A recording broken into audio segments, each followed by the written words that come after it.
Hello, everybody. Welcome to our election night coverage. We are so excited to be here. Buckle up. It's going to be a long night. But thank you to all of our premium subscribers and others who are joining us, and to the Counterpoints team. You guys are here. I'm excited to do it. I'm excited, Krystal. I'm excited to do it again.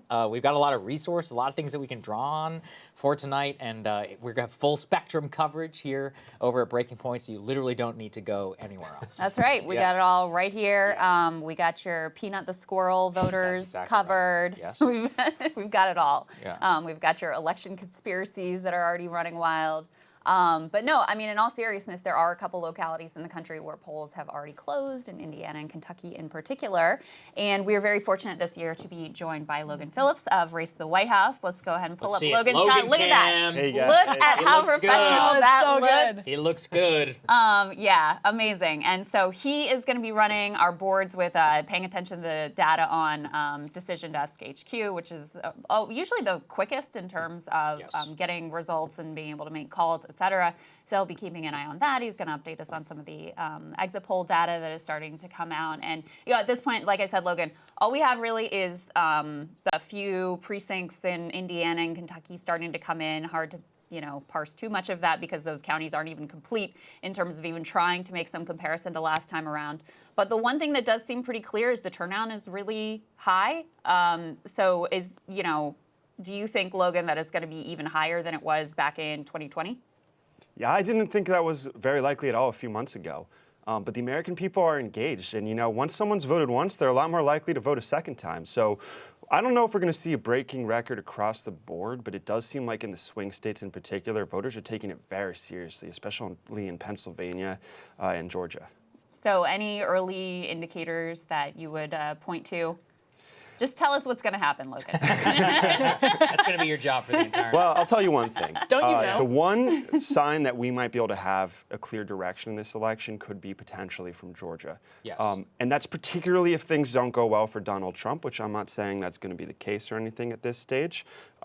But that is such an important state for his pathway to the presidency that if Harris ends up overperforming and it looks like she's going to win, and those votes are going to come in fast and furious in Georgia, we might have an idea of the likely winner. If that's not the case, we'll have signals that one candidate's over or underperforming, but not with too much confidence. That's a really good, actually, programming note for everybody who is watching. So it is about 6:38 p.m. right now, Eastern Time. At exactly 7, the polls will close in Georgia. And what's really lucky for us tonight is that almost 80% of the Georgia vote will be available almost exactly whenever the polls close, and they're posted to our software with DDHQ. Also, as a reminder to everybody out there, we will be taking questions from our premium subscribers on locals, which this is also dual streaming for any time in between. So, and also shout out, of course, to our premium subscribers that I said up there at the top. We've also got a lot of guests that we're going to pepper in intermittently throughout our coverage, which will be fun. But yeah, I think just looking and thinking. Oh yeah, we have a map actually we can put up there on the screen. Let's go to the DDHQ shot. Yes, there you go. We already have some live votes that are coming. What is that? 5% out of the state Trump of looking pretty Indiana? good in Indiana. I mean, wow, I don't know. It almost looks like he could win Indiana. Maybe it's a red wave. Actually, it's kind of crazy that Obama won the state not that long wild. ago. Yeah, well, it was 2008 he won it. Not in 12, but in 12 he lost Indiana. And Logan, I don't know if you have any thoughts on this, but Allen County, Indiana was plus 11.2 for Trump in 2020. And now, as we're seeing some of these numbers, it looks like they're at about 52-47. Wow. So is that an early indicator? I do want to say only 44% reported. 44% reported. Yeah, you gotta have a better read on terms of like where the vote is coming, and that's not a county I'm particularly familiar with. But if that comes up to 80, 90% in, and it's still showing numbers like that, that's a huge indicator. I've heard from people who are on both the Biden campaign and the Obama campaign in 2012 and 08 that the signals they were getting from some of these counties, including like in the northern Kentucky counties, which are clearly red, but the question is how red, like that made them feel really confident they were going to win. So sometimes these measures, like, You're talking about the numbers that just came in. Well, we don't have it yet for Kentucky as much. Right. And we just need a higher percentage. Only Western Kentucky, because Kentucky is split over 2 time zones. So only Western Kentucky, I believe, polls have closed. Eastern Kentucky polls haven't closed. And that Northern Kentucky region that's close to Cincinnati that Logan is talking about, I don't think that the polls have closed there. But those are interesting always to watch because they are suburban. and they, Andy Beshear, who's the governor of Kentucky, I apologize, I have too much knowledge of Kentucky-specific politics, but anyway, here we go. Look at that, beautiful. Andy Beshear is the current Democratic governor of Kentucky. One of the reasons he was able to win the state is because he had a lot of strength in those Cincinnati suburbs that are in the state of Kentucky. And, you know, he ran as a Democrat on these, you know, really aggressive pro-abortion ads, which, you know, I was just saying to you guys before I started, like before Roe versus Wade was overturned, I never would have imagined that a Democrat would have run on abortion in any district in Kentucky, let alone statewide. So when those counties start to come in, though, that might be a little bit of an interesting indicator of how the suburbs are going, but, you know, you don't want to read too much into any of these early indicators. Yes. Another one that the Harris team is trying to caution on is Florida. A lot of Florida results will come in pretty early in the night. Yes, Fast and Furious around And Florida has rapidly shifted to the right. I think Trump won it by, what, 4 points last time around? like 3-5, it wasn't yeah. like a huge margin. But since then, Florida may be the state in the country that has shifted the most rapidly to the right. DeSantis won it by, what, 20? 20? Yeah. And a lot of people have moved into the state as well who tend to be more Republican-leaning. In fact, a lot of liberals on Twitter are theorizing like maybe, you know, it was like a heat sink. It just attracted all the Republicans from the rest of the country and just like, okay, we're just going to write off Florida. You guys can have it. But in any case, the Harris people are saying effectively, like, as results come into Florida, don't read into them too much about what's going to happen in the rest of the country. Because also, as you remember or maybe you remember on 2022, Florida results were the first to come in, and we were looking at them and we're like, oh, here's the red wave. Yes. But the red wave did not really go beyond Florida, with some exception. New York was a little red wavy too, but most of the country saw a very different dynamic. This is a very important point from the 2022 comparison. Very early on in the night, we were like, wow, it's very possible this red wave is happening, but it was very localized. That, of course, was happening in Florida, but then very different from what happened up in the blue wall state. So that's actually an important point that I also wanted to say at the top. So I was looking at some of the analysis. I listened to a really good podcast by Derek Thompson with Dave Wasserman over at the Cook Political Report. And so the warning that he gave is that there will be a quote-unquote red mirage in the so-called Great Lakes states, so in the blue wall, largely because of the way that the vote is initially reported same day, and then they will eventually get the mail-in ballots that will come later on. But there will actually be an initial blue mirage in the Sun Belt because, again, of the way that they were able to tabulate their votes very early on. So I was saying, you know, in Georgia, for example, we're going to get a huge amount of the vote almost instantaneously. But the vast percentage of that is going to be vote by mail, and then the early day vote will come in later on. I do have some bellwether counties that we can take a look at, you know, throughout the night. But, you know, we've got only, what, 17 minutes or so, so should we wildly speculate about exit polls? Might as well, right? What do you guys think? Let's do it. And let's drop the caveat, okay? The exit polls are not all that reliable in the past. Oh, I thought by drop the caveat, you mean just Oh. like, forget it. Oh, We're going to yeah, embrace yeah. the exit polls. Maybe we should. We're going to go wild. We're going to assume this is exactly what's going on. I will just say- want. Okay, so Logan, you got something. You go ahead. So I will say I've used exit polls before to, you know, I'm running a live forecasting race to the White House, right? Yeah. And the polling in them is going to be a lot more accurate than the polls we have before. They're not always going to be right. You just got to be Really? ready not to read everything into them because some are going to be wrong. fair. Okay, point. another question Yeah. for you, Logan. I don't know if you know the answer to this or not, but because a lot of the vote came in early, do they have a way of sampling the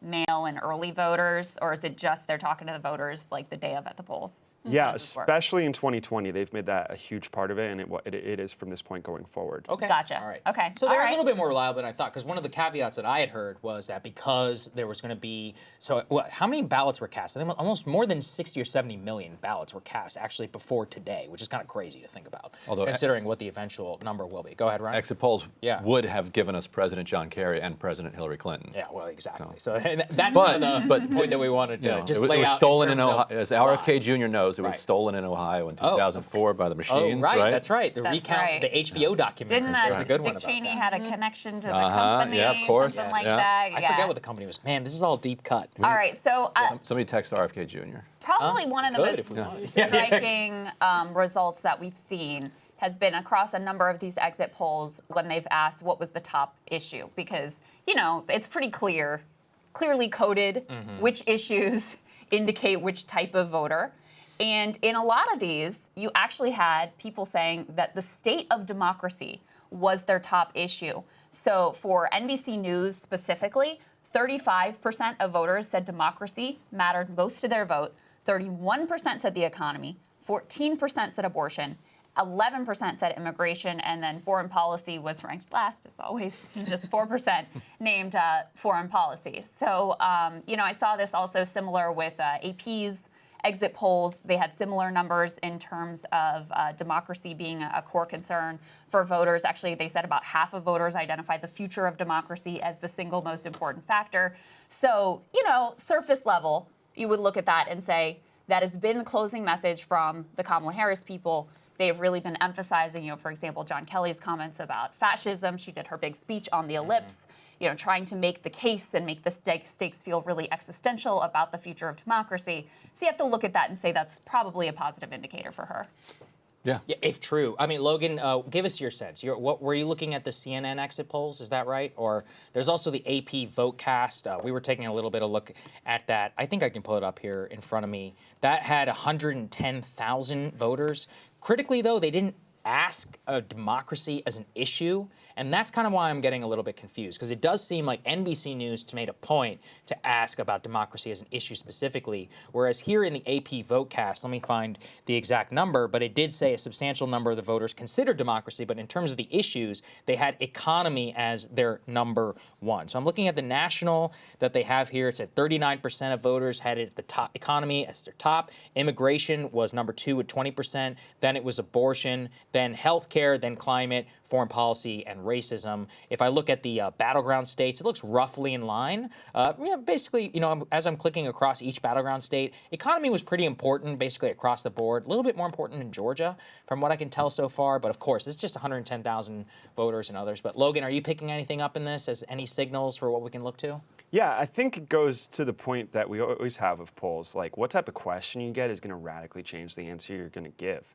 And so democracy being that important is huge change, because like the general rule in elections is it's always about the economy, right? Like Carville, it's the economy, stupid. Yeah. And so you'd think on first impulse, those are mostly Democrats, and I think that's probably right with the ones who would say that as the issue, or independents who lean in that direction. But there are some Trump supporters that think the election was rigged, and that's why they might say it's the number one. Yeah, that we were thinking about that as well. It's like, well, how many of these are just like Trump people who are like, well, I don't want the election to be stolen, so they're looking into it. But yeah, I mean, I'm not quite sure, what to read into it. There's also I'll just add those track really similarly to the last New York Times Siena poll. Okay. So those answers in the battleground states, we're seeing almost the exact same thing from AP. So I have a little bit of an answer to this question of whether there are also Trump voters, because Ryan was raising this before we started, of like Elon Musk is out there saying like, hey, Republicans, you got to vote for Trump because this is the last election. If not. And so CBS News's exit polling found that democracy was the number one issue for Harris voters, 56%. 21% of Harris voters said abortion, 13% economy, 3% foreign policy, and 2% immigration. For Trump voters, economy was number one at 51%, immigration at 20%. State of democracy did come in at 12%. So there is that's not trivial. That's the Musk voter right there, and 6% abortion, interesting, and 4% foreign policy. Oprah voter, don't forget, because both of them spent yesterday saying this could be the last. Yes, I'm just saying on the Republican side. I don't think Oprah would be in those numbers. Yes, there are some great dictatorship bad signs in my neighborhood. I'm so happy to see these come down, by the way. I really can't wait. I'll be so happy to see Elon Musk no longer putting himself in my feed constantly. Oh, really? That's not going to end, man. That's going to end. What are you talking about? He's got to take his foot off He's the gas. He's going to announce that he's running. I was thinking I was going to. Well, he can't. I was like, after the election, I'll just block him. But no, he changed the block rule, so I can't. That's right. That's right. I know. Although I am excited to be able to see a few people like it's been many years since I've been able to see a Taylor Lorenz tweet, so I'm excited for that. After I was blocked, there's a few others out there. You know who you are who blocked me. Her love endures over for the us, years. I'm sure. Oh, absolutely. I wanted to ask both Ryan and Emily, because they tend to have like contacts with the parties and the campaigns and whatever. Like, have you got any kind of vibe from them today or leading into today about how they feel about the early vote numbers, the turnout operation, the level of enthusiasm, et cetera? Well, I'll just start with the Tim Alberta tweet. I don't know if everybody saw this yesterday, but Tim Alberta posted, and Tim Alberta, by the way, was really well sourced in the establishment Republican Party about I don't know, what would you say, sorry, like 10 years ago, Yeah, around that definitely 10 time, 12 Boehner for sure. years. He was like one of the top tier guys. Like there was no question. He was super well sourced, yes. And he posted last night that he was just hearing tears, basically, preemptive tears from the Trump space. Everyone's morale was really low.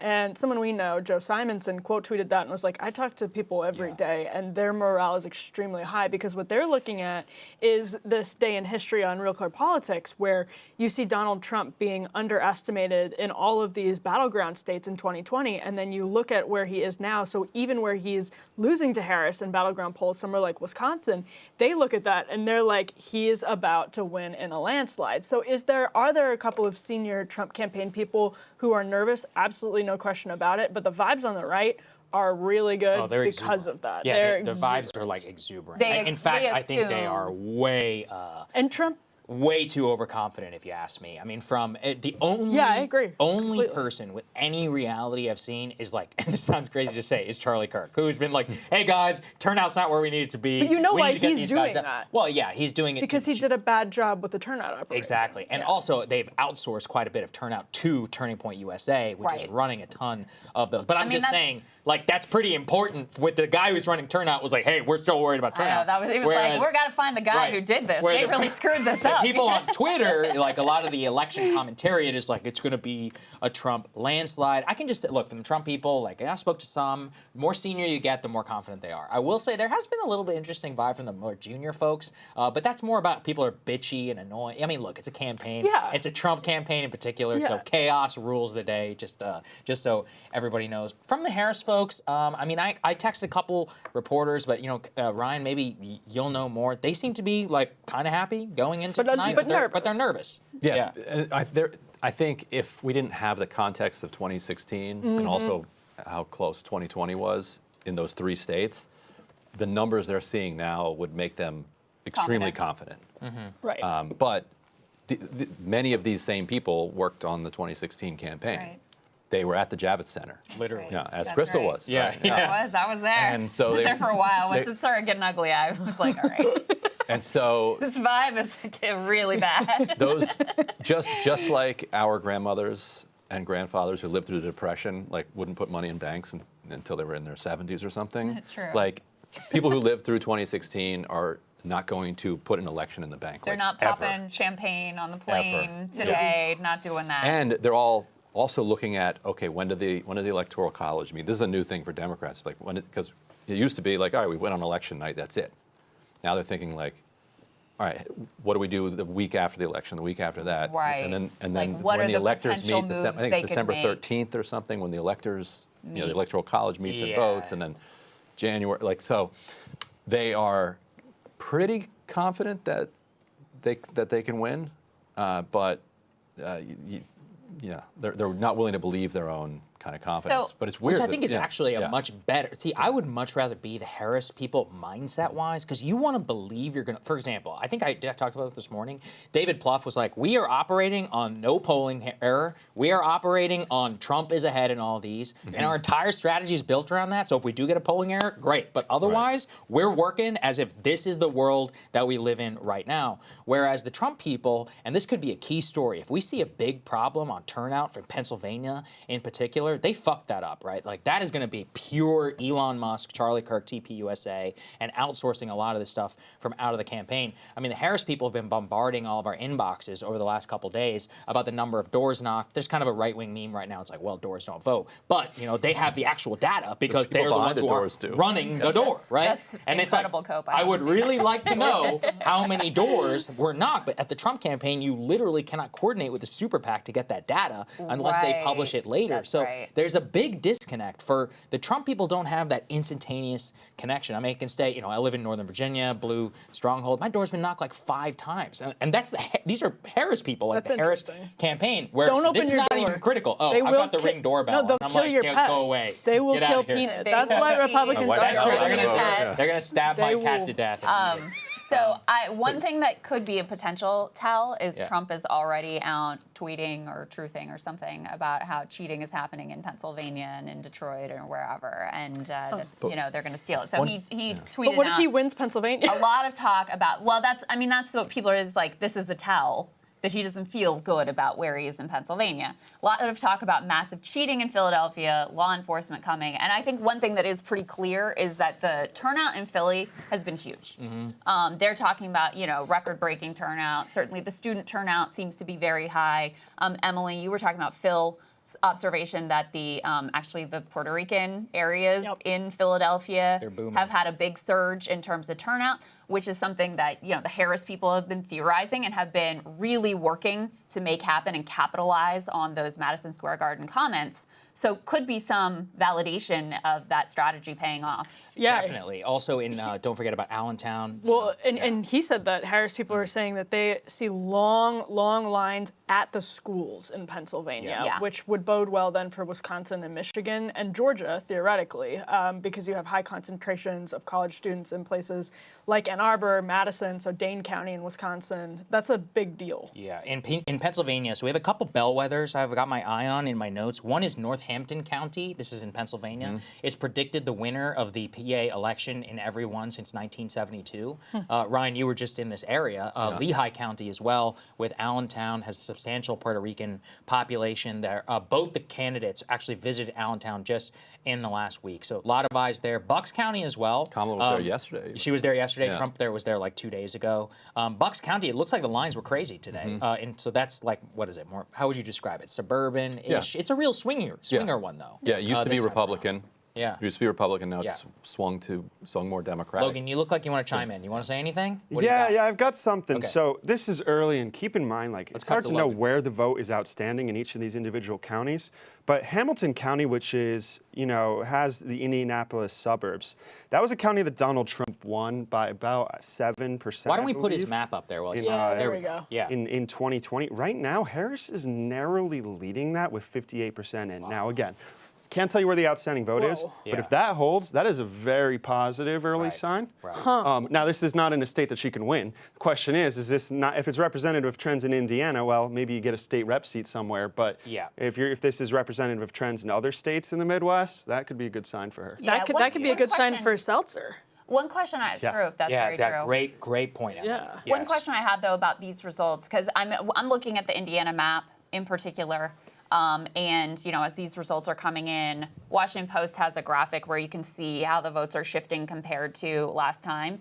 Every arrow is blue, meaning that every place is shifted blue right now. But I'm wondering if this is the early vote that's being reflected right now.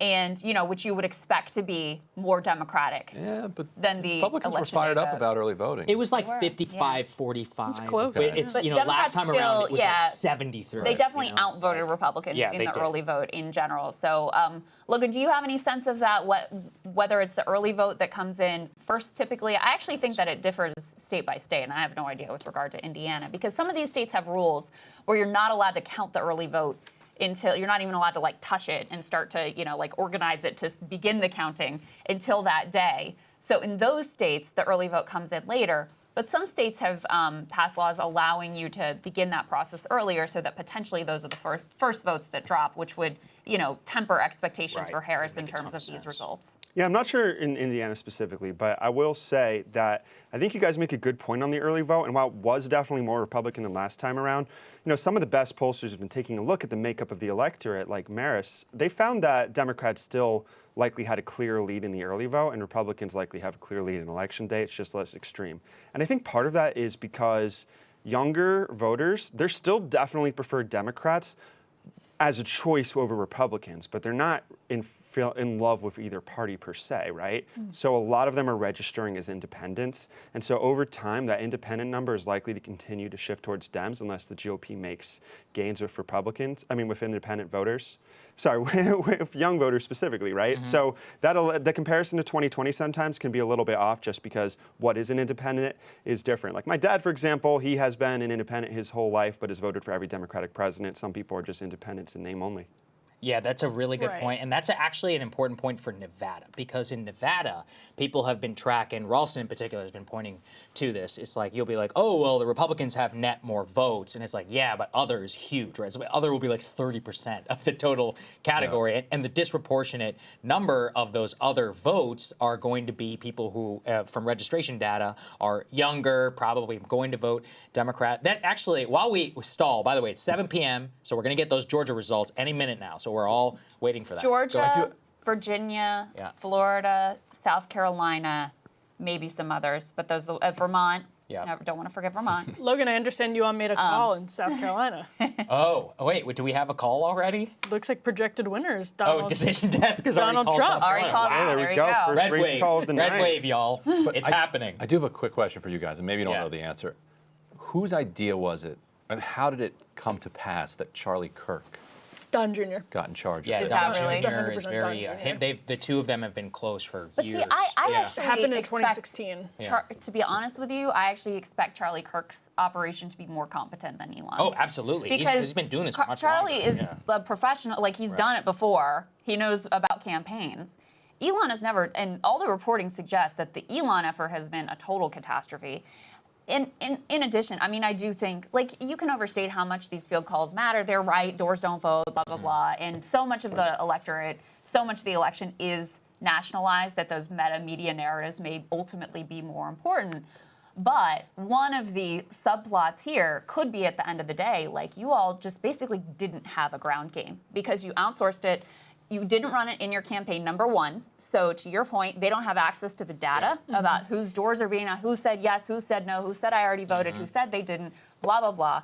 And then also, because they're not using volunteers, they're paying people. You got a lot of people who are like, here's how I can rig this system and pretend like I'm knocking on these doors, but I'm not really knocking on these doors. And even if they are, how much enthusiasm are they going to be having to making the pitch for Donald Trump when they're just trying to, get through the day and great make point. ends meet? Well, yeah, and so basically Don Jr. and Charlie Kirk met in before the 2016 election, and he was so impressed with Charlie that he put him in charge of like the youth outreach effort in 2016. So they were so impressed with him after that, they then put so much under his purview in 2020, tons of infighting afterwards, but because he's really that tight with Don Jr., he got a bunch of it again. And the other factor is that Kamala Harris massively outraised Donald Trump in this election cycle. yeah. Obviously, he has all of the legal bills and everything as well, and a lot of the money has gone to that. But this is part of the reason that Elon came in and tried to offer his assistance, and part of the reason that it was all outsourced in the first place is just funding, basically. It looks like we got some more calls we can make here, guys, according Yes. to Polling USA, at least on Twitter.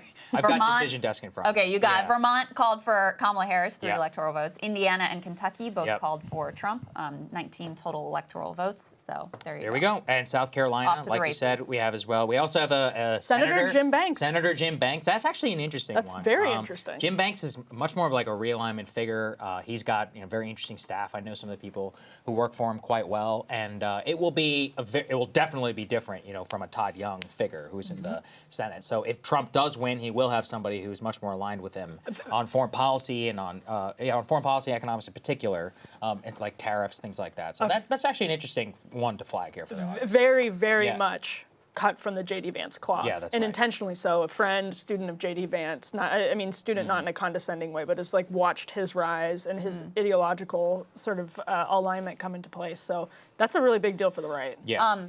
Interesting tweet here from Daniel Nishani and Daniel on Twitter. He says, a split screen in Kentucky, among the 140,000 ballots counted, Trump leads 70% to 29%. But among those same ballots, the conservative referendum to steer public funding toward private schools is trailing big, 62% to 38%. Wow. Does not surprise me at all, because Kentucky was one of the states that had a huge teacher revolt when they tried to. 2018, right?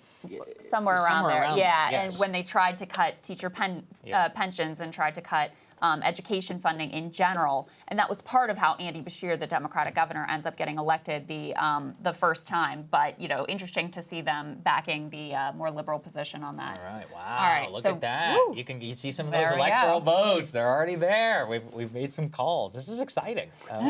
It's fun to see them. Man, Georgia, though, they're Trump's gonna slacking. start saying stop the count. That's right. Stop the count. 28-3. That's what we've got so far. I keep hitting refresh on Georgia. It's not here yet. So I'm pretty annoyed right now with the Georgia Secretary Somebody of State. help They Saagar. promised We want us. instantaneous They said results. 7 p.m. It's 7:05 p.m. Not to be a little bit of a Karen over here, but Call the manager. Yeah, I gotta call Brad Raffensperger and tell him to find some votes in terms of. 11,000 And I votes. just mean the votes cast. That's all I mean. That was good. That's what we need That to was get good. here. Let's see what else we are looking at. I mean, I'm taking a look at, there's a little bit in Florida. yeah. And I'm looking at the Washington Post overview again that shows you like which direction the vote has shifted. And most of those arrows are red. Now, again, we don't know. This is where, Florida? This is Washington Post, Florida. Yeah. And we don't know, are these day of votes? Are they early votes? Right. Are they early in person? Are Also, they Florida mail? keeps Whatever. getting more right wing. But it would not surprise me if Florida goes even more to the right, and many other states in the country go in a different direction, or even stay. Well, that's what happened static. last time. Yeah. I mean, and that's an interesting thing, you know, for all of our predictions as we continue to wait a little bit, is that, you know, especially for mine, I really had to keep in mind demographics. So it was like we had Nevada and Arizona.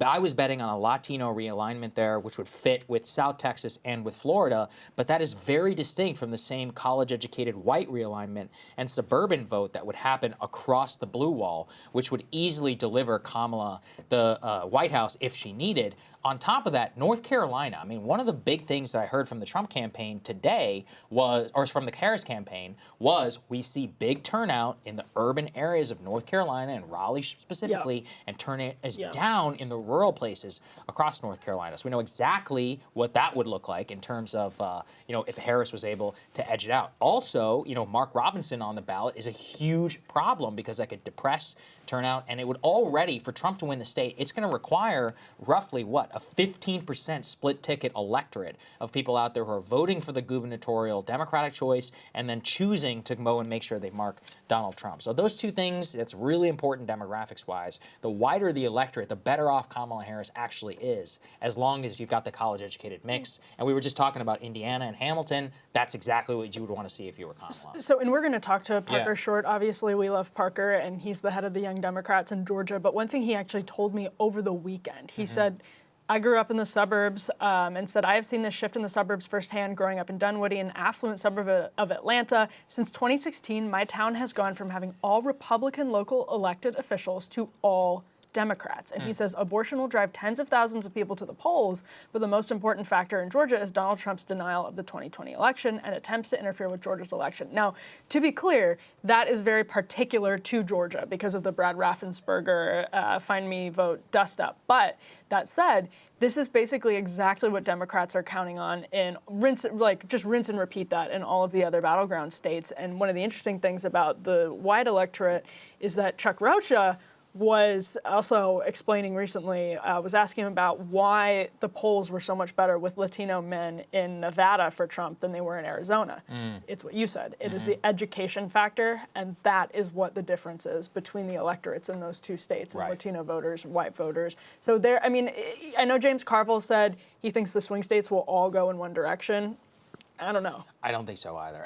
Look, if it's a huge polling miss for Harris, then yes, absolutely. Very, very possible. If it is anywhere within the realm of what was reported, then those demographic and the education gap is going to be massive for what that is. Do we have anything yet from Georgia? I'm keep looking. I don't see a damn thing. Not much. They're Yeah, screwing us. not much to speak All of right, there. yeah. One thing I wanted to ask Ryan and Emily in particular is there's been very little conversation, I think very intentionally from the Democratic side, about Kamala Harris's trailblazing status. And yet, I do think there's probably a group of voters out there that are extra motivated to vote for her based on the fact that she would be, you know, the first Black woman president. And, you know, I wonder if that factors into any of the, like, you know, the high turnout that we're seeing right now in a bunch of these different locations. What do you guys think? I absolutely think so. And Chuck actually said that's one of the things showing up in focus groups is that women were motivated by Dobbs, of course, but also by this idea that they would be voting for the first Black female president. And even if Kamala Harris isn't saying it, he's saying he's seeing this show up in focus groups, and you could understand why, right? And he was particularly talking about women whose husbands are Republican and voting for Trump, that they might be actually inclined to vote for Kamala Harris because they see this as like sort of a win for women. And whether or not that's true of a broad swath of the public, all it has to be true of is little slices in the suburbs to make a big enough difference. And the other thing, Ryan, I would be curious for your take on is the HBCU factor, which I do not think has gotten nearly enough attention. But Kamala Harris has this huge network of people who have also graduated from HBCUs who are currently at HBCUs. She's doing her victory party at Howard University in D.C. There are a lot of people around the country who have graduated from HBCUs or who have their siblings who have, or their children who have. That's a good point. That makes a difference. And she's been campaigning on that all the time. She talks about it like everywhere she goes. Yeah, and Trump has really leaned into the bro thing, the gender gap. Like, Yeah, instead that's right. instead of trying to, like, his one attempt to like win over women voters like a week ago was to say whether they like it or not, I'm going to protect them. Right. Yes. Like, I think bro, Logan's Yeah. perking up over there. All right, got? You got so something we for now us? have one county in Indiana. Look, we're Complete? starting with small stuff. Okay, Almost all right. complete. All right. But it is also Can we showing call a the shift. election based on this one county? Logan? Or should we? Please tell me yes. You know, I know people that feel that way about some of these counties. I wish I could have that level of confidence, but it would make the rest of the night pretty boring, right? But Boone County, Indiana, 91% in. Okay. In 2020, it voted 18 points for Donald Trump. Right now, it's voting 10 points for Trump. Whoa. Okay. Wow. Do we have any Yeah, idea what do we know about the characteristics? Whoa. Is it suburban? Is it? It we know? is, I think it's mostly exurbs of Indianapolis. Yeah, it is. You know, it's 70,000 people. It's not densely populated. But, Yeah. you know, sometimes these early indicators are a measure of, they're often a measure of people. something going on. You just don't know if there's going to be a compensation elsewhere. Like maybe Yeah. Republicans do a little better in the cities, which they're hoping, and it makes up for it. But That's a good point. Yeah. No, it borders Indianapolis, so.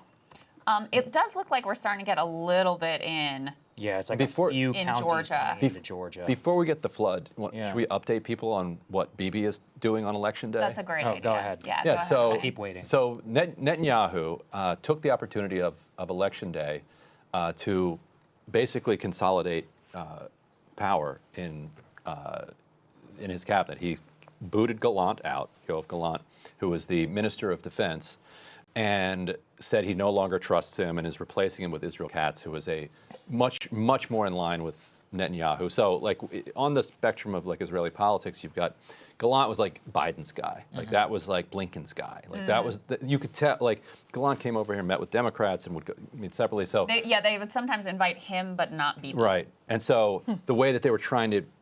They would try to like drive a wedge sometimes and think, oh, if we can get new elections, Gallant might be able to like knock Netanyahu off. Like so, the liberal American dream that liberal Zionism can triumph and can still like bring about a just society in Israel rested kind of on this idea that Gallant would be, you know, it is better than Netanyahu. Right. Because people focus so much of their hostility to what Israel is doing onto Netanyahu so that they don't get attacked for criticizing Israel. They're like, I love Israel, but it's Netanyahu that's the problem. And then they would point to Gallant as like the guy. This is the guy we could work He's with. the guy who'd be better. So Netanyahu has thrown him overboard. There are rumors that he's also going to throw overboard the chief of staff and the head of Shin Bet, and that he's basically tripling and quadrupling down on his bet on Trump that he clearly made 10, 11 months ago. That he said, and we interviewed Amir Tabon, who made this really interesting point that like sometime around he's a Haaretz journalist that we had on the show. Sometime around December, Netanyahu said, "Look, I'm just going to bet that Trump is going to win the election. I'm going to take whatever heat comes from me from Biden. It won't be much, but I'll take it. And then if Trump wins, I live to fight another day." Yeah, So and I that- can kind of slow walk all of this. And I'm not doing a hostage deal. I'm not doing one. And every time a hostage deal got close, he would blow it up, leaking fake intel or whatever. Yeah, that's But actually been a huge scandal in attacking Israel, Iran, too. it's- whatever. That's interesting. And so this is him knowing that he bet on Trump and just pushing it further, pushing even more chips in. He's like, to make all these moves on election day is just quite conspicuous. Yes. At the same time, the IDF just announced that there will be no more aid allowed into northern Gaza, that the northern Gaza is being completely cleared of, they said, civilians, quote, civilians and terrorists, and they said no civilians will be allowed back into northern Gaza, therefore no humanitarian aid will be allowed back into Gaza. So the IDF announcing that on election day is not a coincidence either. It's just all the chips being pushed in banking on Trump winning. If Harris wins, it's setting up a real confrontation because it's such an in-your-face moment. We are starting to get some votes in Georgia. So can you start to look a little bit into that, Logan? I'm seeing a few counties that are beginning to come in from across the state, but I can't exactly see what percent of the vote has already come in. But we do have some of the more populous ones. I'm looking around. I see some suburban areas around Atlanta. Some Atlanta County. So I see Douglas County has 71% of vote in, 66% for Kamala, and 34% for Trump. So yeah, we've only got 3% of the vote in right now. Yeah, and here's the overall numbers, but yeah, with a very small percent of the vote in. And if I go back to my Washington Post map here that shows helpfully like which areas are going blue and which areas are going red. It's funny because Indiana, every county so far has shifted blue. Florida, every county so far has shifted red. And Georgia is like completely split. Yeah. And Why don't we Kentucky put also Florida split, by the way. up on there, if you don't mind, Logan? I had a, let me find in front of me. I was just looking at an analysis about some of the Latino shift from Kamala from Joe Biden to Donald Trump. So I think it says in Orange County, this is from Ryan Gardusky. In Orange County, Biden, it was a plus 24 county. Harris is currently leading there 17 in the early vote. Ocala County, Biden is plus 14. Harris only leading by 3 in the early vote. And in Broward, Biden won it by 30 points. He's currently leading by 22. So very clearly, we're seeing the same dynamic that played out last time around where, and yeah, what do we have? 40, wow, we actually have a decent percent of the vote coming in from Florida. And yeah, big margin there for Donald Trump, 52.7 to Kamala Harris at 46. Keep in mind, you still got, what is that, Miami-Dade, I think, still needs to report in. And there's a few of the other urban ones. Go ahead, Ron. So Biden immiserated the Cuban people for nothing. So drove a migration crisis greater than anything in Cuban history. People who then wound up at the southern border, causing Biden political problems. Nationwide, 5-day nationwide blackout recently, all from these sanctions that are like causing people to like lose like significant amounts of weight. Like the island is facing a complete and total humanitarian catastrophe, and Biden doesn't even like have Harris be competitive in Florida. Democrats have no prayer of being competitive in Florida for quite a while.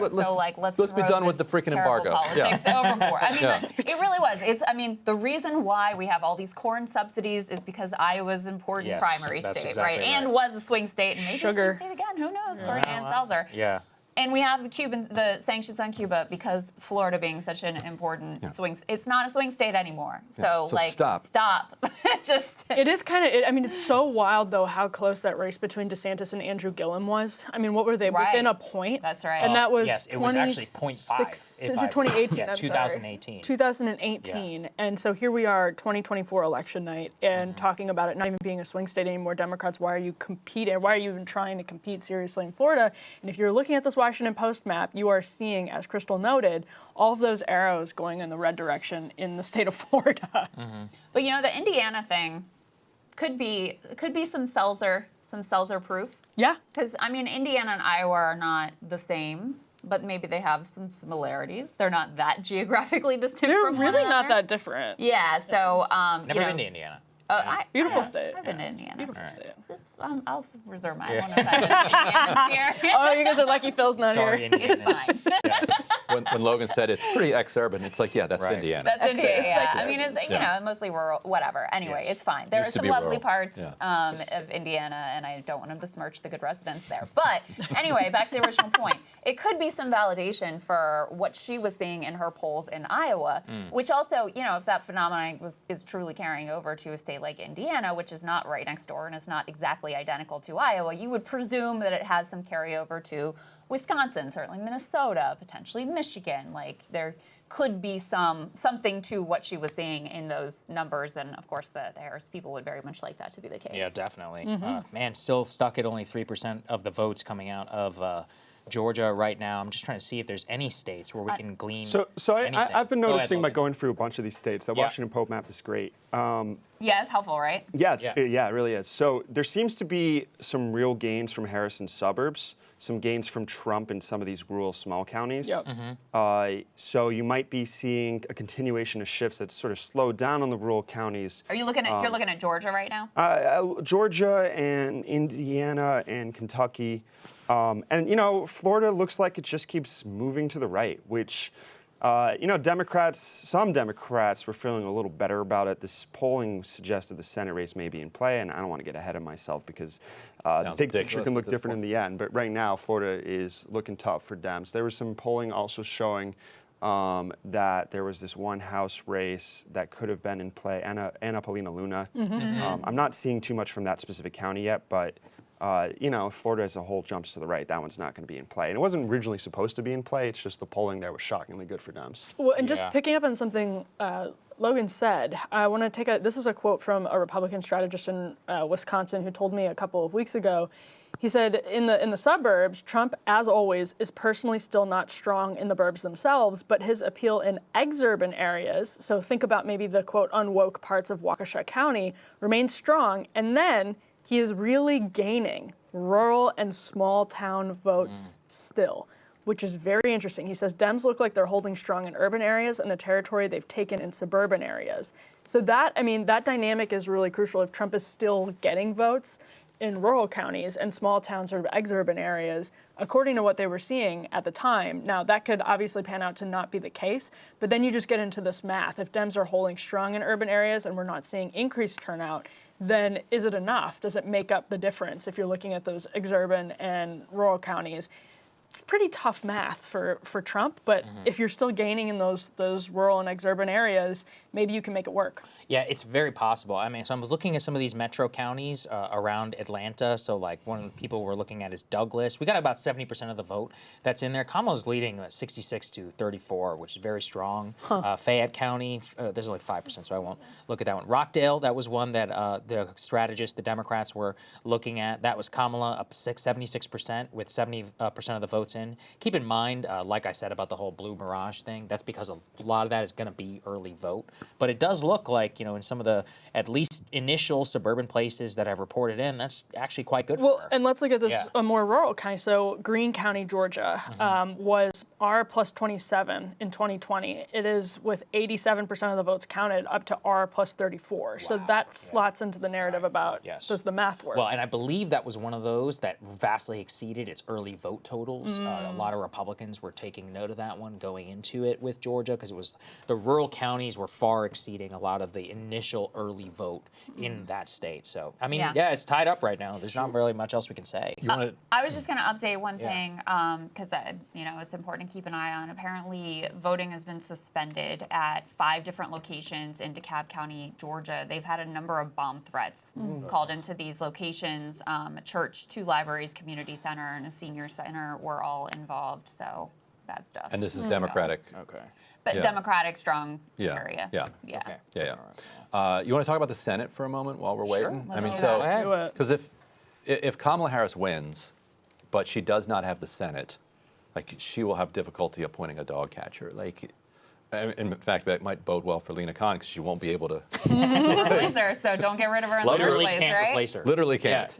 She's irreplaceable. Unless And Senator vice J.D. versa. Vance is like, look, we'll cut a deal with you. Vice versa with Bobby Kennedy getting appointed to anything in a Senate like that, or Elon or whomever else. And well, Trump has been happy to just put actings in place. Right. So, it'll be in a world of That's the actings. likely theory. But it also means you can't nominate judges. You can nominate them, but you can't confirm judges. Ambassadors. And also legislation. So all you're doing is like basically taking the dregs of the IRA and continuing to spend the climate money, and you'll So, for people who don't know though, January is when the debt ceiling strikes. So, if Kamala Harris wins and Republicans control the Senate, you're setting yourself up for like an economic catastrophe, because now you have Republicans who would have to negotiate early in Harris's tenure with Harris to raise the debt ceiling. Seems and unlikely. so they'll be demanding all sorts of cuts and this and that and the other thing, and Harris will be like, I just won the White House. I'm not handing you a bunch of victories. And they'll be like, cool, then how do you like your credit rating? We're taking it down. we're not paying our debts anymore, and then threaten a financial crisis. Now, the only way that doesn't happen, Hashtag mint the coin. she has to win, well, mint the coin, but before that, the way to win the Senate runs through basically Nebraska and Texas at this point. Nebraska or Texas. Because Montana, still maybe you think maybe? Nevada? So if the polling is wrong and there's a Democratic miss, then maybe John Tester hangs on. But those are the, basically. I think Logan had it. Yeah, Was Logan it a Montana chime in, or you got something else? Yeah, you know, I think the thing with Dems in the Senate, right? Coming into this, I would say 1 in 4 shot. They just need something to go wrong in 1 of 4 races and then hold on to Ohio. So all of these are places where Republicans are favored, and you can make an argument for each race about why it could go better or worse for them. Montana's definitely one of them. I mean, Tester's a strong candidate. He's outraced his opponent by a lot. It's also a state that is getting less and less keen on split ticket voting every cycle after being one of the states that did it the most in the nation. And, you know, we're seeing Dan Osborne was polling pretty well in Nebraska. It got a little closer. His own internal polling showed it tied after he was doing a lot better than that a week earlier. So each of these races is kind of shifted a little to the right at the end. And it's not shocking because all of them Democrats had to defy gravity to be able to win, right? So you'd expect it to get harder as we got into the closing stretch. And the reason they're going from 51 to 50 is Joe Manchin is not running for re-election. So that means they have to hold on to Wisconsin, Ohio, Nevada. What are some? I think those are the 3 key ones. Ooh, and if the polls are missing in Trump's direction, so if the then they could all polls, lose. if Yeah, as Republicans are saying, Republicans have that not a violent sense. one like Trump talks about. But. So some interesting. I know we said caution about exit polls, but we don't have enough Georgia data. So anyway, talk about that. Throwing caution what all in. CNN has apparently, what people are passing around is so CNN has the CNN polls of Georgia independent voters. They say favor Trump over Harris. What they specifically call out, you've got 86% of black Georgia voters saying they cast their ballot for Harris, as do about 6 in 10 voters younger than 30. So those are good numbers. However, they saw a significant uptick of independents have swung R plus 20 since 2020, which would, of course, huge benefit to Donald Trump if that were the case. It says, as was the case in 2020, suburban voters are closely split. Quote, but where Biden won slightly over half of political independents in 2020, now a slim majority say they are backing Donald Trump. White voters without a college degree went overwhelmingly for Trump in 2020, still predominantly in his camp. So that's mostly what they have right now, but the big, top line from them out of Georgia, and of course, keep in mind that's micro data. It's not exactly like the best, thing, but it's what we have at least right now. He's up a minimum, it said, about 20 points there from 2020, and significantly up amongst those with slim majority for those independent voters and people who had made their decision here. So that'd be a good sign for him if he were to keep that up. Yeah, if the he could independent keep vote that. for sure. Yeah, With for the what it's worth, independent the exit polls in my Yeah. analysis would suggest an R plus 1.7% finish in Georgia. Now, Okay. taking a caution, right? We were talking about this earlier. This is better than a poll.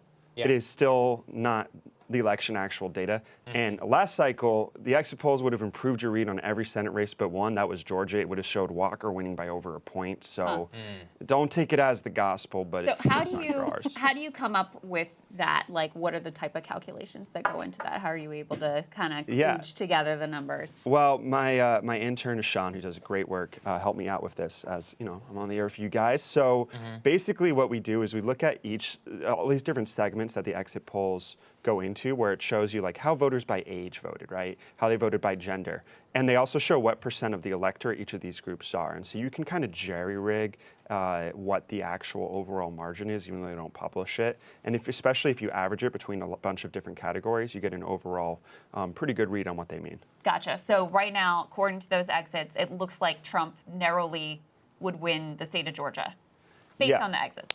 Based off the exits, which, aren't perfect, but get us a little closer. Very interesting. Very interesting.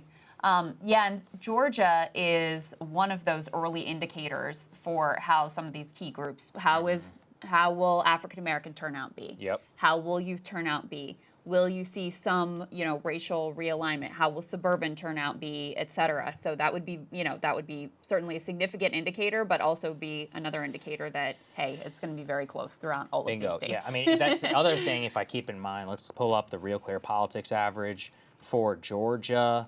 Let me go ahead and find that. right there.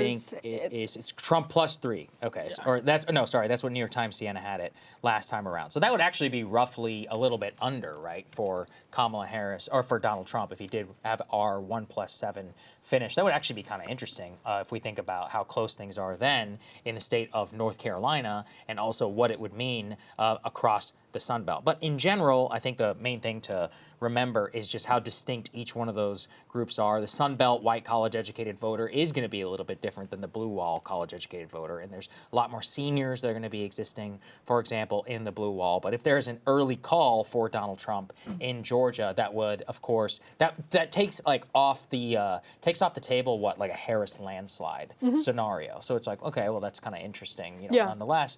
Maybe we're in for a longer night, so it's not the best thing for us, I guess. Well, but I mean, speaking of that, though, I don't know if everybody heard this, but actually, in Milwaukee, they noticed a glitch on one of the ballot tabulation machines. Yes, I did. So they had to retabulate like 30,000 votes, and they're doing it by hand. So if you're in here for Wisconsin results, we can see when they were called last time exactly. We can look at that, and it doesn't bode well if you guys were hoping to get an early night here. So it was 2:16 p.m.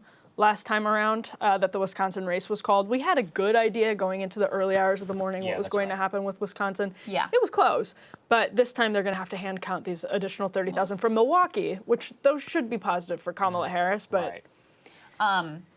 We have an update here from Tanya on Twitter. He says it's going to be a battle for that 60% threshold in Florida on their abortion rights referendum. He says with roughly half of the vote counted, the abortion rights measure is ahead 58-42. But I think, like he says, you have to get to 60% in order for that to ultimately pass. So it's right at the line. And I was talking to a pretty connected Florida person this morning who felt that it was going to go their way. So they were feeling very Republican. Yes, a pro-life side felt good about it. The pro-life side felt very good about it. So how does this work again? So if Amendment 4 passes at the 60% threshold, that means that it repeals the 6-week ban. Is that correct? Is that what it is? It restores the pre-6-week consensus? I think that's pretty sure that's it. Yeah, it definitely has to do with the 6-week ban. Let me see. This is the one that Trump got. He actually got asked how he voted on it. Yeah, and he said he didn't want to say. He's like, let's stop talking about Let's stop talking about this. Yeah. But didn't what about the say... weed one? Does anyone know? Amendment 3, the one that I'm hoping doesn't pass? Can we check on that one? I'll look into that as well. Yes. All right. Oh, there we go. Oh, it's close. 54-45. They need 60. Excited. That's pretty good for you, to be honest. Not looking good. Not looking good. It's got to get to 60%. Miami, save yours. Well, I guess nobody's voting anymore. So, and if you want to save Miami, you should have voted the right way. I'm curious. It'll be the abortion one, I mean, it's one of those, a lot of people did, I think, expect it to pass, but, you do have a lot of conservative Latinos there, right? And so you've got Trump up right now, 60% I think. 60% is just a high bar. And 60% is a very high bar. That's right. It's not a majoritarian. You have to clear that 60 bar. So they were able, what's the last major thing that passed in Florida? I think it was minimum wage last time around. That was like 64 or something. But I mean, that's economic. It's like a $15 minimum wage. Yeah, that's going to be a lot more popular. So that abortion measure would prevent lawmakers from passing any law that penalizes, prohibits, delays, or restricts abortion until fetal viability, which doctors say is sometime around 21 weeks. So it would, if it's rejected, the state's restrictive 6-week abortion law would stand, and that would make Florida one of the first states to reject abortion rights in a ballot measure since Roe versus Wade was overturned. So they could be making history here as being the first state. Kansas, to reject it. Yeah, that's right. Kansas voted with the pro-choice position. Kentucky voted with the pro-choice position. This is similar to Ohio. Florida could potentially be the first one. Of course, that 60% threshold being pretty hard to hide and meet. Very, very hard. No, it's super, super high. So it is similar to how Ohio did it. That was, 2 years ago? Man, it is just wild, though, to be sitting here, 71% of the votes in Florida, and it's literally, none of us are even blinking. It's just like a blowout for Trump. I mean, it's just crazy to even think about in a 2020 scenario. So we got 71% of the vote in, and you've literally got Trump up 54-45. I mean, that's nuts, especially in a state which he won by a couple of points. Keep in mind, though, relative to 2020, is the state has changed a ton. You got a huge demographic inflow. Almost all the people who are moving in are Republicans. Then you have the DeSantis, major victory. The Latino realignment down there is very real. I do see that Trump is doing very well in one of the Puerto Rican counties of Florida. But let's keep in mind, not all Puerto Ricans are the same across from Puerto Rico, from Florida, and from Allentown, Pennsylvania. I was going to say, so when we're seeing people look at, for example, Glenn just posted Steve Kornacki, Glenn Greenwald posted Steve Kornacki talking about how Trump has made gains in heavily Latino communities in Florida.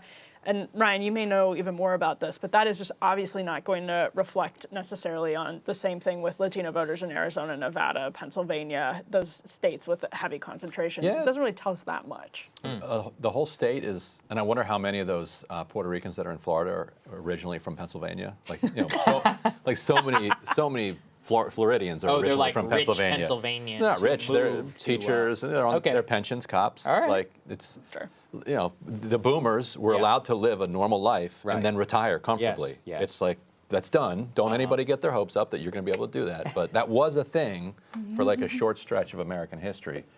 Those are probably old Puerto Ricans who are more right-wing. I think, Logan, what's Miami-Dade County clocking in at? I'd be very curious, because I know, didn't Biden win Miami-Dade last time around? I think like narrowly, right? It was basically 50-50. Let me go ahead and find this. I'm looking. Yeah, it's R plus 11 right now. Wow. With 80%. Whoa. That is a shift. Biden won it by 7. Whoa. That is a shift. Holy So I shit. think, this is definitely not the news the Harris campaign wants to see, but it also validates the Harris campaign strategy, which was invest nothing in Florida. Yeah, Although, that's exactly. but Logan, tell us about, they're 80% reporting here. Is this in Florida perhaps a dose of a red mirage, or no? Is this probably how it's going to stay? Well, every single election after 2016, Florida, if you took Florida as your sign for what was going to come, you'd be wildly wrong. In 2018, actually, it literally broke the New York Times needle. Yeah, which appears to be MIA so far. The tech guild is on strike, so the needle is dead, unfortunately. So we're all not going to we're all cross gonna the be picket flying. line. Yeah, we don't flying need the to them. needle. We can make it work. So anyway, Florida jumped so far to the red in 2018, and if everything else was like that, it would have been a great cycle for Republicans. Right.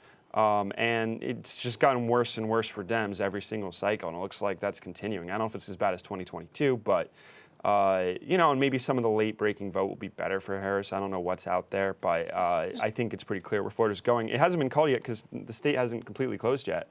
Maybe when it does at the end of the hour. Right. Oh, you got Florida. the Panhandle. The Panhandle is still voting. Is that the idea? Huh. Interesting. So it might be the first major call. But to be honest, my forecast at least had a 4 or 5% chance of winning. It was really, really unlikely. And I think that is proving to be true. Yeah, nobody was really expecting him. It's pretty much in line. I mean, didn't Nate Silver have that bet though with Keith Raboy? What did he say? He said it was $100,000 as to whether Trump would win by 8 points or not, and he took under 8 points. So I don't know if I would have taken that bet in Florida. Yeah, for Florida. So it does. It looks like that he might be losing 100 G's if they ratified that. Did they ratify it? I remember he was demanding a contract. Yeah, I'm not sure. Yeah, it may be that Raboy, screwed. I mean, he's screwed himself out of it doesn't matter to him, but he did send the contract over. Let's see. We still got some votes coming in Georgia, but not enough really to say anything. We're starting to get a little bit from North Carolina. I think the polls, 2% polls in. closed there at 7:30. Yes. So we're starting to get some very early numbers there to get a glimpse of whether that state could be, a flip, or whether it's going to stay in the Republican column. It's really dogged Democrats ever since Barack Obama won it. Did he win it in both 08 and 12? I think he won it in 2008. I don't think he won it in 2012. Didn't win it in 12? Let me check really quick. Yeah, I can't remember. I am seeing somebody announced that Trump won Florida. I think Florida has, at least by someone, been called for Trump. Not a surprise, but also still the fact that it gets called incredibly quickly could be an indication. Yeah, but definitely. Yeah.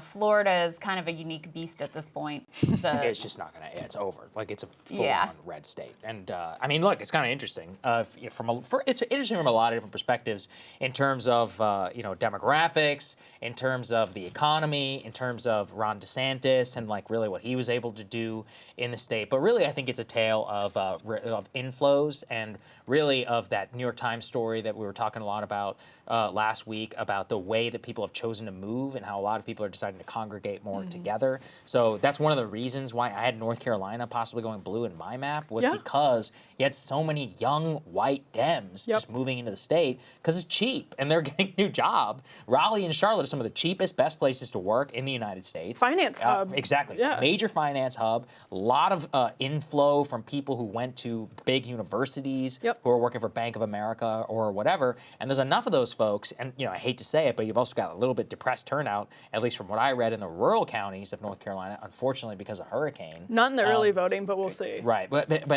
for election day is what I was saying. Right. And so you've got that. You've obviously had displacement of those people's lives. It certainly could, change things up enough. All you need to do is win by, margin or whatever, and that'll put you over the edge. Yeah. But, Logan, you want to pull North Carolina up on the map just since we're getting some early results in there? What do we can got? Just take a look at what we've 2% got. right now. And I don't know, I probably can look up what comes in first for North Carolina, whether it's the mail vote or the day of vote or whatever.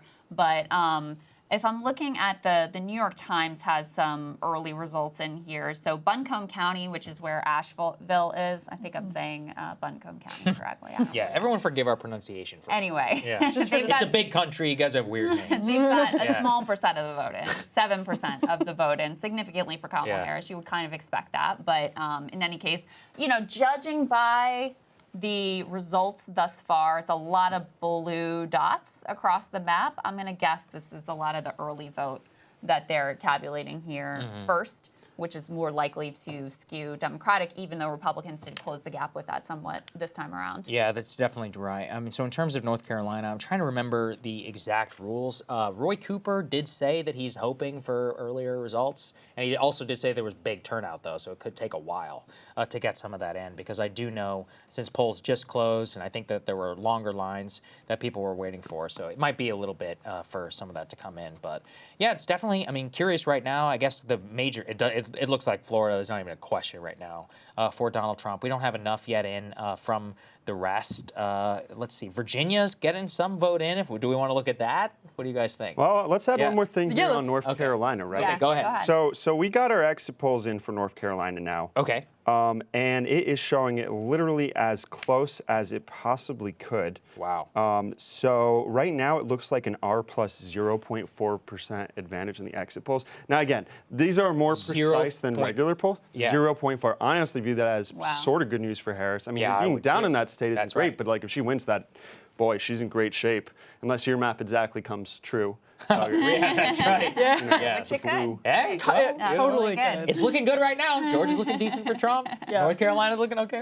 So I would say that, to be honest, that kind of shifts my priors a little bit in Harris's direction slightly. I mean, North Carolina was like the state that a lot of people were picking beyond what the polling data would show to move them, and I think that's a solid argument for that. But these misses are going to be within the neighborhood. The exit polls aren't going to be perfectly right. And so if it's in the neighborhood of 0.4, boy, that could be won by either candidate That's easily. absolutely wild. I'd And say it it's is 40% at least for Harris at that point. Wow, based- that's if I'm very adding high. that That's in. very, very high. Yeah. That's very interesting. Do you have any other exit poll stuff you can look at? Ohio's coming up soon, but I don't have it yet. Ohio. Oh, that'll be fun. What's the? I can never say it. Is it Cuyahoga? Cuyahoga. Cuyahoga. Okay, that's the one that's always the fun That's one to look at. isn't that Cleveland? Cleveland I is think Cuyahoga so. County, It's one of I think. those. It's not a bellwether, right? It was one of those that like moved to Trump. I think it was like a GM thing that was.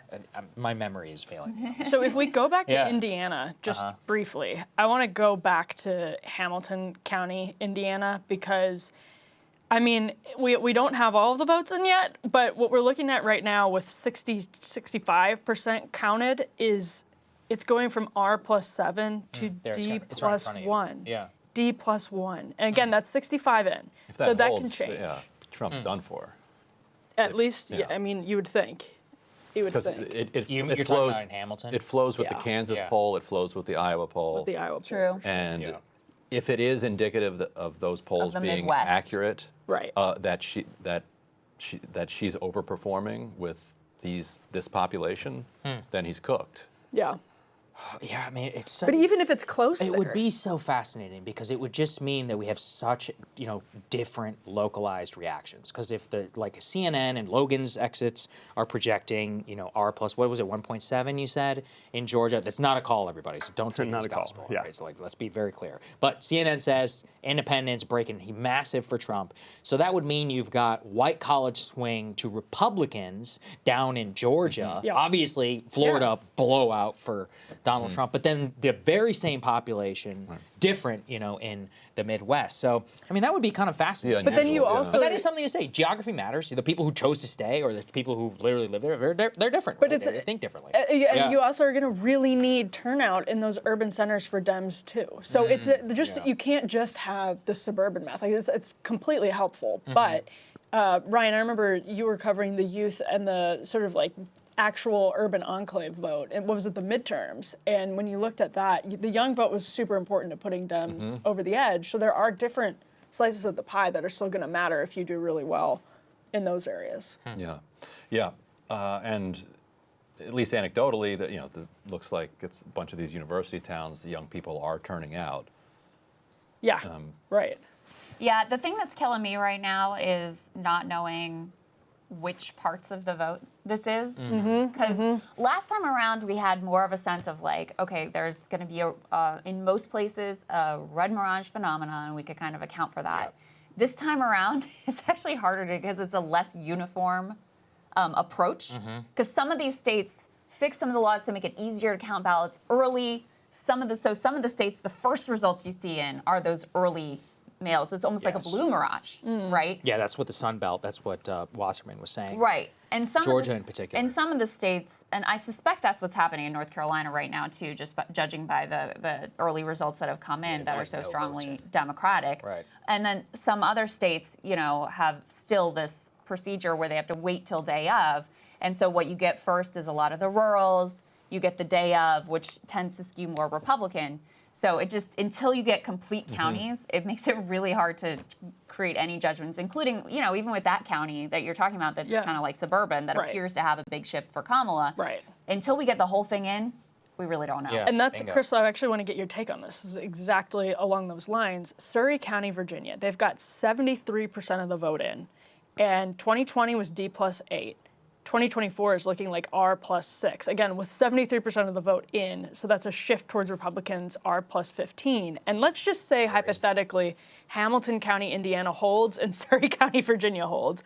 This goes to what Saagar is saying about how completely split we are. If we start seeing stark red shifts in these rural areas alongside blue shifts in places like Indiana, outside of Indianapolis, I mean, you just don't know where the math ends up at the end of the night. Yeah, we got what, 10% of the vote in Virginia? Go ahead. We're seeing similar things in suburbs everywhere. I think this is early, right? So let's not be too confident, but I see there's very few counties that have 100% in, if any.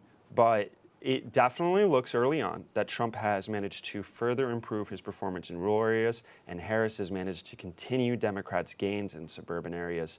I don't think either of those things are shocking, but they're both very important. And will continue to reshape the map in the House. And, elections are never static, right? And we have definitely appears that we might have one of those races where some of these states that are been aggressively moving right continue to do so. And if it's a state like Kentucky, that's not much sweat off the back of Democrats. If it's Florida, it hurts a little bit, but that's some pain they felt a few times before. We're going to have to see if that continues in Georgia and other states as well. Although it hurts the potential scenario of a Trump reverse Clinton where he wins the popular vote and loses in the Electoral College if he's not seeing good numbers in the suburbs or in the better numbers in the urban areas. But we don't really know yet. I mean, calling Mark Robinson? They're calling the... Oh, Fox News called it. Wow. Wow, Fox News can project that Josh Stein has defeated Mark Robinson. That I'm just adding people that. for the non-junkies out there, that's for the governor of North Carolina, race. Mark Robinson, who's currently the lieutenant governor, Yes, let's just say literally. very controversial figure, who it was uncovered by CNN, had made all of these comments on a porn forum called Nude Africa, about how he is a black Nazi and he wishes that he could himself personally own slaves. Yeah. And had many other interesting things to say besides. So not a surprise that Josh Stein will be the next governor of North Carolina. Of course, the Trump campaign went from embracing him, I believe Trump called him like the new MLK or something like that, to pretending like they'd never heard of him before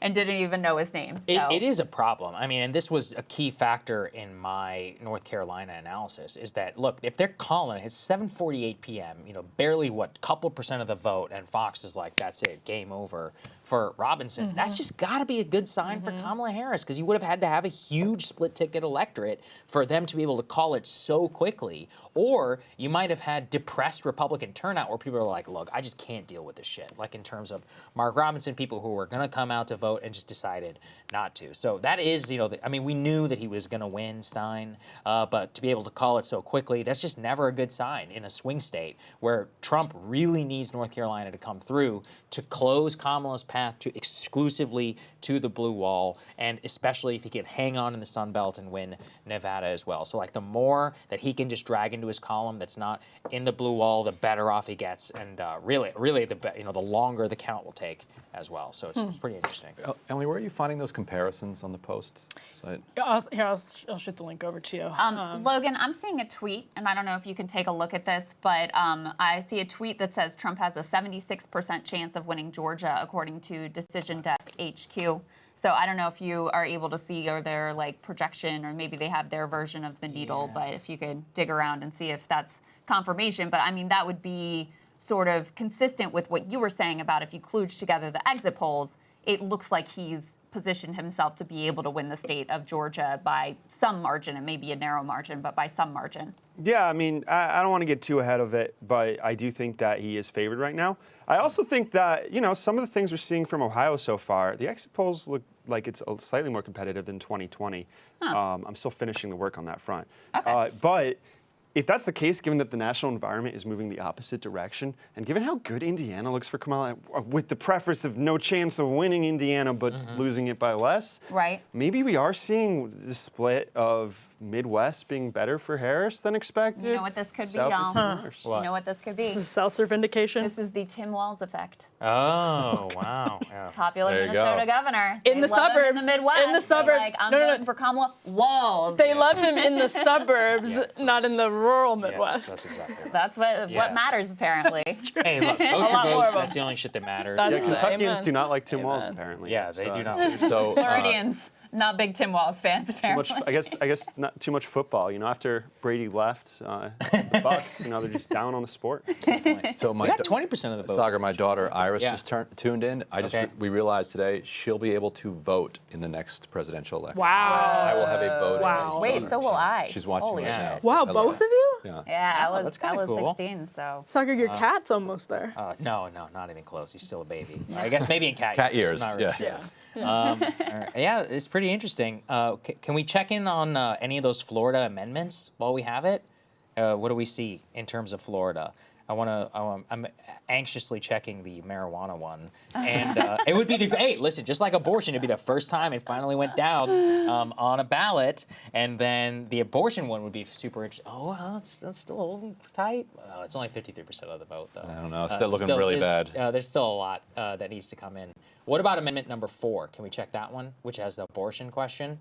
Amendment 4, yeah. Wow. Oh, it's getting a little closer. They got it at 57, so it's certainly possible. But they do want it to blow out there in terms of the abortion one. That's what they were hoping for, like in terms of an early call. But yeah, I mean, it is interesting just thinking now for what it looks like in terms of the lack of the immediacy does tell us that there was not a huge polling miss in Georgia, at least for right now, for what we see. Maybe the pollsters were right to herd. Yeah, no, actually, No. maybe they were right Maybe to they were recall correct the to vote. herd. Just be like, it's Right. gonna Yes. be close, Yeah. guys. That's to me, this all feels like a recipe for a really long night and a really close. Like the people whose I feel maps, the like same. this is a great night for Saagar's map so far. Granted, it's not even it's not even 8 p.m. It's not even 8 p.m. This is funny though. I am looking at the Ohio shifts that Logan was talking about, and it does kind of look right now like there could be a Midwest thing going on there. Tim Walz. Which, yeah, like I said, Walz Mentum. Tim Walz at the Walz Mentum. He was at the 5-yard line. Full effect. Before. It would really 3. put all the, she should have picked Shapiro haters to shame if Walz helps her close the deal in Wisconsin. You can ask Brennan Michigan. Boyle about that in 15 minutes. Yeah, if he should have picked Shapiro. Oh, great point. Oh, All yeah, right, that is a really good here's point. the results in Ohio Okay. right now. Yeah, what do we Again, got? caution, like this is 11% reporting, so, it's got Kamala Harris up. Kamala Harris is not likely to win the state of Ohio, but we're just asking these questions of, is she outperforming in the suburbs? How is she doing?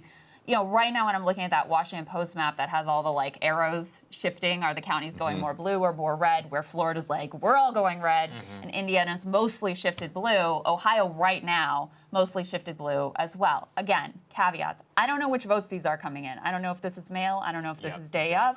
So it could very well be a blue mirage, but an interesting indication nonetheless that perhaps there is something going on in the Midwest for her that is different than certainly Georgia and Florida look right now. Yeah, I'll add something else to that. So Yeah, we go got ahead, some Logan. exit polls from Ohio, right? And I want you to keep in mind, guys, the polls for Harris when it came to the national vote were much, much closer than we saw Joe Biden's win by, right? Yep. Right. Like roughly 1.5 points. And so the exit poll for Ohio is showing the race at R+6.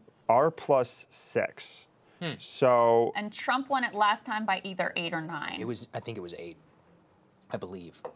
So just think about it, because JD won it by 6 and he underperformed. I'm sorry. There's a little mistake on my part. R+7.6. Okay. So, but that's still if you're talking about a 2.5 shift of the electorate or so, which again, we can't tell you anything about the national vote this early, but let's just say that polling miss isn't, that nationally there isn't a polling miss. It would say that's a pretty good performance for Ohio based off how it's voting. It voted 8 points to the right, 2 elections in a row. So again, might be a signal. We don't really have any key Midwest states coming in yet, but when we do, we'll see if it continues there. Logan, can you, we'll talk some more. Do you mind taking a look at Virginia and seeing if you can, if there's any exit polls there or what we're seeing out of the Virginia vote as that starts to come in? I mean, some Trump people are making noises about we're, going to be competitive in Virginia. Right now, as far as I can tell, the vote is pretty mixed in terms of some rural areas definitely shifting right, some of the suburban areas shifting towards Democrats, kind of what you would expect based on the early numbers that are in. Yeah, I would say Virginia probably at this point is about what we expect. It looks good for Harris. Remember last time in 2016, not last time, 2 times ago, that was looking really close for a long time before it broke hard for Dems. In mid-stage, it's kind of hard to see. I think if Virginia ends up flipping, it's probably game over without some truly crazy things happening in the Midwest. Yeah, obviously. Definitely. There's no but question. Even with Virginia, even the Tight length margin of would be time interesting. it takes to call the state and what Yeah. the margins are can also be kind of, indicative of where things are heading. I do want to say, in the state of Georgia, there have been something like 12 bomb threats now, and certain polling locations are having to stay open late because there have been so many bomb threats. Obviously, some sort of a coordinated effort to try to disrupt the vote there, which is, deeply undemocratic and very nefarious, very troubling in a state that obviously is going to be close and come down to the wire. Yeah, it's awful. I think they said that they were going to extend it. I just saw. Can we pull up Loudoun? I was just seeing this. It said Loudoun County's got a 9-point swing to the right. That's apparently. very interesting. Let's see if we can get the full zoom on where it Now, is. Loudoun For was one of context- the. Go ahead. Yeah, I was just gonna say here it's in Northern Virginia. It's one of the richest counties in Virginia. Previously, I think it had a big Biden swing last time around. Wow. Previously, the Northern Virginia GOP had considered it in the old It was days, kind in of the ground. Romney-esque It was kind of times. ground zero for the Youngkin. Yeah. Yeah, there shift. we go. We have it in front. Wow, 99% in. Look This at is that. this That's is really crazy. interesting Yeah. information.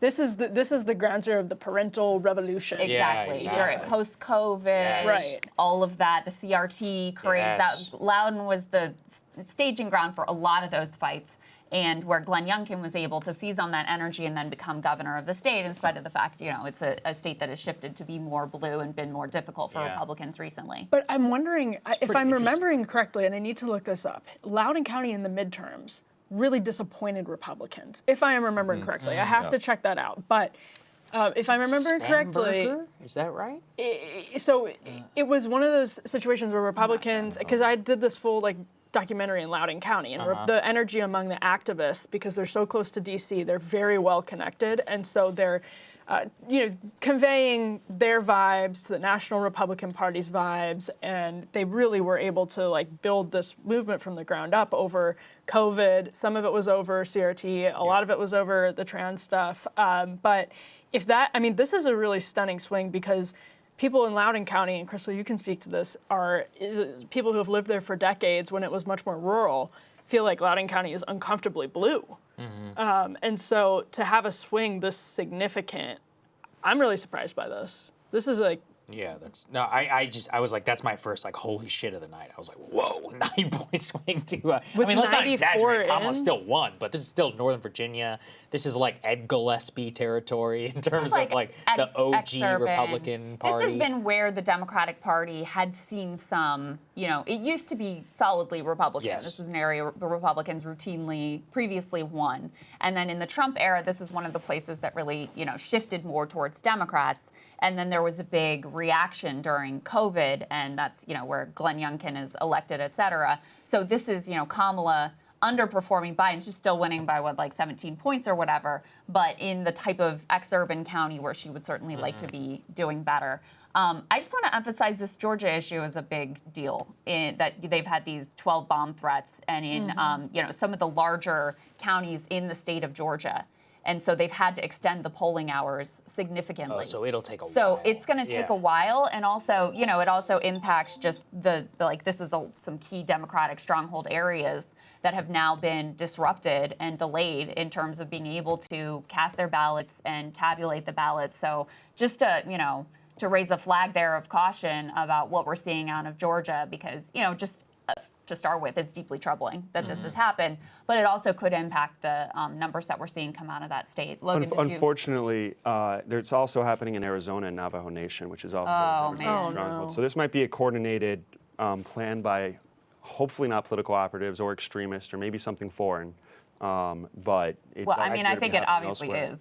It's hard to conclude that it's not when you have 12 different bomb threats in key Democratic counties across the country. Yes. It clearly is some sort of coordinated effort. Where it came from, we don't know, but deeply nefarious and deeply unsettling, especially at a time when obviously political tensions are at an absolute height, and in an election where the margins are going to be really razor thin, where every vote cast in those locales really could be a difference maker, both in Arizona and in Georgia. So something we'll definitely keep an eye on, but definitely not good. No, it's not. And of course, this is not the most important thing, but it will extend, and that's what people need to keep in mind too.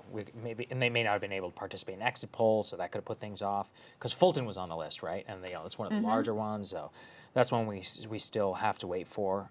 Let's see. Are there any other bomb threats at DeKalb locations? Some Fulton, Gwinnett, Cobb sites to remain open after 7 p.m. These are all big, huge counties. Democratic. The places where Democrats really look to outperform to have a shot at Georgia. It does look like we have some other states that they can go ahead and call. Can we go and put the national one up? It looks like there's a few more that has officially come in. I think no surprise to everybody, Florida officially called for Donald Trump, 8:01 p.m. Now that the polls have officially closed. They also, Decision Desk has it, Alabama, Mississippi, Tennessee, Kentucky, West Virginia, Indiana, Montana, and Oklahoma now have all been called for Trump. But, this is the first time, because it's 8 p.m., that they can officially project those. I don't have, if you could pull it up, Logan, just to show us the official Electoral College count, because I'm not 100%, I can't do all that math in my head immediately off the top of our head. But, no surprise yet. Every single one is expected. Georgia, the votes trickling in, but keep in mind what Krystal just said about the extension. Still only 35% right now, and those key suburban ones are so important for the overall vote total. It's not even worth taking a look at yet. North Carolina is still at 5. Let's continue. We don't really have enough yet. We can maybe look for signs in Ohio like he was. I mean, it looks like in Virginia, it looks like Kamala Harris is doing enough to win the state. I think it'll be a little bit narrower of a victory, though, than what Biden was able to achieve there is kind of what the early indications are that it looks like she's on track for. So what we might be seeing in Loudoun County, because I do just want to mention that, again, this was that sort of ground zero for the parental Youngkin revolution. It was back in 2022. I'm reading from the Guardian right now. There's a quote from a parent. This is from Glenn Youngkin. "No more are we going to make parents stand outside of the room," Glenn Youngkin told a crowd in Leesburg, part of Loudoun County, on Monday. "We are going to put them at the head of the table in charge of our children's lives." But that message failed on Tuesday as Democratic-endorsed candidates won a majority on the Loudoun County School Board. So that was where it felt like the bubble had been popped for all of these Republican activists in Loudoun County because they lost all these school board seats. So if we're seeing a significant swing in Loudoun County, maybe it's an outlier because it seems to me like it's not rural really anymore. It's so built up. I mean, parts of it are very, parts of it are it's still, not rural at all. Like, I mean, if you get to the outer edges of it, yeah, that's right. It's like horse rural in terms of a house is like $4 million. You pay for the rural. Absolutely beautiful place. One of the prettiest parts of the state, for sure. I don't know what to make about this. But it is an interesting one because it did have some hyper-specific local that's dynamics the there. Is it specific or is this national? 96 in. And I mean, also she is still winning it by 17 points. Yeah. Right. You know, so it's not like she's still But doing well. Right. You know, if that shift is representative of anything, that's significant. Or maybe it was just. I mean, what is it? You know, it's the richest county in the entire country, isn't it? I'm fairly. I think it is. It might be even number 2 I think it evened out. I think it beat Fairfax. Okay. Oh, Then really? it beat number 1. So there you go. But I mean, what's the richest interesting? People, Well, so this is what I'm wondering. Maybe it's the Republicans who lived in Arlington, Fairfax, whatever. Maybe they all moved out to Loudoun, and that's what's happening. that actually That would make could a ton be. of sense too. I didn't even think about that. You're 100%. You know what? Yeah. There could really be something to that. Yeah. Because there was a lot of COVID migration. Bingo. Yeah. I mean, that's You want part more of- land, you move a little bit more out into the suburbs. It makes a lot of sense. You know, in some ways, it seems like the sort of Nate Cohn theory that this would break, not exactly like how the midterms broke, but a similar dynamic of like seeing very different dynamics in different parts of the country. It seems like that outcome is very much on the table. Absolutely. Hey guys, we got some exit polls from ahead. Pennsylvania. So if you like a hit us close up. race, then you're going to be happy. Oh boy. Because at least the exit polls are saying 0.34% lead for Harris. Right now. Fill me now. 0.4 North Carolina for Trump, 0.3 in Pennsylvania. So That's a bullish sign for Donald Trump, I think. Right? now, exit polls are often more wrong when the polls are also wrong. So this doesn't mean the polls are right, but it does kind of look, at least the early things we're seeing, I think, say that other than the Florida polls, which, what a surprise, they're once again wrong. It looks like, pretty close race so far. Yeah, Wow. so actually it would be as close as predicted. That's pretty, I mean, that tells us something too. Wow. Look, what's the caveat? This is just exit polls, but it is data. It's better than polls, right? So Yes. It's a little bit of something. This is like Dixville Notch tying. Wow, man. That's... So, and just to remind people. And we've got Brendan Boyle in 4 minutes. Okay, Oh, cool. okay. Congressman from Pennsylvania, From Pennsylvania. labor guy. There you go. Just to remind people, I mean, first of all, Pennsylvania is one of the larger electoral prizes. I think 19 electoral college, 18, 19, somewhere in that ballpark. Anyway, if Harris wins Wisconsin, Michigan, Pennsylvania, and loses every other swing state, she gets 270. That's my map. That's Ryan's map. Yeah. She gets Ryan's map. You get the exact And- 270, 268. Yeah. That'll be a And nightmare scenario. It is a nightmare Yeah. scenario because then you have, I don't think we were on air when I mentioned this, but then you have people like Ben Shapiro who are already out there saying, like, if it does come down to that, Florida really got screwed in the census and should have more electoral college votes, and we're going to take it to the Supreme Court and try to change it so that Florida gets more, and then she doesn't have the 270, and then Trump ultimately, you're going to see stuff like that. Interesting. Who does Florida take from? Because if you have to reapportion them. I think it's Ohio. Or no, it's Michigan. I think that's what it is. Because that's why the whole 270. That's why it would work. Works out is that it was either So Michigan I will get believe one it was less and Michigan, Florida get one more. Where Yeah. Florida actually was allegedly So then it was supposed to get. So then one it would more. flip it. 269, Yeah. 269. Yeah. Yeah. Yeah, so But I think there's one more as if well. it's that, it might have been PA, and not to actually. mention, just if it's that close, I mean, we know what Donald Trump is going to do, It'll be okay. right? He's Yeah, already out that's there a great tweeting point. about how Yeah. it's That's being a rigged great in point. Philadelphia, et cetera, et cetera. Can you imagine if there were bomb threats at all these Republican precincts. Oh my God. Yeah. So he's at the same it would be time, over now, At right? the same Like- time, he's saying like it's rigged, it's getting stolen, they're cheating. There are systematic bomb threats in Democratic precincts in swing states. How, Ryan, do you have a good... Well, if Trump does win, in my map, 271, 268, I'm sure we'll hear about that in terms of, especially if Georgia is close, right? So We'll hear about it I from me. wouldn't Well, put I mean, past. it's a legit thing. I'm not saying it's not. I'm not saying it's made not up. legitimate. It's a real issue. Yeah. And it's, it's very troubling. that Bernie this has is won happening his right Senate now. race. Congratulations, Senator Sanders. Wow. Wow. How old is he? Yeah, what is he Is he at now? 81, 82? I think he might be 82 now. Let me see. He's got another couple terms in him.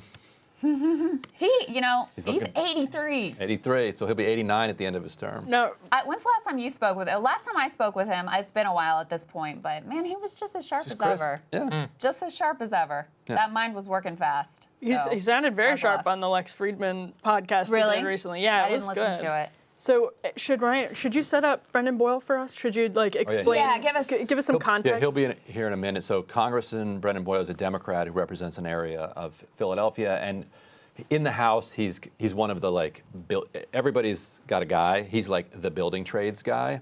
So he was a very early supporter of Joe Biden in 2020 when most people thought that Biden actually didn't have much of a shot of beating all these other hip, cool new candidates.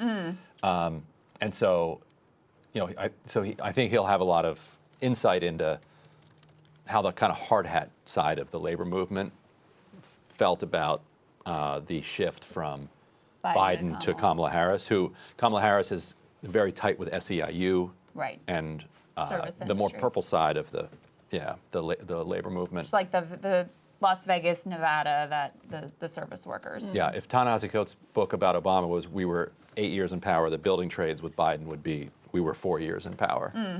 But yeah, he was telling me recently he thinks it's like 1/10%, like extremely narrow, that it's going to be extremely close. I mean, that's what the exit polls Yeah. suggest, according to Logan, if you're looking at it. Yeah, he'll be joining us soon. 0.3% for Harris. Oh my goodness. Can I give a good victory here? It appears Marijuana Moment has conceded that Florida voters will reject the ballot measure to legalize Congratulations, marijuana and Wow. the SAM He's gonna move to organization. Florida. I honestly should move to Florida. Thank you, Florida. Thank you for. You don't want to be Colorado or any of these other shithole cities that smell like weed Thank you for- all the time. Thank you, Miami. You wanna get know your what? I'm gonna abortion call it here clean Right air. now, I'm going to call my wife after this. I go, we're going to fucking Miami. Thank We're you gonna for- party in Miami, and we're going to have fun on the beach. Dude, We're you're gonna not smell gonna weed in smell Miami. any Weed. Yes, in you the are, city of man. Miami. We don't Yes, smoke you will. weed in Yes, Miami. you You're will. gonna smell That's right. weed. No, we don't. We Ryan don't smoke Grimm weed. can We will confirm. lock your ass you will up. smoke You weed. will I need smell to it. become. I need to become a Florida resident. The only way you can keep weed Hell out yeah. is by changing the rules so that Do you guys it's 60%. understand what this means? This is the first time we had a But it's victory. 60%. Victory! All right, This people is a- stood this is up. a- They stood up against the weed lobby. This is a weak Finally. victory. We're taking this away Yeah. from You got Saagar. 40 You got- Absolutely not. You got like 44% You don't of the understand. vote. I was prepared for failure. All right. All right. Okay, I'm going to take a bathroom break while you guys do this, so just All right. Okay. Congressman Ryan, why Boyle, don't can you hear us? Yeah. Yeah, although I was pretty entertained by that last part. You guys can continue. Yeah, so Saagar over here is irrationally opposed to weed and is celebrating the undemocratic defeat, what appears to be an undemocratic defeat He's of opposed to marijuana. freedom, bottom Because line. you need 60% in Florida for all these constitutional amendments, and weed is going to do well, but it's not going to get 60%. It sounds like he's celebrating that the free state of Florida is not quite as free. Yeah, That's come that's on, right. yeah, good That's call. right. Congressman, just tell us a little bit about, what's your sense of Pennsylvania today and how you think things might unfold, who's got the energy, et cetera. Look, I always take a step back from some of the anecdotal info that you hear on Election Day, and even take a step back from the polling and just go back to the fundamentals. The best predictor is past election data. And what we know is Pennsylvania was a 1-point race in 2016, actually under a 1-point race. And in 2020, it was a 1-point race. So I've been saying all year, especially with Republicans for the third time in a row, nominating the same candidate, and with maybe a record high polarization in this country, I fully expect another 1-point race. And all indications are that this was actually looking closer to a few tenths of a percentage point than about 1 percentage point. Wow. And I have to say, as we sit here a little past 8 o'clock, the polls just closed a few moments ago, I haven't budged from that one bit. Now, I was out and about today in my district. I represent about half of the city of Philadelphia, from Northeast Philly all the way as far south as Independence Hall and the Liberty Bell. And I represent actually a big bulk of Temple University's campus. We have seen huge turnout in Philadelphia, especially in the 3 Puerto Rican heavy wards of North Philadelphia, areas that typically have low turnout. Perhaps Donald Trump inadvertently helped with that last week. So that has me feeling good. But what I don't have a window into is, what am I not seeing in rural Pennsylvania, where perhaps they're also having a high turnout and it's for the other side? And how are the you've got a close relationship with the building trades. How are they feeling about the shift from Biden to Kamala Harris? And do you expect that that's going to cost enough votes in Pennsylvania, or do you think that there's enough to be picked up on the service industry, service union side? Yeah, I mean, you always have to draw a distinction between the leadership of the union and its rank and file members. I can tell you that in terms of the leadership and kind of the next level down, tremendous enthusiasm for Kamala Harris. I have to tell you, they were also the biggest backers that when it looked like the switch that Biden might drop out, the message loud and clear from my friends, whether it was at the laborers or the sprinkler fitters or you go down the list, they were pretty adamant it had to be Kamala Harris. She had to be the nominee. It would be completely unfair for big donors to somehow parachute in their alleged dream candidate. They've been enthusiastically pounding the pavement for Kamala Harris. You've actually seen, and I know there could be a little bit of a spectrum when it comes to organized labor, but you've seen total unity in terms of the ticket. Now, beyond that, it's no secret that, of course, when we have, certain unions with a membership that skews heavily male and heavily white, well, we know that population statewide and nationwide is Republican leaning, as it has been for about a generation now. The good news is, if you're in a labor union and you're in the Philadelphia area and you're still in that demographic, you're much more likely to vote Democratic than if you are not in a labor union. But we have to be realistic that there are certain challenges that Democrats, frustratingly to me, face. Do you worry about the message it sends when, for example, the Teamsters Union, which, the Biden-Harris administration really specifically delivered for in terms of their pensions, of course, also things that they've been trying to push forward with all of labor, both with really positive NLRB picks, which could be key to the Amazon organizing drive, and also in support of the PRO Act, when, in spite of, I'm critical of this administration on certain things, but I think it's been the most pro-labor administration, certainly in my lifetime, and then that's not rewarded with an endorsement. Are you worried about the incentive that creates for future Democratic administrations who have not always been, frankly, so great when it comes to labor? It's an insightful question, and yet it's ironic you're asking it of me.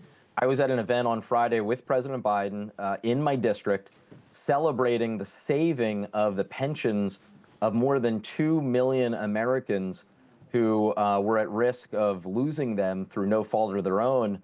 One of the guys who was there at that event on Friday, who worked, it was a warehouseman, member of the Teamsters for 25 years and currently on a Teamsters pension, is my own father. So needless to say, that is an issue that is near and dear to my heart. I worked with Bernie Sanders, Marcy Kaptur, and a number of others. We pushed at it for years and years. Donald Trump couldn't care less. And then finally, when Biden came in, we were able to add that to the Inflation Reduction Act. So it was a great win for the more than 2 million pensioners.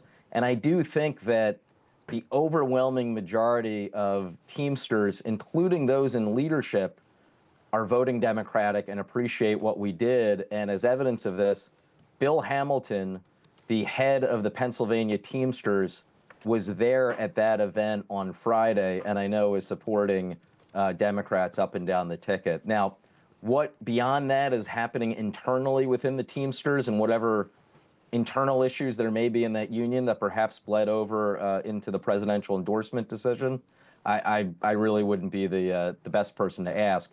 Yeah. But I'm confident Democrats will still have the back of the working men and women of labor because it's the right thing to do. So was there any advice that you were giving to the Kamala Harris campaign about how to win Pennsylvania, either that they took or that you wish that they had taken?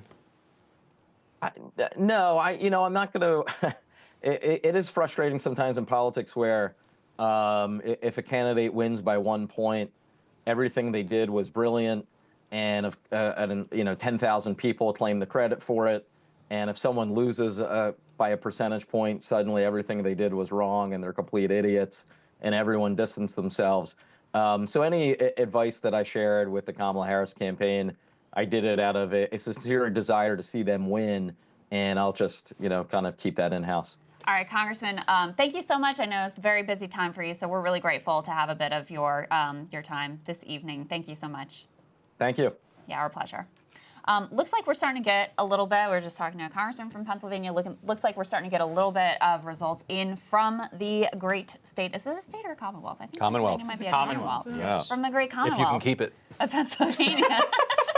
Indeed. Logan, what you got for us, Logan, with regard to Pennsylvania? Obviously, this is very early, 4%. friends. We got 4% here. We got Kamala Harris up big, 70% to 28%. But again, this is 4% reporting. Looks like we got some Pittsburgh votes here, though, that maybe we could take a look at as well. Logan, anything that you notice here that jumps out? It's just too early. I'm not shocked to hear that Kamala Harris is on track to win Pittsburgh. But with 4%, not a lot we can not say at much we this can point. say. Not a lot we can say at this Did you point. guys get anything out of the interview? I wasn't able to hear all of it. Yeah, what did you make of that, What Ryan? did you think? Interesting. so embarrassed by what Interesting they- that the my wheat Teamsters. That what? I said, I'm so embarrassed that he heard any of my wheat rant. Oh, you seemed like you enjoyed it, and I was like, I hope so. Yeah, he was enjoying it loosened him up for Yeah. our conversation. He was enjoying that. I mean, basically, from the horse race perspective, he thinks it's on a knife's edge. Yeah. Yeah, and that I mean, maybe they win, maybe they don't. He's seeing the same probably exit poll Yes. data that Logan was crunching the numbers for that has it at a 0.3% difference between the two candidates. That is so crazy. It really is. Yeah, and he was careful to say, he said, listen, where I am in Philly, huge turnout, Yeah. right? Democrats are doing everything they need to do, but what I can't see, Well, the Puerto Rican thing was interesting because if it really Yeah. is that close, oh my God. because there's like, it's not a joke. There's a ton of Puerto Ricans, as Biden says, not a joke. A ton of It Puerto is- Not a Ricans. joke. You know what? Yeah. It is actually true. Yeah. If she wins Pennsylvania, Because by by point- 10,000 Yeah. votes. 0.3% of a vote. Bingo. It's And Hinchcliffe. it was a big Yeah. Puerto Rican turnout in areas in Philly that had previously and depressed. Allentown and Scranton. Oh my God. And Reading. That would Yeah. be the craziest outcome. Now, I remember because I stayed around after my segment, not this past Monday, the Monday before, when you were in, Guys, pull up. There he is. you and Saagar were talking about the MSG rally's impact, and you Yeah. were pretty on the nose about thinking that this had a potential to break through. It sounded a little different, and Trump says a lot of wild things that don't break through. I think after 3 presidential runs, that's more true now than ever, but maybe having an ally that echoes some of the themes that voters dislike about Donald Trump say it just can cut through the media in a different kind of way. I mean, that's one of the things the congressman was saying, which is such a true point, is let's say this does come down to the absolute wire. It genuinely could come down to like 10,000 votes in Pennsylvania. The whole ballgame could come down to that, which makes me kind of nauseous, but that's very possible, right? Then whoever is on that winning side, yeah, everything was, it was brilliant and they ran on the right themes. And yes, of course, running around with Liz Cheney was the perfect idea, blah, blah, blah. And it was such a catastrophe for Trump just doing the bro show, whatever. Or flip it around and it's 10,000 votes the other direction. And suddenly the other side looks like a genius. And it's like, in the end, all of these little All just tiny luck. things, so much of it is just luck, It's no way to decide like the serious fate of a country. But luckily, Can you come up with a better way, though? like to have I guess put less on the line. What did Churchill say? It's like the worst of it's Yeah. like the worst system Except that for we all the know, others. Except for all of the others. Yeah. I would say the worst part about kind of our system with the Electoral College is, it's not necessarily which party it favors. That's going to change year to year. In 2012, it actually would have favored Dems. If Texas ever becomes purple, it'll favor them again. The real problem with it is that it gets all the power in just a handful of people's hands. So like, yeah, our vote collectively matters because your state, everyone who's Democrat or Republican in a state is going to move the overall Electoral College. But those politicians are focused on 7 states for a reason. They're not doing trips to West Virginia. They're not doing trips to Tennessee. And so the incentives of democracy aren't based on the idea that every politician is an angel. They're based off of the idea that they want to hold on to power. And the incentives are to focus on whatever is best for those states, not what's best for the nation as a whole. Yeah, no, I mean, that's absolutely the case. And so, you know, I think we'll have these big meta narratives that will come through, depending obviously on what the results are. But any one of these little things going in a different direction could. Oh, absolutely. And look, we still don't have nearly enough data on everything. I think we only have, what, 50% of the vote right now in Georgia. North Carolina's like 10% in, but that's just not even close to being able to draw any real conclusion. We've got about 8% of the vote coming in from PA. Logan, have you looked at anything out of Ohio since we have about 40% of the vote? Yeah, that's Ohio. There? Do you see anything interesting? I'm seeing a lot of interesting things. I mean, the vote's not done there, but almost every part of Ohio looks like it's moving towards Dems. Wow. It's So really? Ohio's really interesting. Ohio and Indiana are the 2 best news data points for Democrats so far. And we'll see if Pennsylvania starts to see it looks similarly. You know, it's a good sign. But again, there's a lot of vote remaining, and I can't say for sure, unfortunately, where the outstanding vote is within these counties, right? Maybe there's a disproportionate amount that's early in some versus others. I don't know if the cities or the towns are counting faster there. So, but if this is reflective of where the Ohio vote ends up, which would still be a Donald Trump win, but a much closer race than last time, that means one of 2 things is happening. It means either the national environment isn't as modest for Harris as we thought, or it means that Ohio is swinging back to Dems. Now, in politics, you know, object of motion doesn't always stay in motion. States change all the time, but they usually don't change alone unless they're Florida. Right. So yeah, that's a really good point. I mean, when we think a little bit more about Ohio there, and we've got this movement that is currently happening, like you were saying, towards the Democrats. I mean, what exactly should we draw from that? So in terms of what the crossover would look like, Logan, if the crossover is going to be Indiana, how much can we transpose, for example, like Ohio to Pennsylvania or to Michigan? Like, for example, which of these particular states? Also, if anyone's wondering, Emily, what is she doing? She's doing like Megyn Kelly. Krystal just had to step out for a second, so don't worry, everyone's coming back. Yeah, bro show. Triple bro show. Yeah, triple bro show takeover, which I'm sure people will love. But Logan, go ahead before I cut you off. yeah, I think it's often related. I mean, Ohio, Michigan, Pennsylvania, Wisconsin, they do kind of shift together. Ohio lurched far to the right in 16, but these states are still highly correlated, especially with Michigan. So I don't think what happens in Ohio is necessarily going to stay in Ohio, and it does make Selzer look more right now. I'm not saying put Iowa on the board for Harris or anything. I still think it's unlikely she wins, but there might be some movement there. That's kind of what I'm expecting, is that Iowa at this point might be getting closer too. Yeah, also, bros, we'll did you see the Loudoun County thing? Yeah, we talked about it. Oh, what happened? Yeah, no, it the revised glitch. it? Yeah. Oh, there was a glitch. Yes. Wait, glitch. what happened? Yes. Are you serious? Somebody fat fingered the Loudoun. Get out of here! No way. Wow. Sorry. Well, let's get Krystal mic'd up. Crystal's coming back on. Yes. Gentlemen, okay, Logan, pull this shit up. I gotta see this. You've got to be kidding me. So the entire thing was fake. Yeah, it was fake. No! Oh God, narratives destroyed. All We right, had so much to say about that. I too. know. Yeah, I was exactly. shocked by We it. did a whole bit on Hey, it. you know what, everybody? our That is confusion, evidence, though, by the yeah. way. That is evidence for you are going to see some revisions tonight. You are going to see, what's the process called? Curing of ballots? Is that right? Curing, yeah. We see ballot curing. We will see ballot challenging. We will see a couple of different things. Sometimes people do that are happening. Fat finger. Fat fingering. Data entry. So what's the real number? Logan, can you pull it up? Can we do that? And then control room. Let's cut to Logan's controller screen while he pulls Let me that see up. if I can find Loudoun on here. All right, so So right it now, is, so it's 17 at point 40. lead. So we don't. So do we see that in here?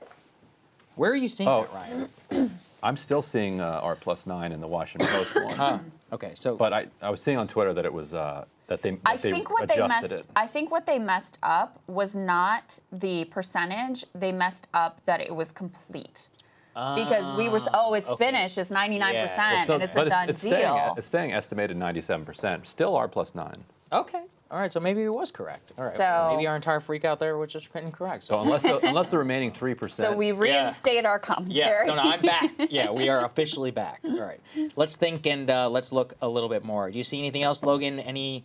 We're getting some Why is Kansas. North Carolina? Yeah, so you know, pretty? this Kansas is data's really coming in early, right now. but Ted Cruz is doing markedly worse than Donald Trump in the very early Texas results. Oh, let's check some of that. We got 41% of the Let's go. vote. That's interesting. Yeah, Let's go. What do we got there? oh man, I wish I still had it. Let me see. The nation can come together on one thing. Yeah, Yes. he's. Send him to Cancun. So Colin Allred so far has a 1-point lead very early. What does Trump look like in the state right now? Yeah, Pull that Trump up. has. Hold on, let me just calculate this real quick. So Trump is up 3.3, and I'm not going to say anything about the overall numbers because it's just too early for that. And Colin Allred is. But so Trump is 1.3. outperforming by like 4 points. Almost 5. Well, it's a 0.5 lead for Allred. So.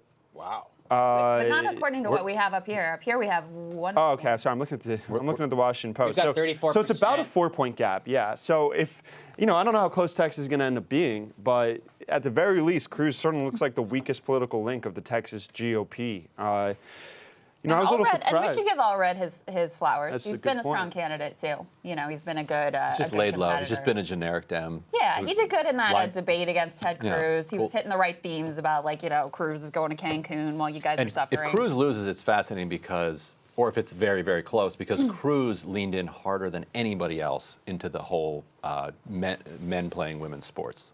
Like all the ads that he ran against Colin That's so Allred crazy to me. were So- about that. So crazy. Logan, do you have projected exits for Texas? Do you know? Are you able to? Not pull yet. that in?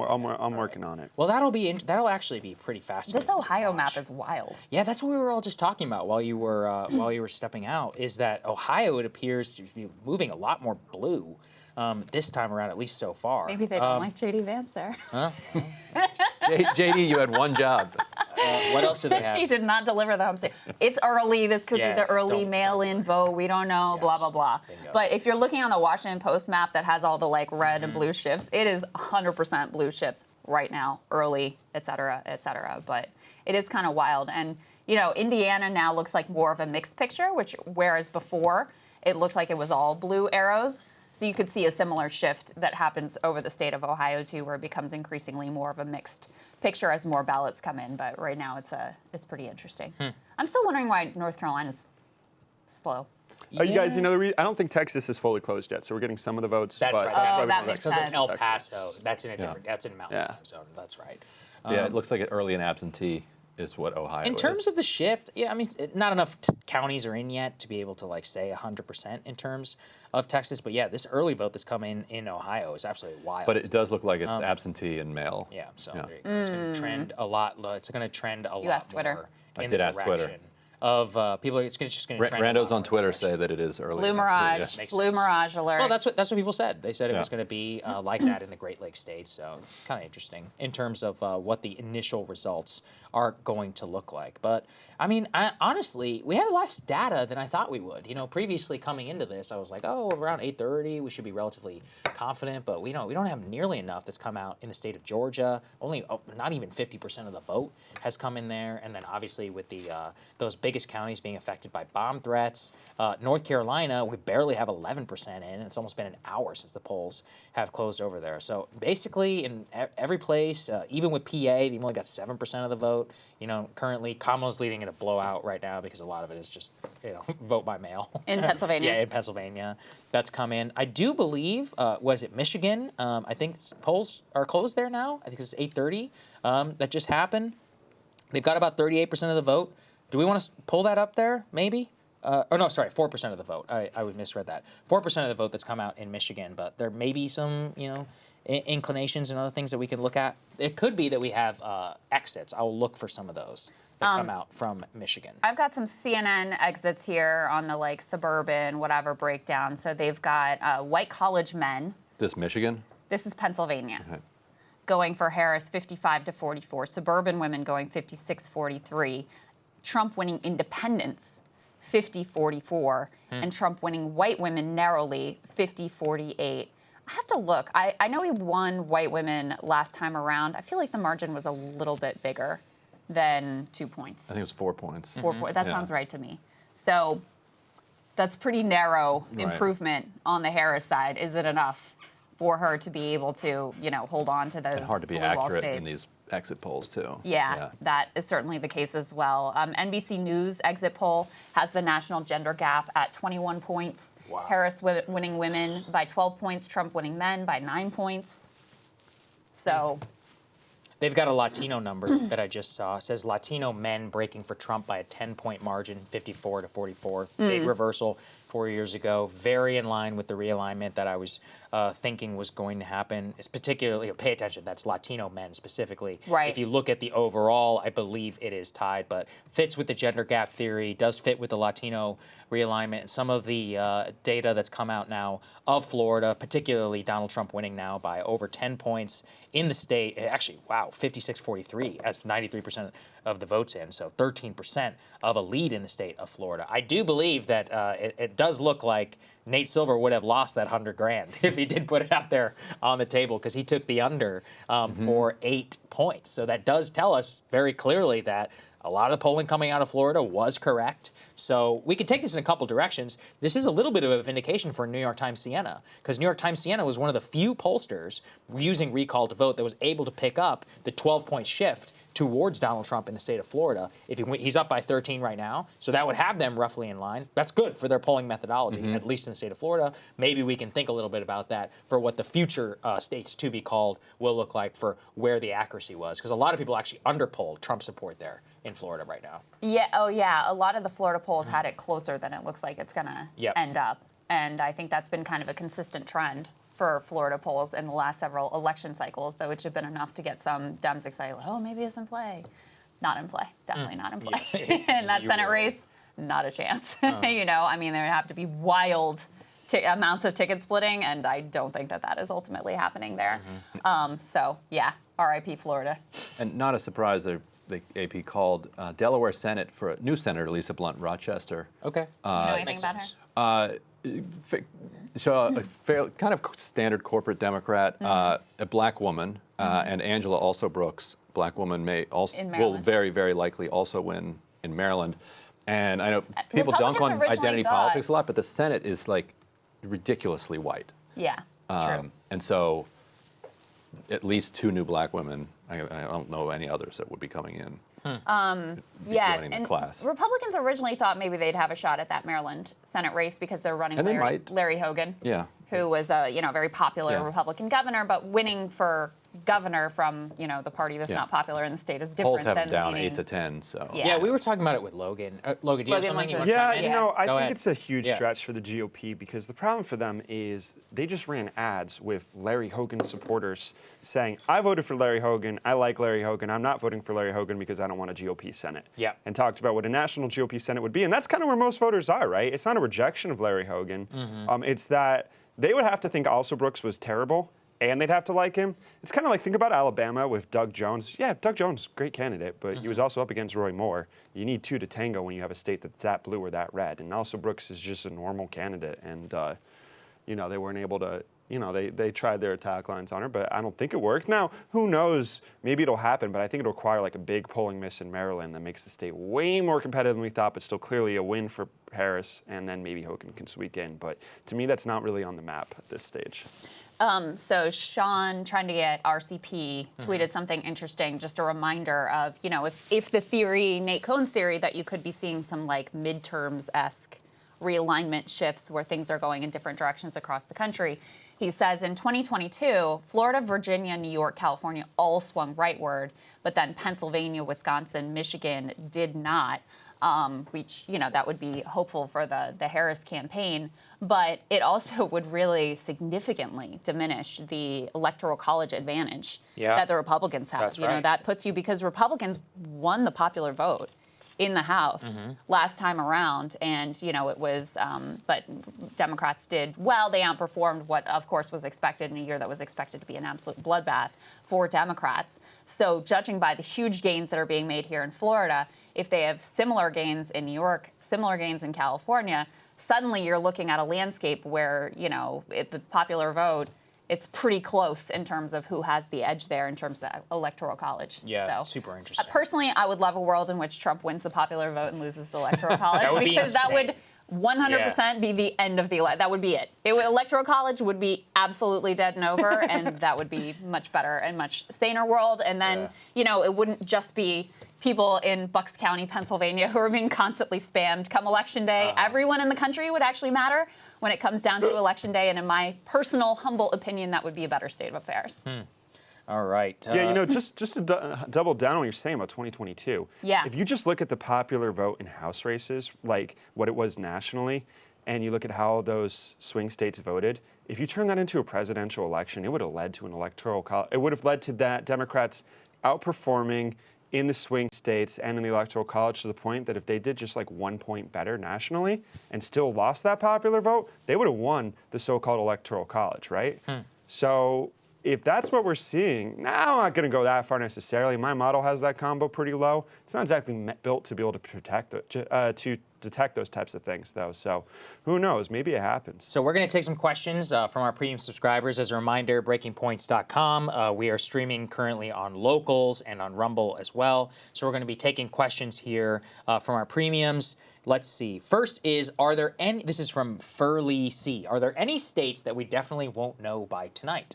That is an interesting one. I'm not sure. I think Probably there might be a number Nevada. of states that we won't know. Pennsylvania, I think we're unlikely to know definitively tonight if it's really that narrow. Very razor tight close, almost certainly won't know by tonight. I think it's Michigan as well. Wisconsin, where they have to do that hand recount of 30,000 ballots. It's going to take forever. That's in the city of Milwaukee. I know that John Ralston warned that, well, first of all, because you're asking this now, and I'm assuming you're talking about East Coast time. So even though polls will close at, like 9 or 10 p.m. in Nevada, that will already be like past midnight here. And then if it takes a while, like 1 a.m. Nevada time, that's like 4 a.m. Washington time. So that's almost certainly one. If it's razor tight, which Ralston predicts, that could take up forever. And they have that whole need to cure the ballots and ballots that are, that were mailed in, post-dated by Election Day, but comes in a few days after Election Day, still get counted. So yeah, Nevada, I think we definitely will not know for sure tonight. But yeah, to me, we still don't have a lot of data on Pennsylvania to know for sure. But if the exits are indicative, then we could be in we could be in for a long count there as well, figuring out what the hell is going on. And then we have no idea with the Michigan, Wisconsin, with what might happen there. So yeah. So to hang tight. To build on what Brennan Boyle was saying, Harris campaign seeing a high Puerto Rican turnout in Philadelphia as of midday. The 3 wards that contain the highest concentration of Puerto Rican registered voters were already at 79% of total 2020 turnout, and seeing high enthusiasm among college students, which is also what Boyle had said about those. Yeah. Somebody asks, Super Heron 3000, what's Biden up to tonight? Nobody knows. That's the best part. He's not at the Harris election night party. He had his milk and cookies in bed. and they put him to bed. I mean, listen, I get it. It's my bedtime too. This is right around when I'd be shutting my eyes. So, actually, no, I'd be long asleep by now, to be honest. Do you really go to sleep that early? I try. I put the eye mask on at 8:25. That's what I try to do. So every night, or it's wild. every night before the show. Every night before a show. Maybe we'll stretch it when to you 9. wake up. We're going crazy around 5 a.m. So that gives me 9 hours or something. People don't want to know about our wellness routine. They want to know about data. Let's say that for sure. Answer some. Yeah, maybe you're right. Some of the diehards. These are the premiums, right? What else we got here?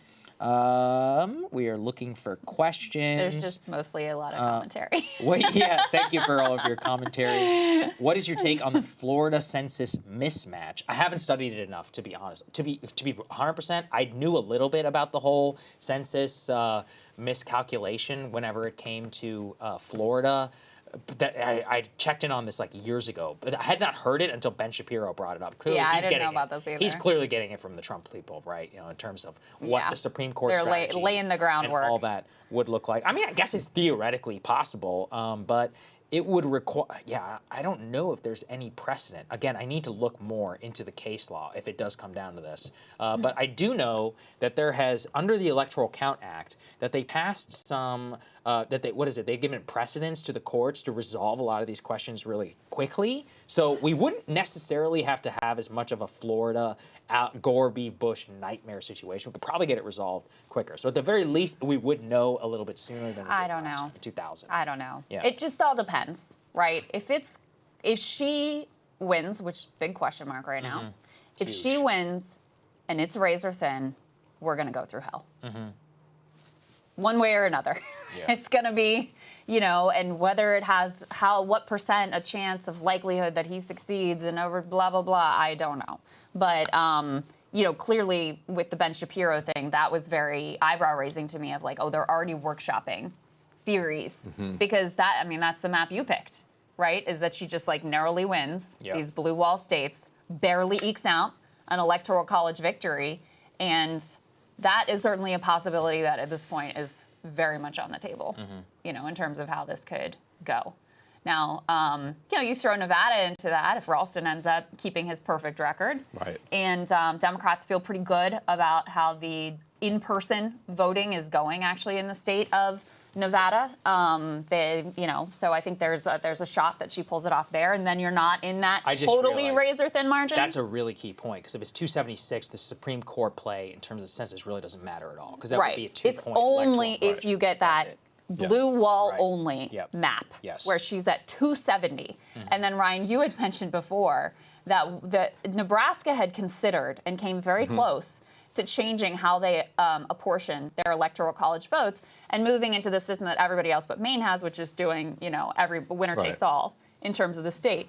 And there was one Republican senator who was like, no. And there were technically 3, but like 2, and I did a little reporting on this at the time. There were two who were willing, they told people, like, if this guy goes, I forget his name now, if this guy goes, then we'll go with them. But we're not going to do it unless he's doing it, and he was the one that was right there. So it really was that one guy, even though technically 3 stood in the way of it. Yeah. Lindsey Graham. And he represented what, near Omaha? Omaha. It was basically. I think he just lost his. He's going to lose his race anyway or something. Oh, really? Yeah. Was it in this? It was this area where this congressional district is, correct? Right. And so I mean, you can understand his thought is like, well, if we do that and we just apportion the whole state the way that other states, no politician is ever going to care about us again. Well, like the only reason that they care about us is because of this one freaking electoral college vote. And if we give that up, then they're never going to care about us again. So I think that was, you know, I'm sure a big part of the reason why he decided to hang in there. Plus, the rumors are he is going to be running for mayor of Omaha. Yeah. So there you go. And that would be. And there were rumors. That would be bad for him. Just when you think of politicians breaking with their incentives. Man, Logan has so much random knowledge. I really respect it. Logan, we love you, man. And they were so happy to have you. There were also rumors that they were dangling like endorsements, like if you support this, you'll have full Republican Party backing for your mayoral campaign, though. But then the thinking was, okay, all that backing is worthless running in a Democratic-leaning city. So he's like, I would rather be seen as the maverick. As the independent Republican who bucked the trend. Than have the party support, but be looked at as a partisan Republican. You know, I was thinking at the time, because Trump's numbers just dropped like a rock right after he tried to do that this might, you know, this is something that could really help him in a general election maybe. But I'm also now kind of wondering, after the Seltzer poll, after the way too early judgment calls we're making on Ohio and everything else, this Midwest vote, in, you know, kind of like the Great Plains Midwest, that maybe this is just like an area of strength for Dems, and it wasn't even related to that Trump lost that ground in Nebraska second. I mean, that's the theory, right, is that area of the country, for whatever reason, geographically is, you know, has shifted in a way, which again, there's some evidence for in terms of both the polling and also in terms of the way that the midterms went. So I don't know. Now, Iowa, if it ends up Why don't we take one more question here? Go ahead, Logan. Well, Saagar's looking for a question. What were you saying? Now, I feel like for some of these, like, that might be one area where it ends up breaking from 2022. You know, Don Bacon won re-election in 2022. That was a top target for That's true. Yeah, that's right. They were Democrats, looking at that as Democrats got destroyed in Iowa, which, again, this is more on Seltzer than anything we're seeing if that were at all competitive. But that movement, that'd be kind of the break. I feel like in everything else with, the swing state gains, yeah, that would make sense. But Democrats have been losing a lot of ground in the Great Plains. Prince William County showing a R+8 as well. Which is that another good or bad? another sort of exurban Yeah. DC suburb. Oh, okay. Actually, where my And sister lives. Trump Yeah. currently in the count in Virginia is up by like a point. Yeah, but it's only 44% of the votes Right. or whatever. But Yeah, but they also Yeah, haven't yeah. called it. You know, Oh, and that's what you were saying, Krystal. which indicates it's Right. it's too close for them to know which way it's going to go. Now, Right. I think indications are she's going to win there, but Virginia did shift right in that 2022 midterm, and I do think she'll have a more narrow margin, certainly in Virginia. And it also shows you, like, the Republican commentary about, oh, we're going to win Virginia. I mean, it was not totally crazy. Yeah, that's right. It was close. It was closer than people thought. Okay, I found a good last question, and this one is going to be for Logan from Bishop. What are the odds that we get a tie? 269, 269. Logan, I'm going to kick that one to you since it's in your forecast. What do you- Going into the election, I think it was like 2% for me. Okay, It's about 2%. I mean, that's not nothing. It's you could see it. What's the exact I mean, that would be college combination that requires? what you would have to have is that Nebraska congressional. Oh, it would have to go red. I Would see. have to go So it'd be red, blue wall and then You never Omaha. know. But the polling there is pretty, like the New York Times polling there, I think had Kamala up by 12. Got it. And I think Oh. it's been pretty consistently, but who knows? By the way, I Anything think can Decision happen. Desk just called Virginia for Harris. So Okay, well, there you go. All right, yeah. Decision Desk projects that Kamala Harris has won the state of Virginia. So the Virginia dream is dead. Sorry, folks. fairly early. That's fairly early. 8:40. Yeah, that 45. is fairly early. That's not bad. Earlier than 2016. I can't tell you how True. swamped I was Yeah, by that's Mag. true. It's really funny, the algorithm thing. I have friends, normal guys. They don't pay that much attention to politics. There you go. We've got the official call. She's currently at 49.9, 45% of the vote. That's in. Logan, if you have a chance, could you put the number of Electoral College votes that we can now project for each one? Because there's been multiple other states. There we go. So yeah, so we got 111 there currently in the Trump column. You got a lot of the South and some of the Midwest that's come in, and then 48 there in the Kamala Harris. New column. England going in. New England Going in coming in strong hot for Kamala for Harris. Kamala. Shock of the night down there. I'm still really curious about Texas. I'm seeing some Democratic excitement about Colin Allred. I mean, you don't want to get too excited or whatever, but even that margin right there, 51-7 for Trump, 50% of the vote in.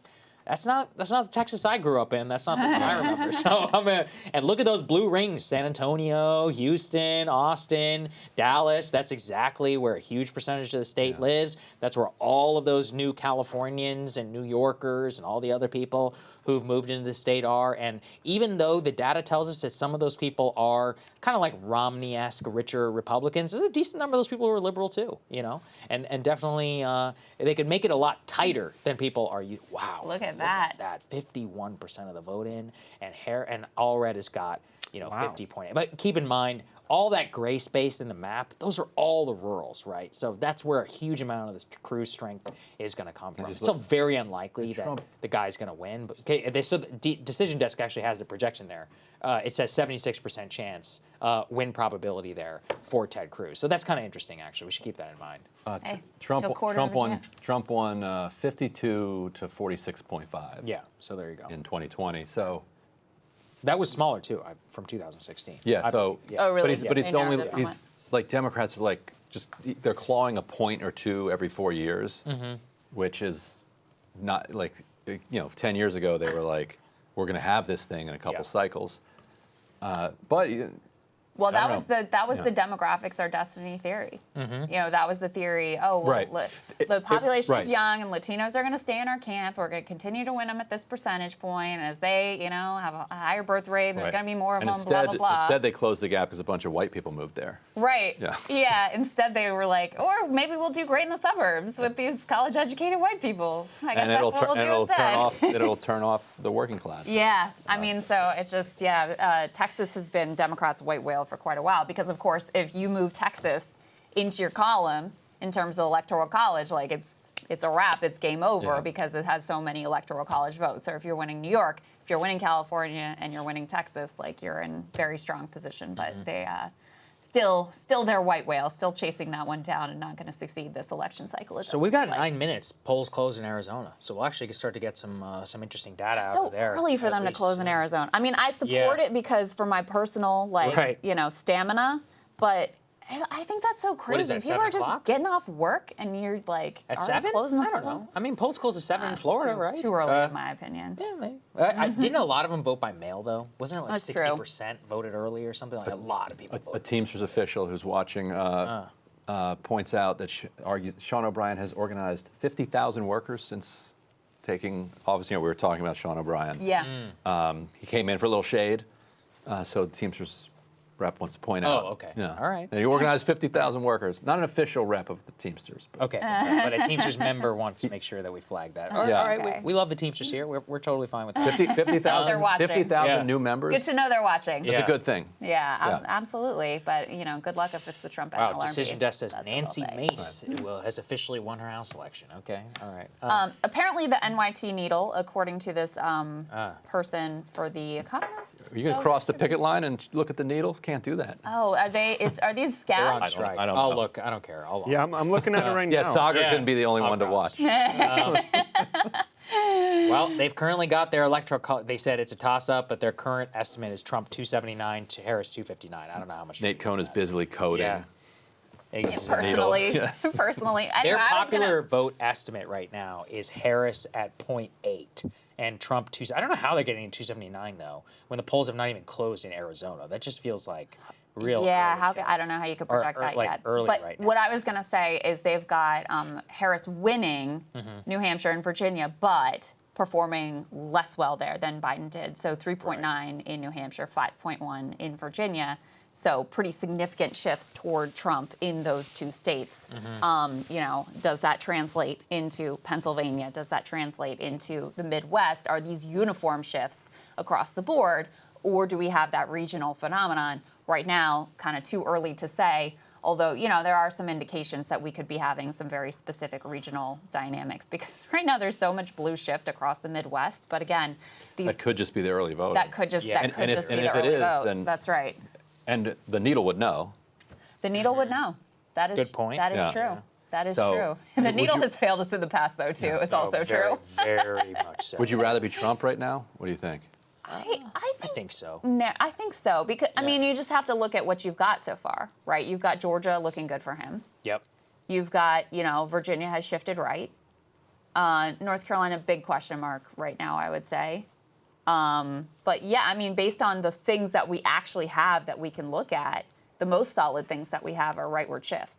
Yeah. Right. So I think you'd have to feel pretty good about that and possibility. what was the existential risk to Trump? Was a Harris blowout polling miss? Don't see it yet. I mean, it's possible, right? But not a national, across the board, massive risk, right? So all the talk that we had here about the risk of recall to vote and all that, maybe it was a correct decision, right? In terms of the inability, especially if I think a real story that's going to come out tonight is about rural strength for Donald Trump. That's what it seems like a lot. Definitely. If you look at the maps and some of the counties and the directions where they're shifting, that's a big part of it, which does vindicate the idea that these people are very difficult to reach, in terms of on the phone for polling wise. The other thing I think that will come out, at least for like right now, for what we can see for Trump, is that what you were really hoping for, or sorry, in terms of what you were trying to avoid, was to make sure you don't drop the ball in the Georgia and the North Carolina. Now, we can't call them yet, but they're going to be very, very close, and Harris could obviously still pull it out. But I think Decision Desk had it at like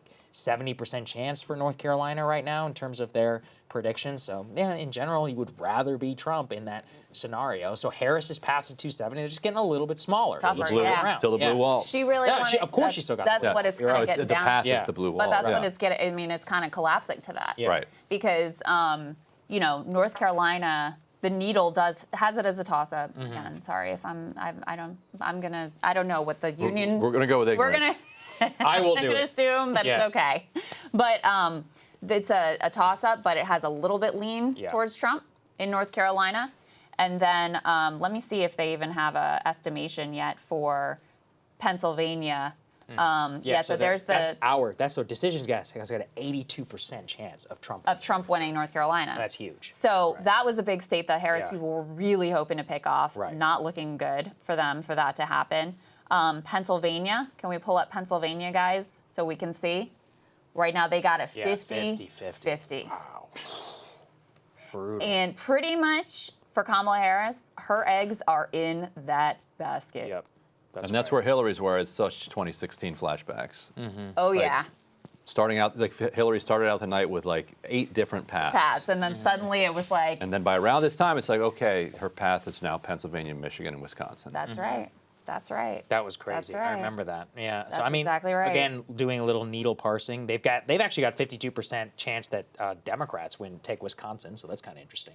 They've got it even in Michigan, but they have it 52% that Trump takes the lead in Pennsylvania. So that's what they have. Currently, they have it 53% for Nevada as well for Donald Trump. That would be that's getting right down to the 270 scenario. But yeah, I mean, I'd rather be Donald Trump right now. Yeah, So there's a lot. I think There's a lot so. of. Well, interesting in terms of the polling. It does look like recall to vote was the correct way to go. That's kind of fascinating in terms of what that looks like. Recall the vote. What do you mean? Well, The way that you were polled. Yeah. go ahead. So a bunch of pollsters were really worried that they would miss the Trump vote again. And so in order to sort of kludge it and just like kind of artificially boost his percentage to account for the fact that they may be missing, and I think it looks like now, like they were probably right to do that, they decided to ask voters based on what they recalled their vote being in 2020 versus, which has been seen as bad methodology and has produced less accurate results. Because people in every lie. Because people lie, they misremember, they want to be with the winner. So if they're misremembering, if they're claiming they voted for Joe Biden, but they really voted for Donald Trump, you're artificially boosting the Trump percentages.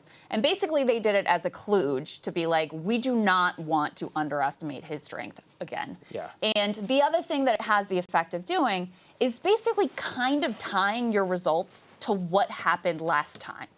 So it can't be that far off from what the 2020 results ultimately were.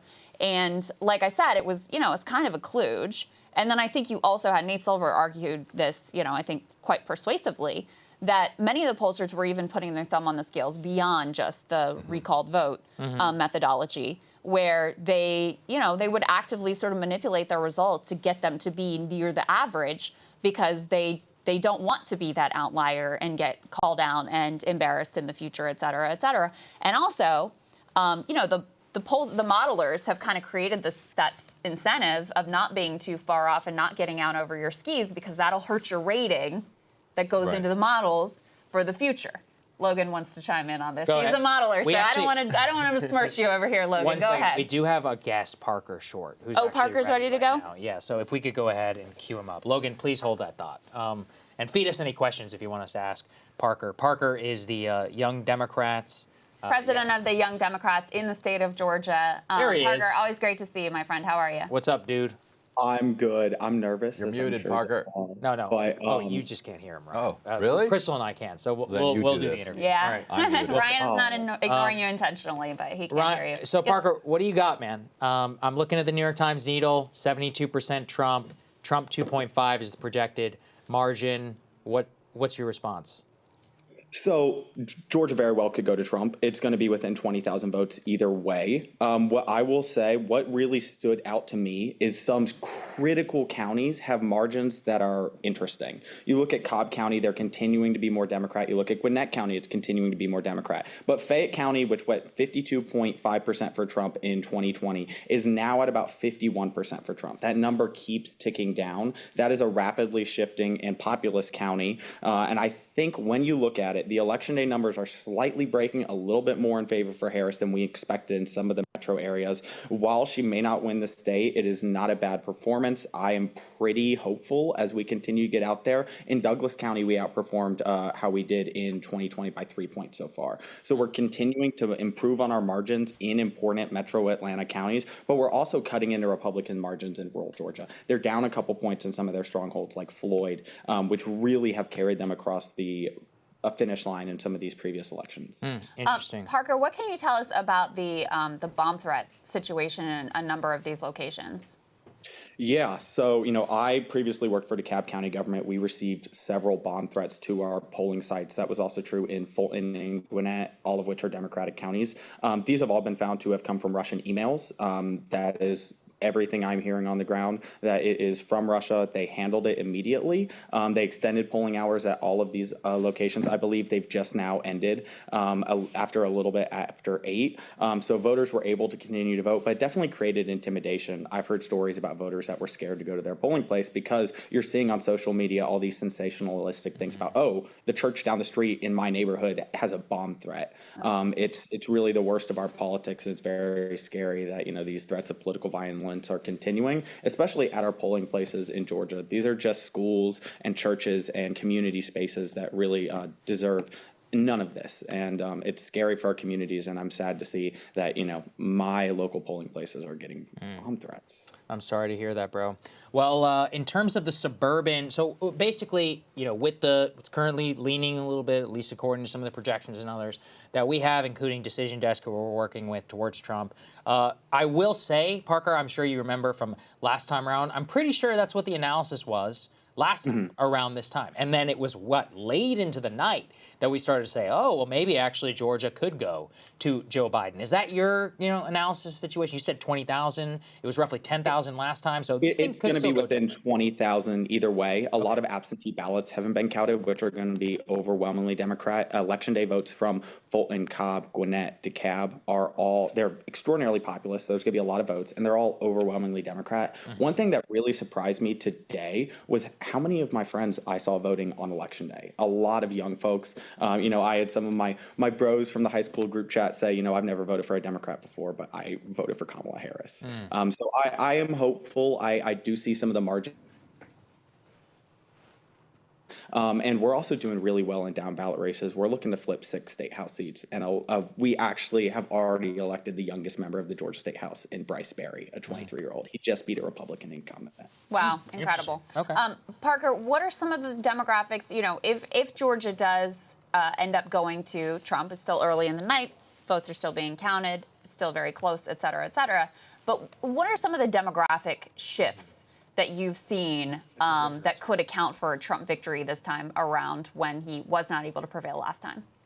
Well, y'all know the only group that Democrats are really consistently gaining with are college-educated white voters. I mean, Georgia is an extraordinarily diverse place. And if Trump wins, it's going to be because he turned out white men and he reached out to specifically, I would say, Asian and Hispanic families. You do see a lot of, you know, movement in the polls. But, you know, if he can keep down his margins and losses among Asian and Hispanic Georgians, then that will cover him and allow him to get across the finish line. That's not what I'm seeing on the ground. I'm seeing Hispanic communities and Asian communities extraordinarily engaged. We've got candidates running that are, you know, very involved in these communities. However, you know, the polls do show he's making up ground. So I would say it's just turning out your base, making sure those rural Republicans vote if he does win, and then just trying to cut the margins among men of color. Last question for you, Parker, and then we'll let you go. You know, what advice would you give to the Democratic Party? You are yourself a young man, so you have some insights into this demographic. What advice would you have for the future for the Democratic Party in terms of outreach? Well, you know, I am on the board of my Democratic Party, so I have a lot to say to them about how they can do better at reaching young people and young men in Georgia. In 2026, win or lose, we're going to be trying to reelect Jon Ossoff. He's the youngest senator in the country, and he's a young man. I really do think, yes, they need to spend more on college campuses. They need to do more organizing, but it matters what the messaging is. In the Georgia Democratic Party, our entire platform is health, jobs, and justice. I truly think that is the core of what the Democratic Party is and should be. But we also got to reach young voters where they are. Something that is kind of frivolous but important to voters is marijuana legalization, sports betting legalization. If you put those on the ballot in Georgia, they would get 70% of the vote. The same with abortion rights. And when we had 57% of the early vote in Georgia being women, I think that speaks to the fact that abortion is an impactful issue.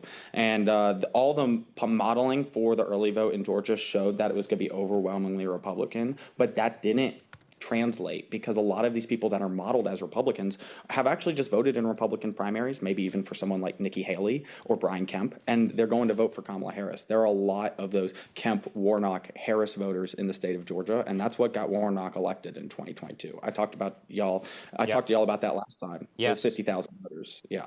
All right. Well, we love hearing from you, man. Yeah, keep us absolutely. updated about what's going on. It could drag into the wee hours, kind of like it did. I think it's going to. So It's looking like it. maybe hang around. We'll talk to you. Thank you, Parker. I'm Always around. great Appreciate to see y'all. you. See you, Thank dude. you. Thank y'all. It's such an honor. Aw, that guy is so charming. Yeah. Oh, you can't help but love him. You can't not you like can't him. help but love him. Remember, he's the one that went viral. I remember. Dancing? Yeah. Oh, yeah, that's and then we're like, oh my He's a God, great guy. we got to Took get the him world by on. storm. Yeah. So, I mean, you know, Georgia, he's still hopeful that maybe they can make up ground. It looks like it's slipping away from Kamala Harris. I guess you never know. But yeah, I mean, the path is getting increasingly narrow. It's going to be tight. As we go. Logan, you have any updates for us in terms of Pennsylvania or some of the other key states? I saw Decision Desk has it, I think 51% Harris is favored by to 49%. So it seems like it's as close as it could possibly be at this early stage. It does seem like New York Times, Decision Desk is thinking that the results are getting a little bit better for Harris, right? And the more data they're going to have, the better able they're going to be able to make these calls. But it's razor close as expected. And, you know, if she gets Pennsylvania, she'll be in a good position to get Michigan and Wisconsin. And that's always been her best path to victory. That's true. I wouldn't rule out the Southeast just yet, right? And just a quick sign up before I say that. I think because we like to make things simple, we put everything into the Sun Belt or like the Midwest, which technically Pennsylvania's not even part of. Yes, good point. But Arizona, Nevada, they really don't have much in common with North Carolina and Georgia, just about as little as they could, other than the fact that they're diverse. So I wouldn't read too much into what will happen out west there in general. So there's still some options to play around there for Harris.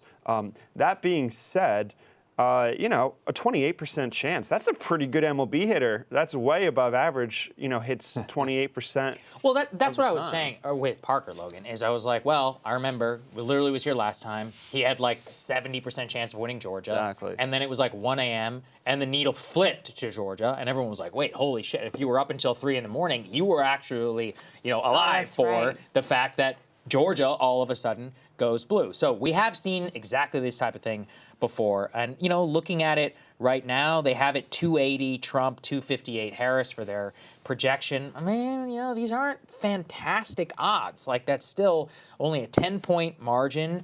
Pennsylvania, Still Michigan, a lot of drama. Yeah, actually, PA, they're going interestingly. They just flipped it a little bit more, 54% Republican. I'm curious why they did that. I think Must have gotten probably more to do- results They in. must have gotten a few more some results. crackers Nevada, they have it at 53% Republican. Michigan, they have it at 51%. But I mean, look, you know, 54% for Republican is still, you have a very high chance, 46%, of being able to come in there for Kamala Harris. But Yeah, one way to think about it is if you had a box full of 100 balls and Right. 46 of them were blue and 54 were red, you would not be able to tell that difference. yeah, exactly. No, you would never be able to tell on the naked eye. You know, just looking generally, though, I mean, it does look like North Carolina's coming in pretty well for Trump, just at least from what we could see. They've got some 40% of the votes that are, yeah, there we go, 40% of the votes that are in right now. Trump is up by 51. Harris is at 47. So they've got a 90% win probability there from Decision Desk that Donald Trump would win that state. So that would be the first state that I got wrong for that right now. It does seem, though, that there is a big big split ticket voter there. Kind of fascinating. Can you guys switch? Are you possible to switch to the gubernatorial? Can we? Just so we can see what that looks like? Because the gubernatorial will tell us what the split on that looks like. And just as a reminder, they were able to call it in. Oh my God, look at that. 54 to 41 for Mark Robinson. I mean, that's such a huge swing.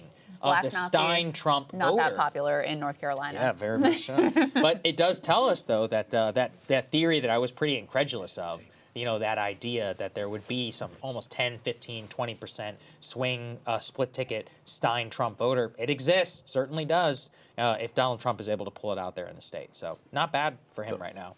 Emily, how's Megyn Kelly feel about the numbers so far?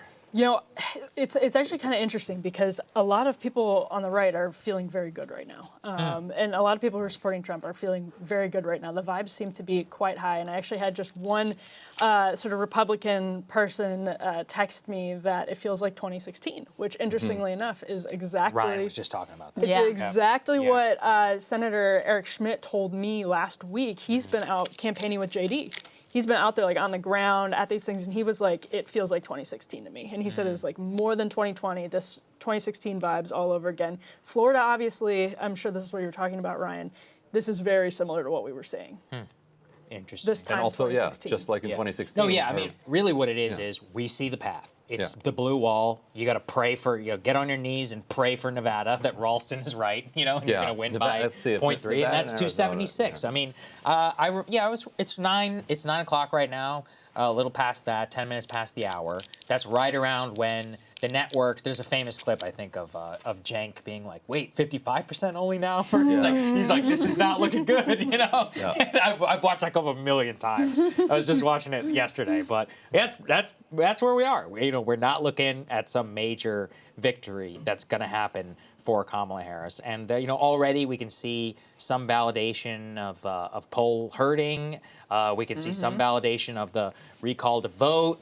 We can see clearly that in terms of sampling, it's still very hard. Go ahead, Logan. You're looking at me. I want to invalidate poll hurting. I think that's just running scared. That's not a strategy. Oh, okay. Like, if you're I like hurting it. polls, you're not doing your job. You're just trying to choose the numbers that make you look better. It enough. might be a validation of the polls in general, Yeah, but right. You're making my job a heck of a lot harder if you start hurting the polls. I don't want to see that become a regular Okay, all thing. right. Yeah, Fair no, enough, it's fair true. But enough. I Yeah, mean, you're all these models basically came down today to like your model included very close to like 50-50. Yeah. 50-50.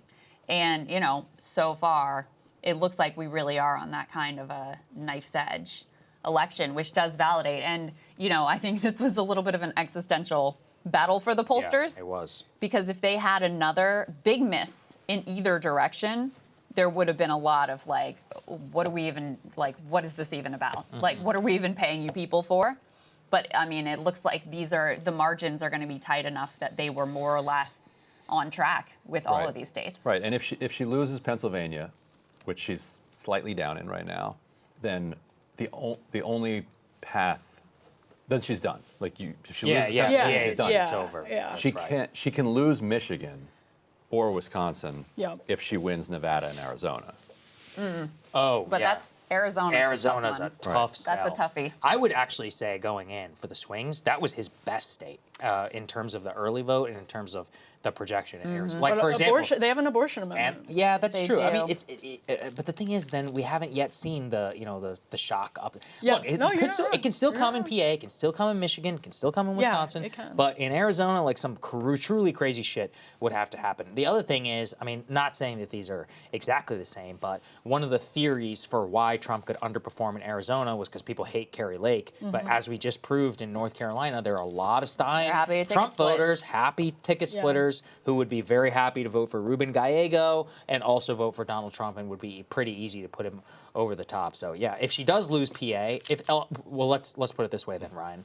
Arizona, I think the polls just closed 14 minutes ago, so that means they'll call Arizona relatively soon, and then let's say midnight they call PA. Game, right? That's it. Yeah. Then you have no more path. And then they talk about Josh Shapiro, but I think a lot of people will forget that the reason that she picked Josh Shapiro was not really what the media conversation was about, which was like, oh, it's Israel. He had the same Israel position as basically every As other Tim Walz, yeah.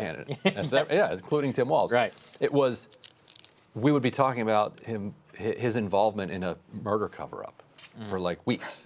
So It was like I think it a wasn't high-profile just case that was going to the As I court. understood, it was also that, I mean, They didn't- frankly, they he's didn't very bel- ambitious. Yeah, they didn't- Walz yeah. was basically like, Yes. look, you tell me what you want me to do, and that's what I'm going to do, which makes sense because they And literally and picked him. And he's like, I'm not going to run for Yeah, president. the guy went on TV, picked him because they went on TV, and they just never put him on TV. Yes, that too. Okay, that makes a lot of sense. And a normal politician like Shapiro would have been like, what the fuck are we doing here? You got to put me out on TV. Walz was very willing to just take orders, whereas Shapiro, I mean, he's been even out on his skis. He was critiquing Biden immediately, remember, for the garbage comment. He's been doing a lot of rallies across the state. So he wants to be a star, and that would have been very difficult for Kamala. So, I think, get it on a personal level. One thing we can start to say, Yeah. is not a lot of validation here for the Liz Cheney, Yeah. Nikki Haley You're right. voter Yeah. strategy. You Well, know, there was, they blanketed the blue wall, so we have to reserve our commentary there because that was the one that they were betting the house That's on. true. Because they when they took her for Kamala with Kamala and Liz Cheney, that tour, it was all three of the blue wall states all in the same day, I believe. So we can't call it just yet. Logan, were you gonna Yeah, you know, I always think with the Liz Cheney thing, it's not really a up or down vote on Liz Cheney that she was going for. It's more of a validation of having Republicans there validates concerns about Trump's ability morally and ethically to handle the job. And it's a validation of Harris that she can win some Republicans. So, you know, I don't think she ever would have campaigned with Liz Cheney if it was like, hey, I'm just like her. And, you know, from what I've heard from David Plouffe and other people talking, like they just found that having a high-profile Republican stand by was like just one of the best messages they have. Personally, my take is like whenever Cheney is herself the best messenger on this, a lot of these campaign strategic calls, even when they lose, aren't necessarily bad. It's probably not optimal if they lose, but like they have a lot of data going into this that suggests that there's something to it. Now, for anyone that couldn't stand Liz Cheney's influence in our, or really her father's influence in our foreign policy over the years, it's like a certainly understandable angst to see her back at the helm. Wow. Well, and the other thing is, if Michigan goes narrowly for Trump, which right now the needle has it like 50-50, you know, then you do start to ask about the Arab American vote and the Muslim American vote, and get the Iraq War architect and her daughter. And not only that, but the total unwillingness to separate from the Biden policy with regard to Israel, and you know that I think ends up being any in a game of inches, any one of these decisions can be the difference maker. And especially, let's think of, we were just talking like an hour ago about the youth vote.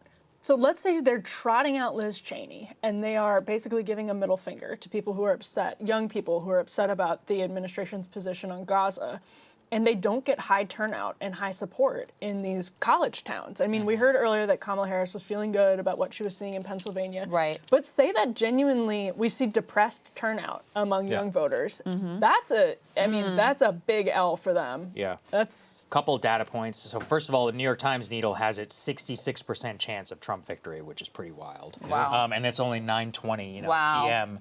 Wow. The other one is the thing I just sent to all of us in our group chat. NBC News exit poll in Wisconsin. Trump has doubled his keep in mind, exit, caveat, etc.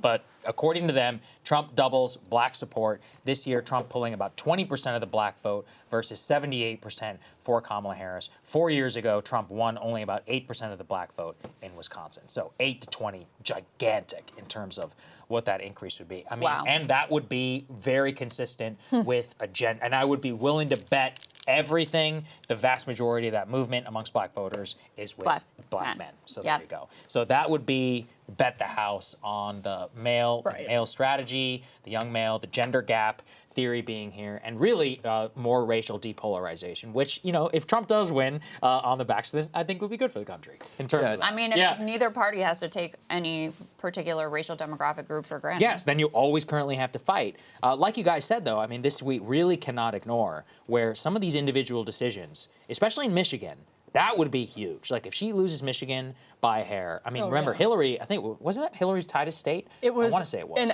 Yes, I think it was. Yeah, It was an average of 2 votes per precinct. Right. So there you go. So Michigan would be her tight. I mean, we'll see what the results are Yeah, for today. But that's where the Cheney thing, you know, and not this just, is where not just going with Cheney, but every time she would get asked about the slaughter of civilians in Gaza, even in front of Arab American audiences, she would say, well, the most important tragedy that we need to talk about is October 7th. Yeah, right. One second, Ryan. Logan's got something he wants to flag. Yeah. Nothing that crazy, but I think it could make a difference. You know, the Arab American vote couldn't matter in Michigan if it's close. I think it's honestly more the youth vote more than anything else, though. Yeah, I think right. Big slice. I mean, young voters really view their vote as sort of a moral decision that they're standing with something they believe in, I think to a greater degree. And it just opened up some doors for people either to not vote third party or to not show up. Because, I mean, as you guys talk about a lot, there's a big split between how voters under 35 see this and voters over 35. And one wonders perhaps if the political consultants and strategists who've been in this work a while, who are advising candidates on the campaign, are less connected to how young voters feel about this. Yeah, and I don't think there's any doubt about it. And there's also just a locked-in DC conventional wisdom idea that, you know, you do not electorally want to cross Israel, period. Like, you don't do it. If you want to win, you can't possibly be too pro-Israel enough. And so, you know, I think that was But, Joe Biden, I think he's genuinely just like a Zionist. I think he's ideologically committed to it and, has this locked in, baked in, deep conventional wisdom from over 50 years of doing this political thing. But I think Kamala Harris probably also just sort of bought into the typical DC conventional wisdom about how you should handle yourself on the issue of Israel, and that there's far more risk on the side of crossing Israel and the pro-Zionist part of American politics, which has been historically extremely influential, powerful, et cetera, versus, there's never been any political cost for, for being bad on Palestine. Yeah, that's just not a thing we've ever seen before. Pretty wild, we too. could.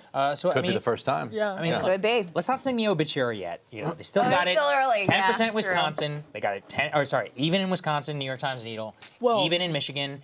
Even PA is only 53% R. I mean, that's not great. They got it 54% Nevada, but don't forget the guru, Ralston, he did call it for Kamala, and he did say it's going to take a while there. So if she wins those 4, she will win 276 electoral votes, right? And that would easily, that would be enough where you could survive court challenge. I'm not saying it still wouldn't be contentious, and there wouldn't be a lot of stop the steal stuff, especially given the way that the night has gone, now so far. But, you can get something out of that in terms of what it would look. But it's basically just, at this point in the night, things got to go in Kamala's direction every other way. And it hasn't happened yet. Now, that doesn't mean it can't happen.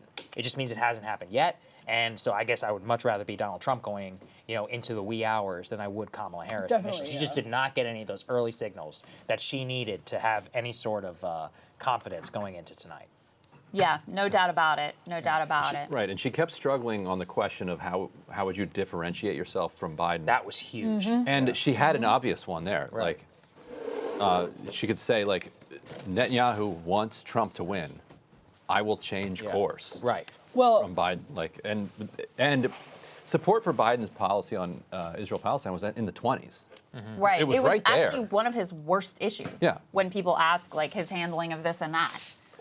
He actually did worse on that than even on immigration. yeah. Yeah. And when Saagar said, we're not, obviously, no, we can't sign the death warrant yet for sure, 100%. What is interesting, though, is in terms of public opinion on Israel in particular, it's interesting that we haven't really, not us, but the sort of legacy media hasn't really grappled entirely with not just what that would do in Michigan, but what that could do nationwide when we've seen such a dramatic swing in public opinion on it. Yes, it doesn't show up as people's most important vote, but does it make a lot of youth voters stay home? I mean, I shouldn't say youth, but does it make a lot of younger voters just completely stay home when they normally wouldn't have?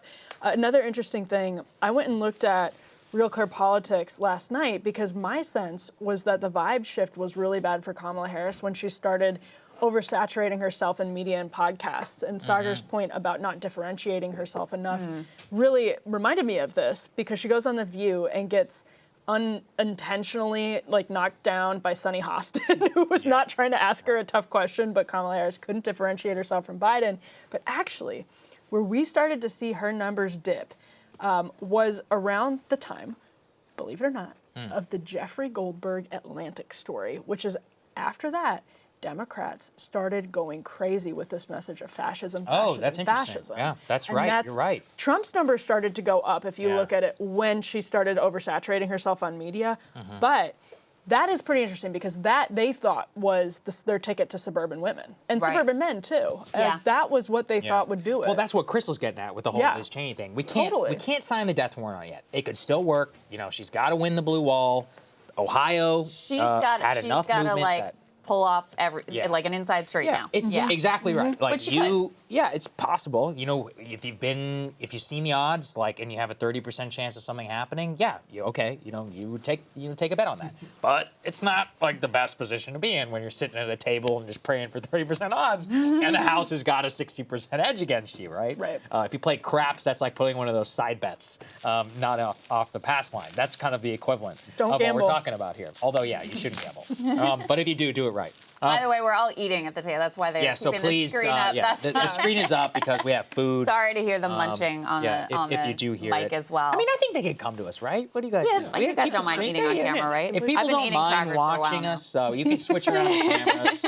let's give them a Toasty taste is of, my go-to. of what it So looks you like. do love the toast. Looks like a You know, it's just very cheeseburger. like it's very easy to consume. It's got that little bit of protein. Yeah. You know, Yeah, it's that's not a bad- it's that's a not a nice, bad it's choice. a nice snack in my opinion, in my personal opinion. But yeah, to go to the Kamala Harris strategy, I mean, you know, she has been saying the whole time that she's an underdog, and I think she was right about that, right? I mean, she is saddled with the approval rating of a president who is deeply unpopular, with a vast majority of the country that says the country's on the wrong track, with huge levels of dissatisfaction with the state of the economy.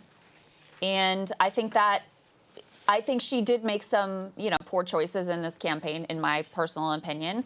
And some of the polling, like that Matt Karp did about the best messaging in terms of persuading voters in Pennsylvania, I think bears that out. Yep. But I do also think that probably the biggest problem for her wasn't really anything to do with her campaign. It was the set of conditions that she steps into.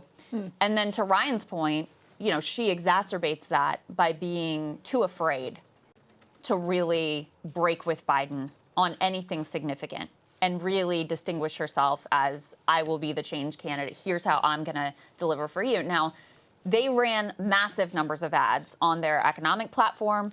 She was able to really close the gap with Biden in terms of, not with Biden, with Trump. With Biden. She's able to improve from Biden and close the gap with Trump on who would be better on the economy. But, you know, this political landscape is a very difficult thing for her to be able to overcome. Yeah, we're going to get Logan mic'd up. A huge call that Decision Desk can make right now. Donald Trump wins the state of North Carolina. That is that's the big one. game over in terms of North Carolina, and the initial, you know, signs of hope that they wanted and they were going to look for did not materialize. Look at that graphic. I love that picture. Whoever. Like, I hadn't seen this one before. That's funny. Trump wins North Carolina. Boom, bingo. There it is. It turns out that the Trumpstein voter is real. They've got like what? A lot of them. 20% Not spread Jill. there. Not just real. There's a ton of them. Not Jill Stein, Josh Stein. Yeah, Josh. Very Stein. confusing. Not Jill Stein. The Exactly other Jay right. Stein. Pretty well. So Logan, are you mic'd? Are you ready to go? Yeah, well, you know, it turns Talk to me. out that voters don't like Nazis or self-proclaimed Nazis, even if they do it on porn sites. So, that's right. Porn Nazis Yeah. is the technical term. yeah. So that didn't go well for Mark Robinson. You know, just to get on this earlier conversation, Yes. I think we lose context sometimes because it was a while ago. Well, Harris came into this campaign running through a hurricane with terrible favorable ratings, down a lot in the polls, in a climate that isn't just limited to the United States. Across the world, post-COVID, incumbent parties are struggling. You know, people are, it's not just a post-COVID economy, right? For all these countries like the United States, like France, like the UK, that have seen generations of economic growth where people's lives were fundamentally better off than their parents' lives were, than their grandparents were. There's this expectation of it continuing, and it's just not happening. Like, the growth is just so slow. You see people more and more looking for extreme options, right? Something outside the norm, whether it's usually the far right, and that's what it's been in the U.S. through our primary system. That's a really hard thing to run against when people are deeply unhappy with the status quo. And the fact that she went from so far down to making this a razor-tight race, which, hey, she could still win, I actually think she's run a good campaign.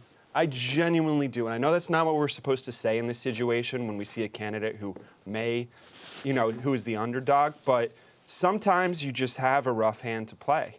Yeah, look, I don't disagree with the word you said. We talked about it on our show. Krystal, weren't we saying, you were like, what's the meta-narrative if Kamala loses? I'm like, I don't really know how much of it had to do with her. I think Biden probably lost Democrats the presidency back in 2021.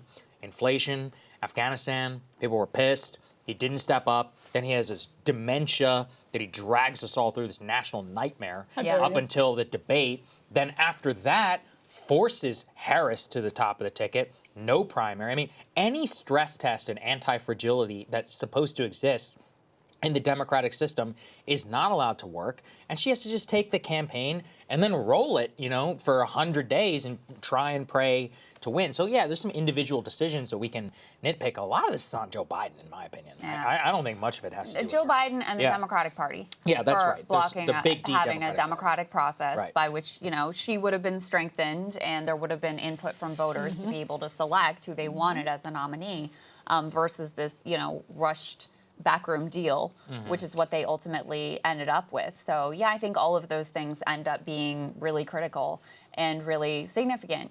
She she ran a fairly. Let me say one thing, because we're right now we're kind of assessing this like it's over. It's not over. That's right. And I want to say there is some analysis that she does seem to be holding up pretty well with white voters.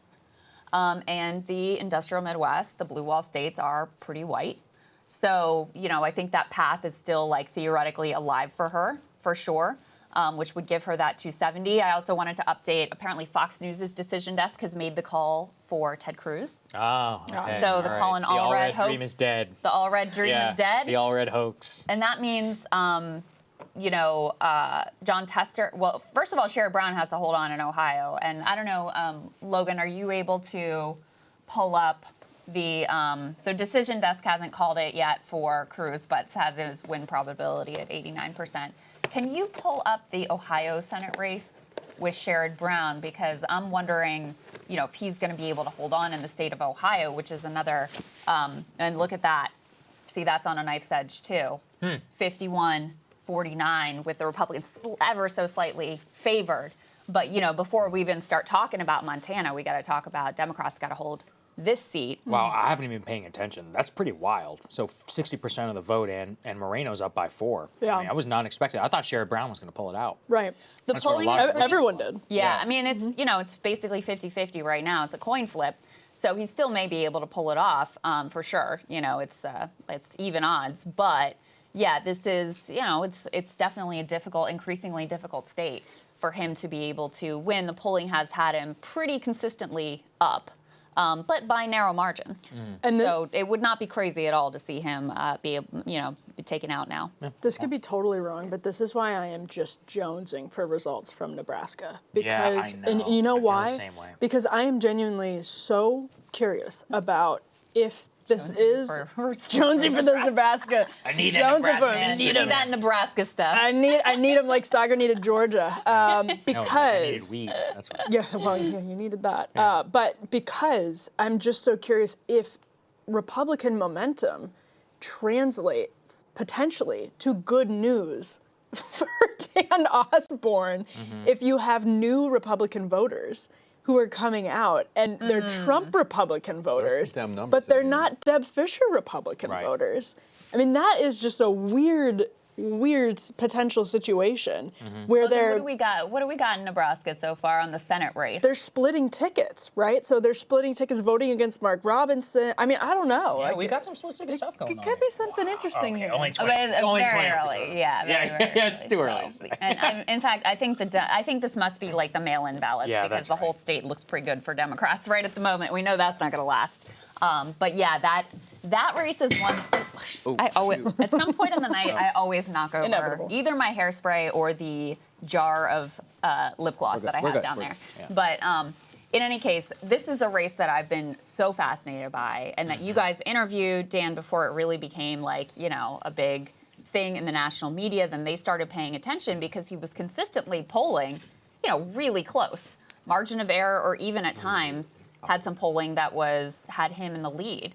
And Ryan, you were saying, if he's able to pull it off, even if he doesn't pull it off, even if he just makes it really close, that this could truly be a new model for candidates in Senate races across the country, where you have states that are basically otherwise non-competitive. Yeah, if it's R+8 or 9 or more, like if it's a significantly Republican-leaning district, there's no point in running as a Democrat. Right. Partisanship eliminates It's done. you, no matter what. Your only chance is to throw off the yoke of that Democratic brand stain and run as an independent, and that's what they're doing here. And it's probably going to be close. He probably loses. Who knows? But it's if he were running as a Democrat, It would be a wipeout. As the no one would exact even be same thinking person about this. saying the exact same things, Yeah. he'd lose by 10, 20 points. That's a great point. What would it do if you had, let's say, 5, like similarly situated independents in the Senate? Like, would that change things?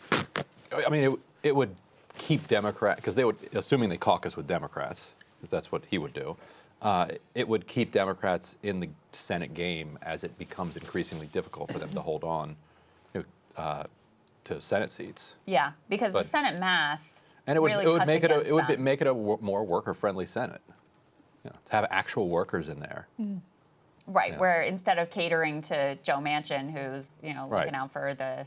mostly looking out for more corporate interests, Yeah. instead you're catering to a union leader who's looking out for workers' interests. That Yeah, would be and- very different. and I saw very some- different dynamic. I saw some people trying to compare him to Osborne to Manchin, which just doesn't make any sense, because Manchin's big thing was cutting spending, Right, cutting taxes, being a he's just sort of like, traditional 90s conservative. Clintonian Democrat. Yeah, And that's not Osborne at all. Yeah. Much more populist. He's not Bernie Sanders, unless you watch the ads in Nebraska. Then he is Bernie Sanders, like the Republican ads. Oh, Just saying he's a Democrat in disguise, Oh, and, yeah. and he's Bernie Sanders in disguise. And, Oh yeah. gotcha. Yeah, I mean, I think he would be on any kind of populist economic issues. I think he would be. My sense is he would be fairly reliable. Yeah. But yeah, I think it would just be very interesting if he was able to pull it off. But even if he makes it close, it will be fascinating to watch if other people take up that direction in the future. Not sure what happened in the Midwest, but monitoring the New York Times Needle. Yeah, and what you others, got? They got 55% PA, 54% Nevada. I'm talking for Trump. 51% Michigan, 53% Michigan, 51% in Wisconsin. So Trump ahead. He may run the table. Yeah, that would be wild. He may If run the wins table. all But 7 of the swing states. It would be wild, Yeah. but it wouldn't be insane based on what No. we had before, which was if there was polling error in one direction. Yeah. would be- We didn't yeah, know what it was, that's right. but if it was just a little bit of a polling error, Yeah, it would that's be right. enough for a clean sweep for either of them. Logan wants to weigh in. Go ahead, Logan.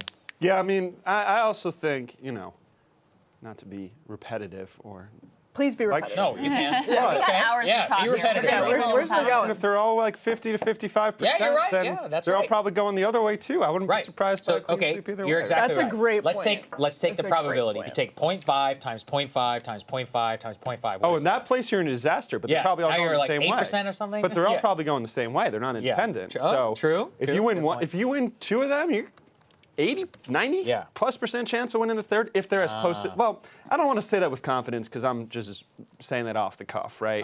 But these states are correlated. Let's just say that much. That's a good point. I didn't realize that. Yeah, if they're going to be off, they're going to be off in the right way. Let's true. see. That's how the some of other- those models showed like Clinton with a 99% chance of winning. Yeah. They weren't doing the correlation. That's right.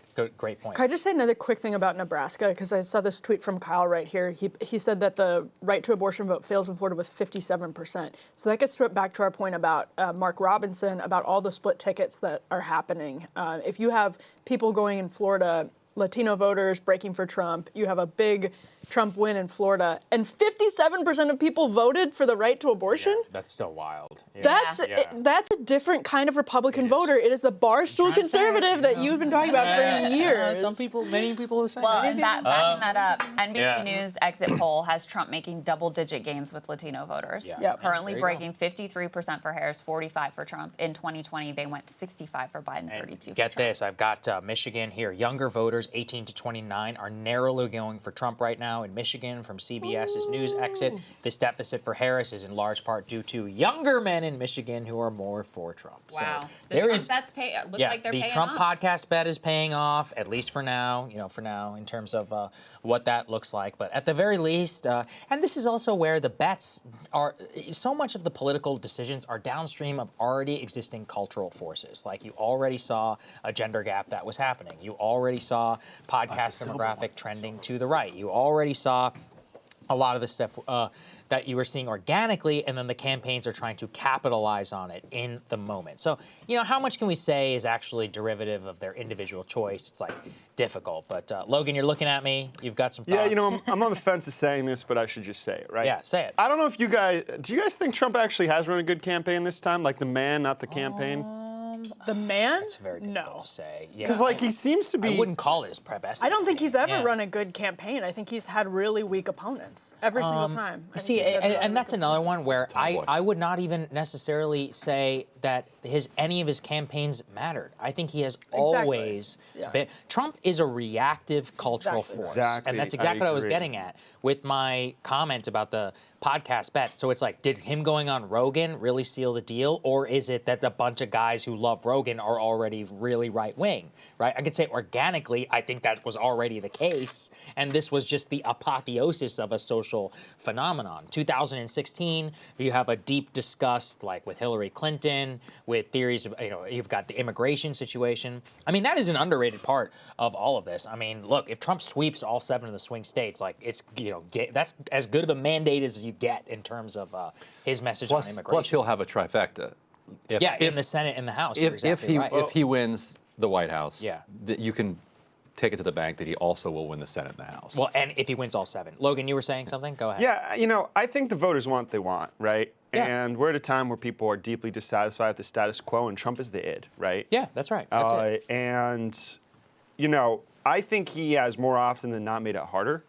I mean, we've seen some of the rallies where he's been saying some weird stuff. He stays off message, but if people aren't like the status quo, that's what democracy is above all else. Yes, totally. Is it's an eject button from the status quo, which was used against Trump and for him once, and maybe is used, for him again. Yeah, I mean, I think, look, it makes clear, logical sense for, you've had, how many change elections have we all had to now live through? Every election of my lifetime, I want to say, except 1996, has been a literal change election, where the electorate wants it, and then they switch back, and then this.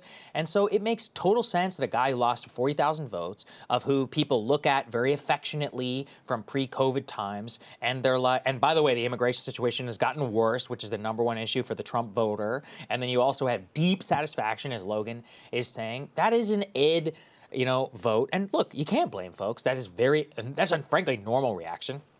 I want to pick up on something you said, Logan. One main reason why we could never count Trump out is incumbents are just losing everywhere across the entire world. I mean, Narendra Modi was one of the most popular politicians in the world, and even his party was not able to win an overwhelming mandate. In India, there you had this, whatever the fuck is going on in the UK with that whole Rishi Sunak situation. You saw the France Macron election. Like, just as Brexit and Modi's elections were precursor to Donald Trump in 2016. Even the ANC in South Africa. The ANC in South Africa, that's right. And Lula, that you had the Bolsonaro-Lula changeover that happened. So we're seeing it all across the entire world of an anti-incumbency situation, specifically people who were in charge during COVID. A lot of people are fed up by it. I mean, that makes perfect sense. Germany. Yeah.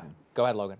Yeah, I agree. And so, it's hard to say what's causing it, right? Like, my theory is that it's the economics of countries that had superstar economic growth and people just have expectations for improvement. I think that's part of it. Some of it might be social media, that we just become a planet of having a negative perspective on things, because the things that get highlighted in our in our conversations with friends and our social networks are inherently negative because of the algorithms.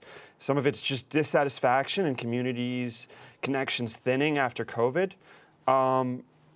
And some of it is migration crises due to climate change and conflict, especially climate change. And, people that don't prioritize that much, you can scoff at it. But hey, like, do you see the sub-Saharan desert expanding, and then communities where there's not nearly as much food, in Africa are now forced to move because they can't have the jobs they used to have. There's harder to have cattle herding there.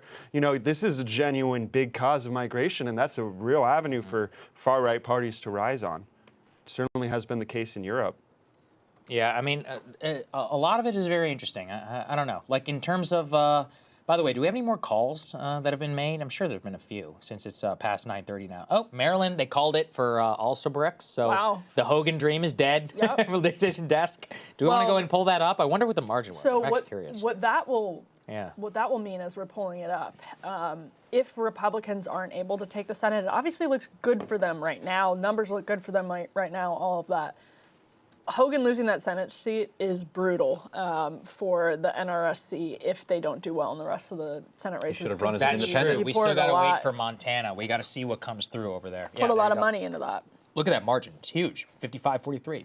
wild. I mean, yeah, you've only got 27% of the vote. Still Maryland. That's come in, but yeah, Maryland's blue state. Oop, turns out, yeah. Well, they were running ads. Yeah. I don't know if you caught any of these. They were running ads that literally said Larry Hogan may have been a good governor, but he won't. He's not right for the U.S. Senate, which Yeah. is like conceding. Like, yeah, I bet you liked him as governor. He was good. Just a quote from him. And Well, also Logan a keeps talking bunch of about abortion that. ads. Logan's like, we don't Like- care if it's about Larry Hogan. We're talking about Mitch McConnell, and it's like, yeah, they hate Mitch McConnell. It's I like mean, and that's how they're trying to kill Dan Osborne in Nebraska. Right. That is And I mean, vote to for be Chuck fair Schumer. as well, you're talking about Marylanders, like they literally are from they're in the DMV. Right, They they- know how the U.S. Senate works, Yes, right? they like, do. Yeah. They understand Senate majority. Oh, that's bad for us, in terms of Yeah. Republican. Logan, go ahead. You want Yeah, to so this Yeah. kind of ties into North Yeah. Carolina a little bit, right? In that race, it's a governor candidate. It's not a senator. They have to trust Mark Robinson with leadership, That's which, right. frankly, why would they? Because Right. the guy's saying, let's attack I like to see violence against my political opponents Right. all the time, and says he likes Nazis. Well, he doesn't say he likes Nazis. He says he's a Nazi, wishes he could join the KKK. He could hate himself. Yeah. Doesn't Yeah, he's like nuts. MLK. Right, it's crazy. Probably the most anti-black politician I've ever seen, and he's black, so it's very confusing. So like someone like him, if it were a Senate race, it'd be a lot closer. He'd probably still lose, but it'd be closer. We see this split ticket voting in. People don't like Mitch McConnell at all in Kentucky. He's still going to win in a Yeah, he landslide. always blows it out. You're exactly right. Andy Bashir, Yep. he won. Yep. Right? So it's because they know this is an avatar for the national politics, and they might prefer an individual, but. The exception to this we see are the incumbents who come from a time where things were different. Susan Collins, up to this in past elections, John Tester and Sherrod Brown. We'll see if they can pull it out. But if you already have a record of voting for someone, it's a lot easier to keep doing it in the Senate race. But for newcomers that come in, it's just so much harder to break in. Yeah, very well said. Any other data that we can look at, Logan, in terms of maybe Pennsylvania? I'm seeing guys, I got too into the conversation. I'm a Oh, little okay. All right. behind Well, on I'll that. talk a little bit. So we've got Pennsylvania, 56% right now, checking in on the needle, 56% towards Donald Trump, 54% in Michigan towards Donald Trump, 54% towards Nevada, Donald Trump, 51% for Wisconsin. And they haven't called Georgia yet. They do have it at 82% chance there for Donald Trump and 69% in the state of Arizona. So my father-in-law, though, is texting me, telling me this. He says, no effing way in terms of the New York Times needle. He says there's still too many blue counties at 20% and red at 60. So he wants to give me the check in terms of what we're talking about right now. The problem with that check is that the needle knows. Yeah, I know. Yeah. I just want to be like, well, Chris, No, they know that. Hey, and It's okay. The needle could be wrong, and it's a scab I mean, needle. look, 46%, Scab right? needles don't do their best work. I will say, Scab just needle. thinking about them, wow, they got the needle has a 70% chance of victory now. That's wild. Scab. Donald Trump. That really is wild. That is What if we see a reverse 2016? I mean, what if yeah. what Over. if yeah, what if it starts?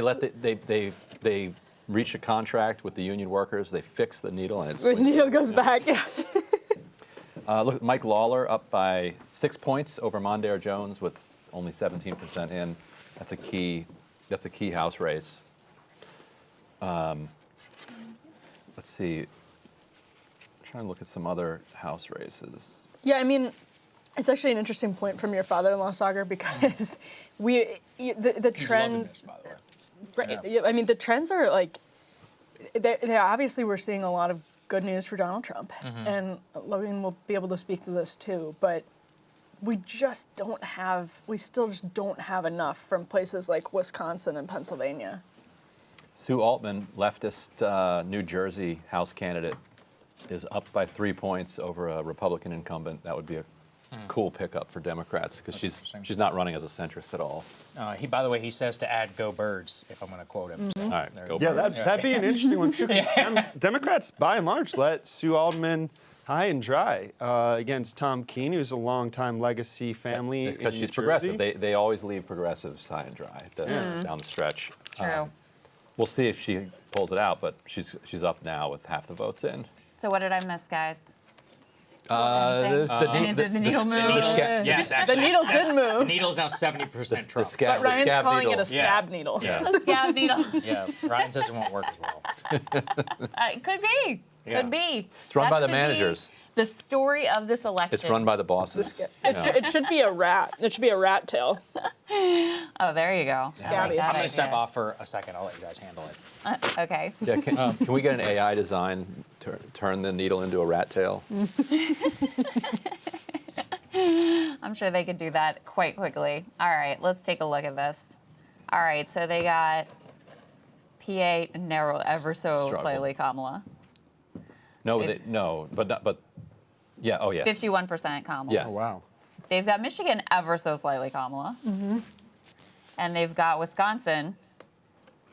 Hold on. But this but the could be scab needle does not like. Oh, the Wisconsin also ever so slightly. Oh my God, what is she? I think we got a race on our hands, This guys. is what we're saying. You know, this is the path. It's these three, plus Nebraska too. It's still, you know, you want multiple paths. In Arizona and Nevada, we're still in the dark about. But But you only need one. you only need The one. Ryan Grimm map. Now, the reason why Arizona You're gonna matters. be the new Alan Lichtman. There you go, my keys. Your keys. I know how to turn the keys. I just didn't have the faintest idea how to turn the keys. Only Ryan Grimm did. Actually, I don't know. I would not want to be me right Usually now, accurate. though. Okay, Yeah. but what if Alan Lichtman? What if he does? What if he is right again? I mean, he Then had a we I was 50-50 predicting that chance. even Then we have to- Biden would win. Then Isn't we that have crazy? to. Then we have to hear from him for 4 Yeah, the more thing years. about Lichtman is 4 like years from now. his idea's pretty good, but like he has way too much confidence about it, right? Like Right.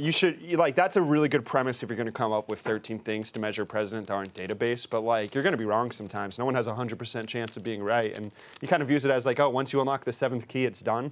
I don't know. I find you that still guy. gotta campaign I find that guy completely insufferable. Yeah. I sort of enjoy him just because of the whole I mean, act I around, actually do, you know what, like but as I a also character. find him insufferable. But I enjoy guess enjoy I watching agree. it. But when he sent that tweet to Nate Silver, it was like, don't have the faintest idea how to. Like that's legendary. That you is know, so good. that is a legendary moment. You could only dream of that level of Nate Silver conflict. That's Ryan true. Grimm. This is true. Yeah. John Favreau tweeted this morning, like, all right, guys, it's time to find the 13 keys. Everyone get ready. Go out hunting for them. Well, Kamala is trying to find them right now Feel free. in the blue wall states. And so I saw some analysis on Twitter that was like, okay, so the Latino vote has shifted. We're seeing some of the realignment shifts that the Trump campaign was counting on, but she's holding up pretty well with white voters. And that's what you would need to be able to pull that off. Needle So has. that's the narrow lane that they're trying to thread right now, narrow needle they're trying to thread. Well, I think that's a really interesting point. The scab needle just went down to a 69% chance of victory for Donald Trump. Yep, exactly. They're so reeling it in. Call the comeback. that's right where he likes to be, as we all know. So, but it is. Gross. You're still eating your crackers. I'm so sorry. And I think, by the way, producer Griffin said that we could take premium questions, but if we're looking at the Washington Post map, which is showing movement, county by county movement, I mean, it's not all bad news for Kamala Harris. And we're still waiting on. Where are you looking at? It's the WAPO. Washington Post map that Krystal had. It's still possible that what we see is a reverse 2016, where the needle is starting to look good for Donald Trump, and then it starts tipping backwards as we get more and more results in from the blue wall, and then that translates into something in Arizona and Nevada by the time we get, an hour or two from now? How's Ann Selzer looking in Iowa? Let's zoom Logan, in you here. want to give us an Iowa Let's zoom in. Selzer update We don't have a ton Yeah, I'm yet. a little behind on the curve on that. We don't actually have a ton from Iowa to Yeah. be able to say? There are a couple of counties. So, for example, Imagine there was just some super hyper local specific Iowa dynamic that led to it actually being correct. there was just like a pocket of so Jefferson County, Iowa, this is in the southeastern part of the state. Right now, there's only 52% of the votes are counted, but it does have a D+23 shift. There's one, There we go. yeah, that's up on the screen. Dubuque. Donald Trump's got a 99% chance of winning Iowa. Yeah, but look at According to Harris. DDHQ. So, Stop the count. yeah, Right now, that margin looks pretty Selzer-ish. Yep, and so we had, when we were looking at these trends, we were really looking early at North Carolina, we were looking at Georgia, and we were starting to see some stuff trickle in from Pennsylvania and other places, but it's actually possible that we were just seeing Georgia and North Carolina look really good with some other indicators, and then culturally, states like Wisconsin, Michigan, and Pennsylvania go in a different direction. It is certainly possible. I mean, there's very different demographic makeup, very different even like industrial makeup in terms of, where people work, CHIPS Act investments, those sorts of EV investments, the Inflation Reduction Act investments, all of those things. But yeah, I mean, that's her hope right now. That's what they're living for. Who's got the premium questions? I'm not logged in on locals. Oh, All sorry. right, I'm on locals. Let me I'm back, see. by the way. It's hard to find the questions though, because there's just Oh, we got to so much ask for some. commentary. Griffin or Mac, if you love any questions, throw them into the signal. Oh, here you go. Nathan Isaacs. Ryan, what's going on with the New York Times strike? Yeah. Sorry, I missed this earlier. Oh, good So question. it's the tech union. So this is what I've been hearing. I have not done any reporting on this. The tech union that would be working on the needle was apparently going on strike. And so it was unclear whether or not they were going to be able to get the needle up because they were looking for enough scab labor to get it together rather than meet the reasonable demands of their workers. I have no idea what their demands are, but they're the workers' demands, so therefore they're by definition reasonable. And so that's what's going on. It's a small team, I think, that's striking for, and obviously, like, think about the timing. Like this is a rather strategic moment for the needle team. Right. Yeah, that's what Nate Cohn was moment talking of about. moment of peak leverage. But Nate Cohn went out and learned to code and got the needle up. Yeah, So he made it. He's making it work. that counteroffer is not going to be as good as they were hoping. Here's an Because interesting like their leverage tomorrow, if you're the needle union, struggling. Yeah, Oh, that's yeah, true. that's true. They just That is screwed true. Especially since they were able to, Needle lockout next Question time. they were able to get it going. from Varisha 12. Is the third-party effect showing up in any results? That's an interesting question. Logan, are Third-party we able effect? to pull that up? Just in terms of Yeah. what's the vote right now for Stein, You for would think Oliver, maybe- for Kennedy? You would think maybe Michigan. Yeah, but it's They not- don't. They it's don't even not all include her able in right all now. these. Yeah. It's I just- think it's in our decision desk numbers. We could put that up there. Maybe can we put the national? Is that no? We don't have it there. But I would think, let's if you were see. going to see a significant effect, like I Yeah. said, I feel like Michigan would be Right. Yeah. where you would see it. Let me Well, and so see. that's actually interesting because Wisconsin and Pennsylvania could go one way, and then contra James Carville, who said he expected all the swing states to go another way, because of Gaza and Michigan, that you could see Wisconsin and Pennsylvania go a different way than Michigan potentially. So right now, okay, so this is Michigan, 13% of votes in, so still early, et cetera, et cetera. Jill Stein only has 0.8% of the vote. So RFK is still pulling. But a lot 0.4%. of Arab American voters, just anecdotally, but also according to polls, voted for Trump Right. because I saw 30%. And you were just there. Maybe? right. Oh, there's guys. We have the exits. sign vote in front of us. There it is. Yeah. 0.7. Oh, well, that's not very good. It's not that. Yeah, but okay, so that's right now at 6,000 Yeah. votes. Hillary lost by 11,000. Okay. But so, fair but point. Jill Stein, for a lot of Arab American voters, and also young people and others who just don't like genocide, was a stopover. Jill Stein was like a place where they, on their political journey, they're like, okay, this is a place where I feel comfortable. But then they reasoned, wait a minute, they're telling me that a vote for Jill Stein is a vote for Trump, and I think the Harris administration, Biden-Harris administration, is guilty of a genocide. And if a vote for Stein is a vote for Trump, why don't I just vote for Trump? So a lot of people made that secondary calculation and then moved, which is sort of like having the courage of your convictions, that if you're going to vote third party and be a spoiler, instead of doing that, you actually just cast your vote for the other side. I mean, you did hear some people like Kashama Sawant and others overtly making the case, like, no, what we need to do is to punish Kamala Harris for her role in this, and that means, like, let's come out and say it. That means supporting Trump, basically. That means Which hoping it does. that Trump actually wins. Like that is the logical, like that is in our system where that logic ought to take. The challenge, though, right, is that Donald Trump's biggest criticism of Joe Biden's Israeli policy Yeah, is that he wasn't good at is that he's a Palestinian. He says Well, he's he a did- Palestinian. Yeah. He's too nice to He did both. Palestine. So right, he did both. He would say Biden's problem was that he didn't let Netanyahu take the gloves off. Yeah. He would say, but he would also say, "I'm the peace candidate. I will end it." Well, just to be clear, Logan, I'm not arguing that Trump will be better. I think Trump will be worse. I think it's very clear Trump will be worse. Netanyahu You thinks look that at- Trump would be better for Of him. course. Yeah. Like, look at the Israeli polling. Like, they, they're very clear on how this would go. But the theory you hear from third party and Green Party supporters is that the Democratic Party will never listen to them until either the duopoly is destroyed or they really are willing to withhold their vote and use that leverage and be the spoiler, and that's the only way to get their vote taken seriously. Now, that's not the logic. I don't actually think that works out. I think we saw in 2016 that didn't work out, but that's their theory. And so sometimes there's this like two-step of laying out that theory, but then when you actually are successful with it, being like, oh, we had nothing to do with the election of Donald Trump. But it's like, okay, but if that's actually your theory of change, that using the leverage of your vote is how you're going to compel better policy outcomes, then you should lean into the idea that, like, yeah, we're the reason that you lost. Like, we did that. We are the reason that you lost Michigan or whatever.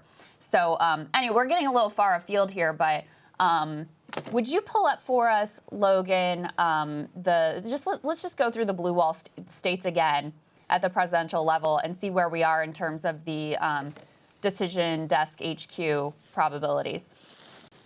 So they have Wisconsin at an actual 50-50 split right now. Wow, interesting. All right. So it doesn't look like we're going to get a call tonight, fans. Michigan, 50. Oh, this is looking better for Kamala, Wow, actually. yeah, that's Michigan's very different from the New York Times. Or sorry, decision desk interest is different from the New York Times, because the New York Times has Michigan. Let me see here. They have it 56%. This is Dixville. They have It's 56% Dixville Notch. R. And now but here they've got 53% Trump. So And yeah, Pennsylvania, right. they've got So 53% PA. for Trump. Huh. So I don't know. Do we trust? Normally, I'm trusting the needle most. Yeah. I don't know if It's a scab needle. Yeah, Do not but- trust it. Yeah. So maybe this puts the shit. I don't know. I don't know. I mean, they've got don't know. so Logan, they've got PA at 58% right now. I mean, New York that's Times does? yeah, that's For Trump? Yes, for Trump. That's crazy. Okay. They have What- the entire thing going for Trump. All the swings they have currently needling for Trump. So Michigan, they needling. As managers, of It's course like they would. what is it? It's like Needling dry for Trump? needling that people do at the gym or whatever. Anyway, Michigan they have at 56% for Trump. Nevada they have 56 Trump. Wisconsin they have 53% Trump. So I mean, they've got basically the whole board. You know, as a going. Yankees fan, you'd always rather be the person favored. But I remember my team twice in that World Series being Yes. like over 95% chance to win games. So, you know, it's not Here's over a- yet. They but he's still in got a better prayer. position. It's the 4th and how- 26 ad. Logan, how's Ohio shared Brown looking?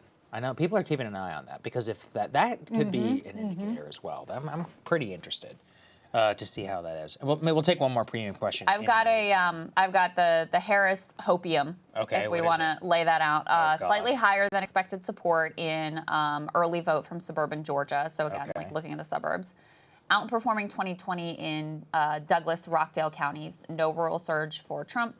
Long lines remain at 2 UNC campuses. Favorable additional late arriving mail ballots. Long lines at University of Michigan. So Stephen Miller, one of the architects of the Muslim ban, right? yes. All right. Yeah. Oh yeah. So he's sharing a tweet right now. It says Muslims for Trump, and it's a quote tweet of one precinct, heavily Muslim precinct, Donald J. Trump, 203 votes, Kamala Harris 59 votes, Jill Stein 153. Wow, that's crazy. So, but a lot of them. So total 356 to 59. Stein and Trump combined Wow. against Kamala Harris. That's wild. Wow. 0 for RFK Jr. So these are no fools. Like they knew he was out. Yeah. The Libertarian got 3 votes, but the rhetoric of a vote for Stein is a vote for Trump backfires when somebody switches over to Trump, because then that's 2 votes. Right. That's 2 votes for Trump. If these 203, some of these are conservative Republicans who would have been for Trump anyway. But if half of those voted for Jill Stein instead, that pulls off 100 votes off of Trump's total. Even though they don't vote for Kamala, at least they don't vote for Trump. You know, it was interesting because towards the end of this race, They were attacking Jill Stein. Well, they were, which for that's the first time that they've made like a concerted, paid effort Maybe they to drove go to after Trump. her. And then some of the polling reflected that actually, even though typically Jill Stein tends to eat into the Democratic share, at the end of this race, her voters were actually more overlapping with the Trump vote. That if you take her off the ballot, it was actually Trump that benefited from her, which just shows you, you can't just assume anything about any particular voting group. And there was also all of this extremely cynical mail advertising and text messaging, where we know in Michigan that it was Elon Musk's PAC, America PAC. We think it was Elon Musk's PAC doing the text messaging ones, but whoever was doing it illegally did not identify who was paying for it. But what the text messages and the mailers said, they would be targeted at if it was a Jewish community. Right. They would say, I'm so glad you support Kamala Harris because she supports Palestinians and supports Hamas. Right. Right. And if it was an Arab community, Arab American community, they'd say, we're so glad that you support Kamala Harris because she stands up for Israel like nobody else. But I saw the Harris campaign was basically doing the same thing. Yeah, they were. Yeah. Micro-targeting like Jewish Jewish and Palestinian voters being like, look at how Kamala Harris stands with Israel. Do we and know? then to Arab American voters being like, do we know that was the Harris campaign? I think it was. You should search for it. We'll take one last. I just saw some. Because there was also some fake ones pretending to be the Harris campaign. Oh, really? Yeah. I can't remember. I think I only saw like the headlines of that and didn't actually read the full article. So. But structurally, no, that's all at the margins. Although the margins matter. Margins definitely matter. Last question that we'll take here is about Pennsylvania. It is from Fries YB. Is there any path for victory without Pennsylvania? I mean, at this point, you need Georgia, right? Which you have to pull it out in Georgia, which is just, I mean, which is doesn't look called. good. And then the answer is Georgia. Okay, but what about if she did Arizona and Nevada? That's not enough. Really? Yeah, because it's 6. One short. Unless she wins Maine second, which I haven't checked into. Which one? Yeah. That's Maine second. If she got Maine second too, that's a really, really unlikely combination. Oh, right. Maine. I forgot about the other single electoral vote which is out there. I mean. Or Stelzer gives her Iowa. Hey. Yeah. Well, No, I mean. well, she didn't say. She said Kamala would get 47. Yeah, 93% chance New York Times can go for Maine second. So. Producer Mac has actually AI scab needle. Yes. He actually has generated. Can we put it on the screen? And Ryan responded in the group chat, literally, yes. Yeah, we gotta put in this like on the 2 screen. seconds. Mac, can we get it on the screen? It's so good. Wait, you know what's really crazy, actually? No, he it can't can't. put Why? it on there for the screen because it's from the group chat, bro. That's not how. No, like the image. Oh, it's too much work for the guys in the back. All right, can I tweet to satisfy it? Mac, can I tweet it? tweet Yeah, it. yes, I'm sure you can tweet it. Guys, get this. New York Times Needle has Trump winning the popular vote. Trump plus 0.3% winning the popular vote. That would actually be nuts for that, right? Yeah. Oh, my God. They currently have it. Popular vote estimate. I guess, let's be fair. Their current estimate is Harris anywhere from 5 to Trump plus 6. But their current popular vote estimate is Trump plus 0.3, which is absolutely, it's actually just ticked up 0.4. That is wild. Now, they currently have the Electoral College estimate for Trump at 293 with 77% chance of victory. So, I mean, look, what were you saying, Logan, for you think it won't get called tonight? Is that what your assessment was? Probably, because Pennsylvania, Michigan, Wisconsin aren't that fast. Just because it'll have to take so long. Yeah, I mean, we're still seeing those as pretty competitive. So. Yeah, fair enough. I've got an Alan Lichtman update. Oh, yeah, what do you got? Do you? Max Tanny tweets, currently watching Alan Lichtman. He's been live streaming on YouTube with his son for about 3 hours. The vibes here are not good. No mention of the keys or turning them in quite some time. I'm worried about everything, Lichtman says, so. Lichtman. With his son. Lichtman dooming. Oh, that's so painful. He roped his son into this. I didn't want to hear that. He can't pass the key legacy down to his son. Dude. I didn't know that would get to you, I need a right? minute. I mean, man. Decision Desk has called North Carolina, but I'm also seeing people coping and saying that actually Harris could be okay there in a few of the counties. Do we want to pull that up, Logan? Can we? For North Carolina, just to see what they're talking about? Because that was kind of the part of the Harris Cope, Krystal, that you read from what they have. Right, there the was college still, students like, and whatever. long lines. Let's see. I mean, yeah, they still got 70% of the vote. It's only 70% of the vote that's come in. You got outstanding vote in Raleigh. I think Decision Desk is the only outfit that's called it. Right. Yeah, Decision Desk takes a risk. You know, they took some risky calls in Arizona on the House races, and they're usually right, but like they're willing to play with a little more fire than than the others are. I was going to say, have they ever been wrong? Like a big state call, like presidential? I don't know. They've got ones that were close. Yeah. But You know, the standard for like CNN is like 99.99% confidence. Right, Like I don't right. think Decisions Desk is as high. It's probably like 99 or something like that. Okay, 99. well, that's still I don't know. Yeah, so, I mean, all right, I guess. Oh, by the way, apparently Decision Desk predicts that Trump wins Iowa, so F for the Seltzer poll. F for the Seltzer poll. Right now. Yeah, if you want to drop an F in the chat for Ann Seltzer. I'm curious, I wonder what the margin is there right now. Here, I'll take a look. So Peter Hamby tweets about some of the exit polls. I'm not sure which outlet this is from, but anyway, they have Trump winning first-time voters, late deciders, suburban women, youth vote in Michigan, Latino men outright, a third of people who want abortion to be legal. Wow. Kamala only winning college whites by 10 when Biden won them by 15. That would be a So- Barstool theory. Yep. That Yep. 1/3 is exactly in line with the 2016 vote that he got in terms of the pro-choice vote. I talked about that all the time. It actually dropped a little bit after 2020, but I mean that would be, I mean that's a real repudiation of the Roe theory. I mean, Absolutely. Yeah, I mean, let's think about what else. Like if we dig, I mean, let's not read too much into it, right? Because clearly this is just like, this is interesting. But the first-time voters, that means the low propensity male strategy would have worked out. Late deciders is a total flip on this whole like Harris, Puerto Rico, MSG thing. Trump winning suburban women, that's crazy. I don't know. I've yet to see it. You know, we'd have to see how that works out. Trump winning the youth vote in Michigan, I could maybe see that. Yes. If it's Gaza related, right? Plus male. Then we've got Latino men outright. That's not a surprise to me at all.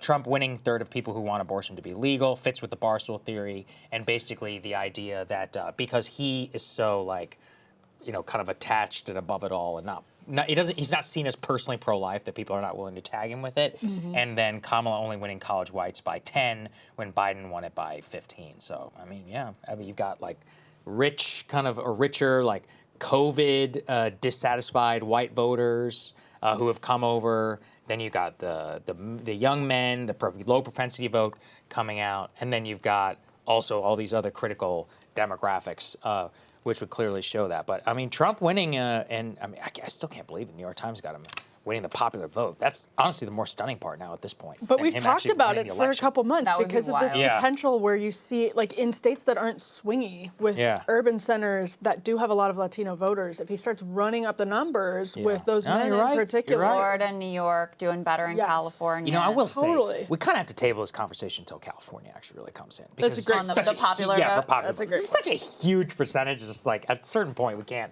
you know, talk too much about Important, that. important correction. The rat needle was made by somebody in the chat, not by Mac. Oh, So first of all, stolen valor from Mac. Okay. No, it wasn't my fault. It was my fault. It was not Mac's fault. okay. Mac did not claim the valor. Okay. I'm gonna You blame stole the Mac. valor on Yeah. behalf of I Mac. stole it on behalf of Mac. Mac is an expert at the AI generation of funky images, so I just So we assumed it was assumed. him, but it was not. My apologies to our viewers, and also to the artiste who produced it. Yes. Which claim your credit in the chat, and everybody applaud them. Everyone applaud them. Man, Michigan, something is going Please clap. wild in New York Times data. They got it 61% right now for Donald Trump, 60% for Pennsylvania. Wisconsin is the only one still lagging at 56% or so there. And even Nevada, they have very heavily tilted towards to Donald Trump at 59%. I'm going to try and start digging. So currently they have Michigan as the tipping point state, which is kind of interesting. Nate Cohn at the New York Times currently says, as of 40 minutes ago, Trump is a narrow but clear favorite to win Georgia and North Carolina. If he does carry those states, Harris would need to sweep Michigan, Pennsylvania, Wisconsin to win. A real possibility, but a tall order nonetheless. We have very little data from those states. It will be a long time until we do. So, there you go. We have some results from Arizona as well. I don't know if we've talked about Arizona yet, but they've got 40% in. I'm just looking at the New York Times results right now, or I'm sorry, 51% of votes in. Kamala has a narrow lead in terms of the votes that are in right now, but they still have an estimated Trump +4 win in that state. So they've got it right now as like a lean Trump state. So, 72% chance of Trump winning Arizona as well. Wow. And sadly, you guys have a great show. I have to jet off to the day job. That's right. Oh, But man. yeah, I might be back Or depending just on how quit. late Just we quit. go. Depending on how late we go. And I Right will here, say, yeah. this is converging to a very close night. So, thanks, guys. Ryan, don't we'll get see you too later. drunk. Come back after you're done. What time are you done? I might, yeah. That'll be wrapped around 2 a.m. Yeah. All right, we'll still be So going. if you're- Or maybe not. Krystal's like, no. Are you kidding Maybe me? Trump will have wrapped it up by then. Yeah. I mean, I honestly. think it might be. I mean, honestly, the way things are trending, I think we might know. Yeah, it seems pretty clear. Yeah. I mean, wow. I mean, so much to process, honestly. Yeah, It's unless just crazy. there's some All of this. unexpected shift that happens between now and How then. many That's hours? possible. How many hours of our lives leave it there. have we burned on polling misconversation, on recall to vote, and all this other stuff? And it just ends up, if anything, it's looking like they underestimated Donald Trump. This time around, right? I mean, because final New York Times Siena had what? They had Trump losing in Georgia. They had Trump losing in Nevada. They had Trump losing in North Carolina. They had Pennsylvania. They had literally had him tied. Right now, they had Michigan. I think they might have had Harris up by 1. If anything, right now, Michigan is looking very good for Donald Trump in terms of the numbers that I was just looking at. Let me take a look.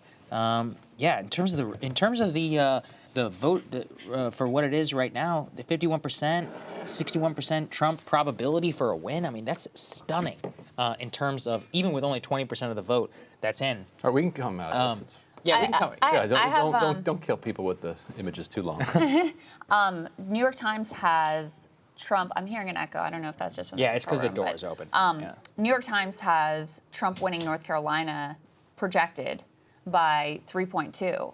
So, the state that the Harris people thought, this could be a flip for us. Brutal. Last time, Biden lost it by only 1.6.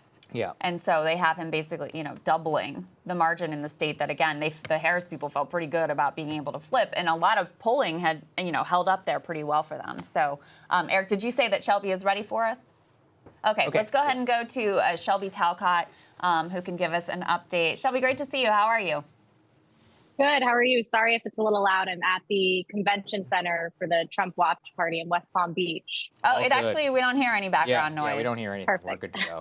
So I have to imagine the vibes there are pretty excited right at the moment. Seems like things are falling, all the pieces are coming into place for them. Yeah, listen, here at the Watch Party, people are definitely getting more excited. Now, Donald Trump is not here, and most of his top aides are not here. They're over at Mar-a-Lago. And I've been texting with a bunch of them throughout the night, and they're also feeling confident. They point to various data points that you've been talking about on this show, but they're also remaining cautious. And I would say they're probably more cautious than folks here are. What are the question marks that remain for them in terms of, Kamala still has the blue wall path available to her. What are some of the demographic groups that they're looking at there, do you think? Well, listen, I think for Donald Trump's team, they're feeling really good. There was a CBS exit poll that someone mentioned to me showing that younger voters are narrowly going for Trump right now in Michigan. That's sort of a surprise. Another data point, they were really happy with Florida, which obviously, caveat, Florida has changed a lot over the last several years and is not necessarily exactly what the rest of the country is going to do. They are feeling really good about the numbers in Virginia. While they, despite the outcome there, they're feeling good about how close it has been. So what they're looking for, obviously, is turnout numbers, how many males vote. They have much better numbers than I think they anticipated among Black men. So that is a plus for them. And now I've also talked to the Harris campaign, and they're citing data too. They say, we've seen long lines in some of these college campuses. They also they're feeling good about pulling out Virginia. So there's data points that both campaigns can point to at this time, but there's certainly more data points for Donald Trump's team. Yeah. What do they think, if they do win it, like if they're feeling good, what do they think did it for them? That's a good question. So it depends on who you ask, really, but the most common answer I've gotten over the last few days is Donald Trump's focus on men. And that has been a big question mark, right? There have been some people in the campaign and outside of the campaign, Nikki Haley, for one, who have questioned whether they've been leaning too much into that demographic. And they also have focused a lot on low propensity voters. And there was a big question there on how many of those low propensity male voters they would be able to get out. So I would imagine if Donald Trump pulls off this victory, they're going to say it was in part because they were able to pull out get those low propensity voters out to vote. Shelby, in general, in talking with the campaign, I know I had talked to some of these guys as well. They were relatively confident, but I don't think they expected things to go quite as well, I guess, at least so far early into the night. In terms of their overall response, you said they were being cautious. Do you think at some point that the dam will break from them? What do you think that will look like?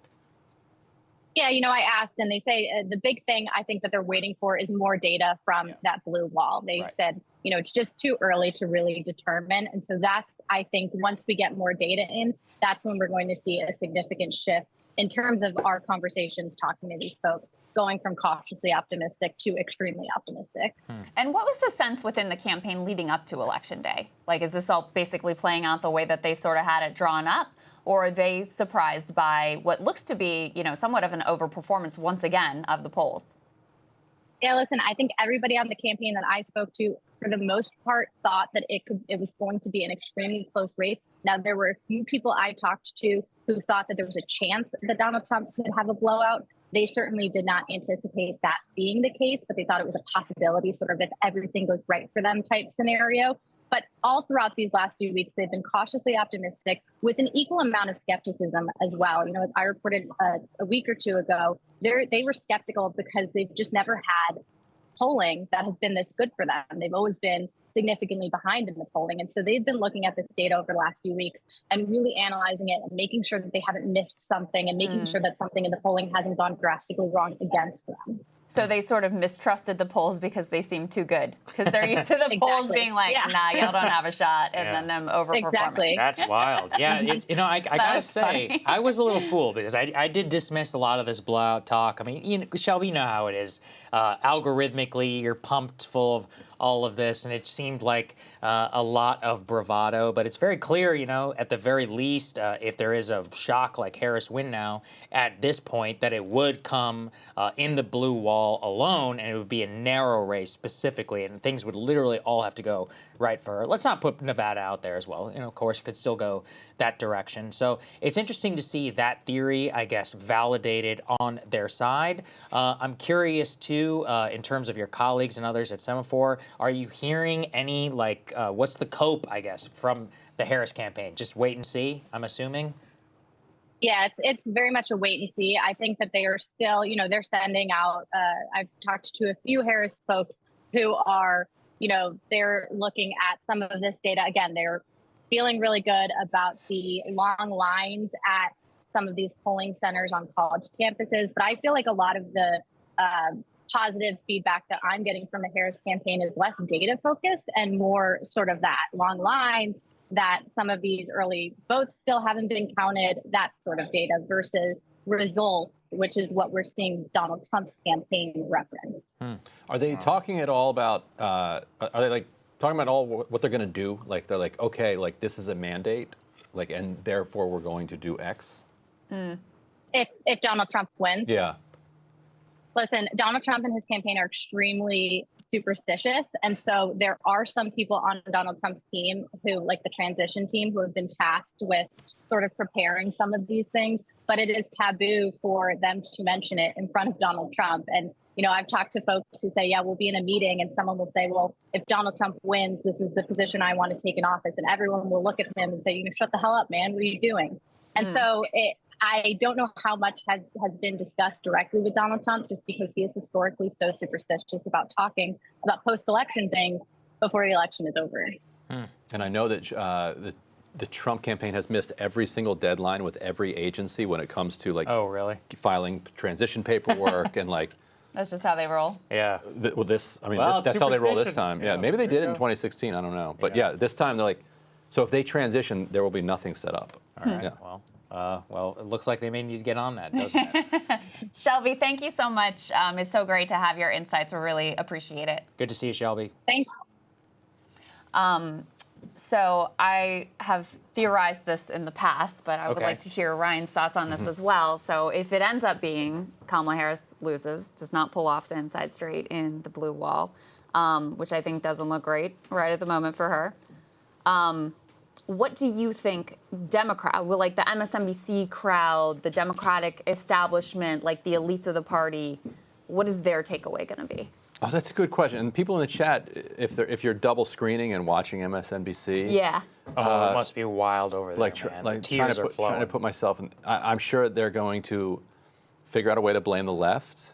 You think so? Right. You can't. How do you do this? How do you blame the left for No. Pennsylvania? You're not going to blame the left. In my opinion, you guys tell me what you think. I think that the freak out. Well, there's two things. There can be a women's vote or women's march style madness, like feminist freak out on young men for betraying women, right? Oh, and voting for blame Donald the Trump. voters. I think that's actually what could happen. Blame Rogan, blame Tony Hinchcliffe. Well, all working class Americans, people. Working class, or these feel like there's- disgusting I think they'll blame Biden. I songs. think they'll blame Biden I think too. there's too many for sticking in for too long. demographic groups to blame. But I bet it's so. But I mean, if anything, correct me if I'm wrong. If you're one's watching big, CNN, that's where it's MSNBC, gonna come from. I bet Democrats will start to blame Joe Biden for staying in for too long, and I You think it's think so? I think it's a legitimate I criticism. think that is a legitimate that is criticism, the but most obvious. But it's also an easy. It's an easy criticism Yeah. because he's a dead man walking, so you can hang everything on him. I don't know if they're going to do that because they invested so much energy in the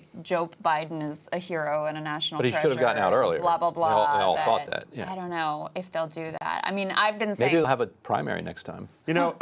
Go ahead, Logan. Logan, you're mic'd. Go For ahead. anyone that's thinking about how you're going to respond to this, and hey, happens to be listening to us, and thank Yeah. you. I think the right approach here is to look at the deep existential problem here, that the American people don't like the way things are going, Yes. Yeah. and obviously. our communities are less connected than they've been before.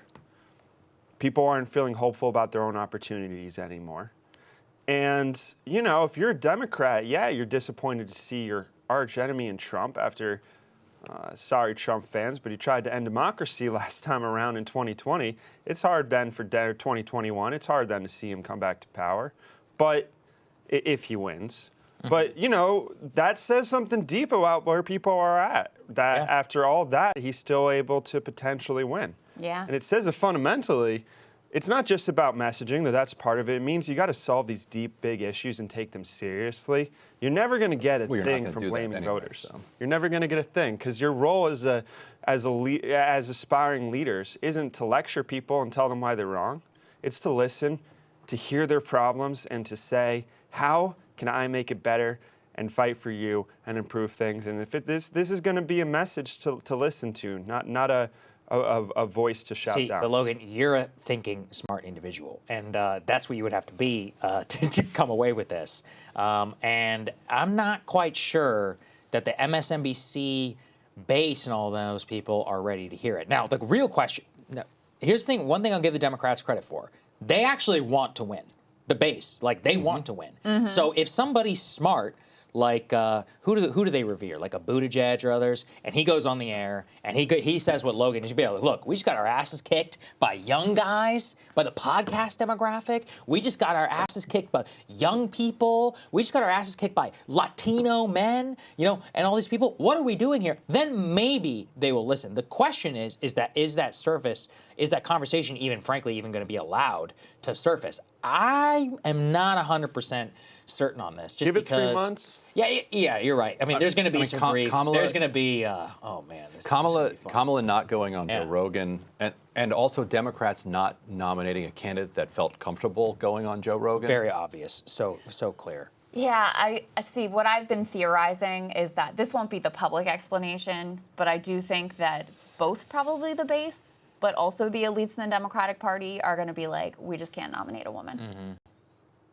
Woman lost twice to Trump, and we just can't nominate a woman. And it goes to something you're saying, Saagar. But a woman could also still win a primary, I think. Well, that's what I was saying. So foolish because I Gretchen Whitmer could obviously win. I'm not sure you're right about that, Ryan. Yeah. Because I do think there are a lot of Democratic voters that are going to take away from this. The country is too sexist to elect a woman. A lot of them will. We want to, It's a if we sample want to size. defeat whoever, Donald Trump or whoever it is on the Republican side, I'm sorry, we just can't take the risk. Now, I don't agree with that. I think that's a faulty analysis, and I think it ignores the things that Logan is saying about the deep problems that you were pointing to, Logan, not just here but around the world. I mean, we're in this major transitional phase where people are trying to figure out what is going to be the next what is going to be the next like dominant political vision.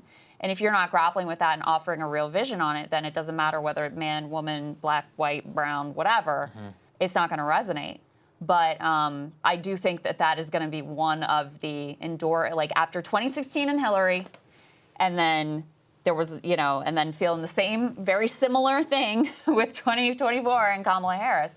I do think there's going to be that reaction on the Democratic side. Yeah, very possible. Griffin is reminding us to keep the conversation about what states Kamala still needs to win. Because, I mean, look, we can't sign anybody as obituary.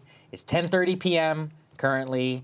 Yes, she has only about an 18% chance, according to the New York Times, to win. By the way, Logan, can you check something for me? Also, 1 second. Can people who are watching, like, we're pretty close to getting 100,000 live stream viewers, and that would be cool to do. So just that would be cool. take the YouTube link that you're watching and text it to a couple friends and like tell them to watch it and see if we can crack Thank you, that. Ryan. There you go. You're absolutely right. Very good salesman. I should do that. So we got 96,000 people who are watching this right now. I believe that is a Breaking Points record for where we are. Thank you, by the way, to all of you. So yeah, text the link, send it to your friends, I just sent it to my entire email list of 250,000 people. Oh, so did you we'll really? see if any of them click on it. A little humble brag there, no big deal. So, Logan, what we have right now is I just saw someone claim that Decision Desk retracted its Virginia call. Can you check into that for me?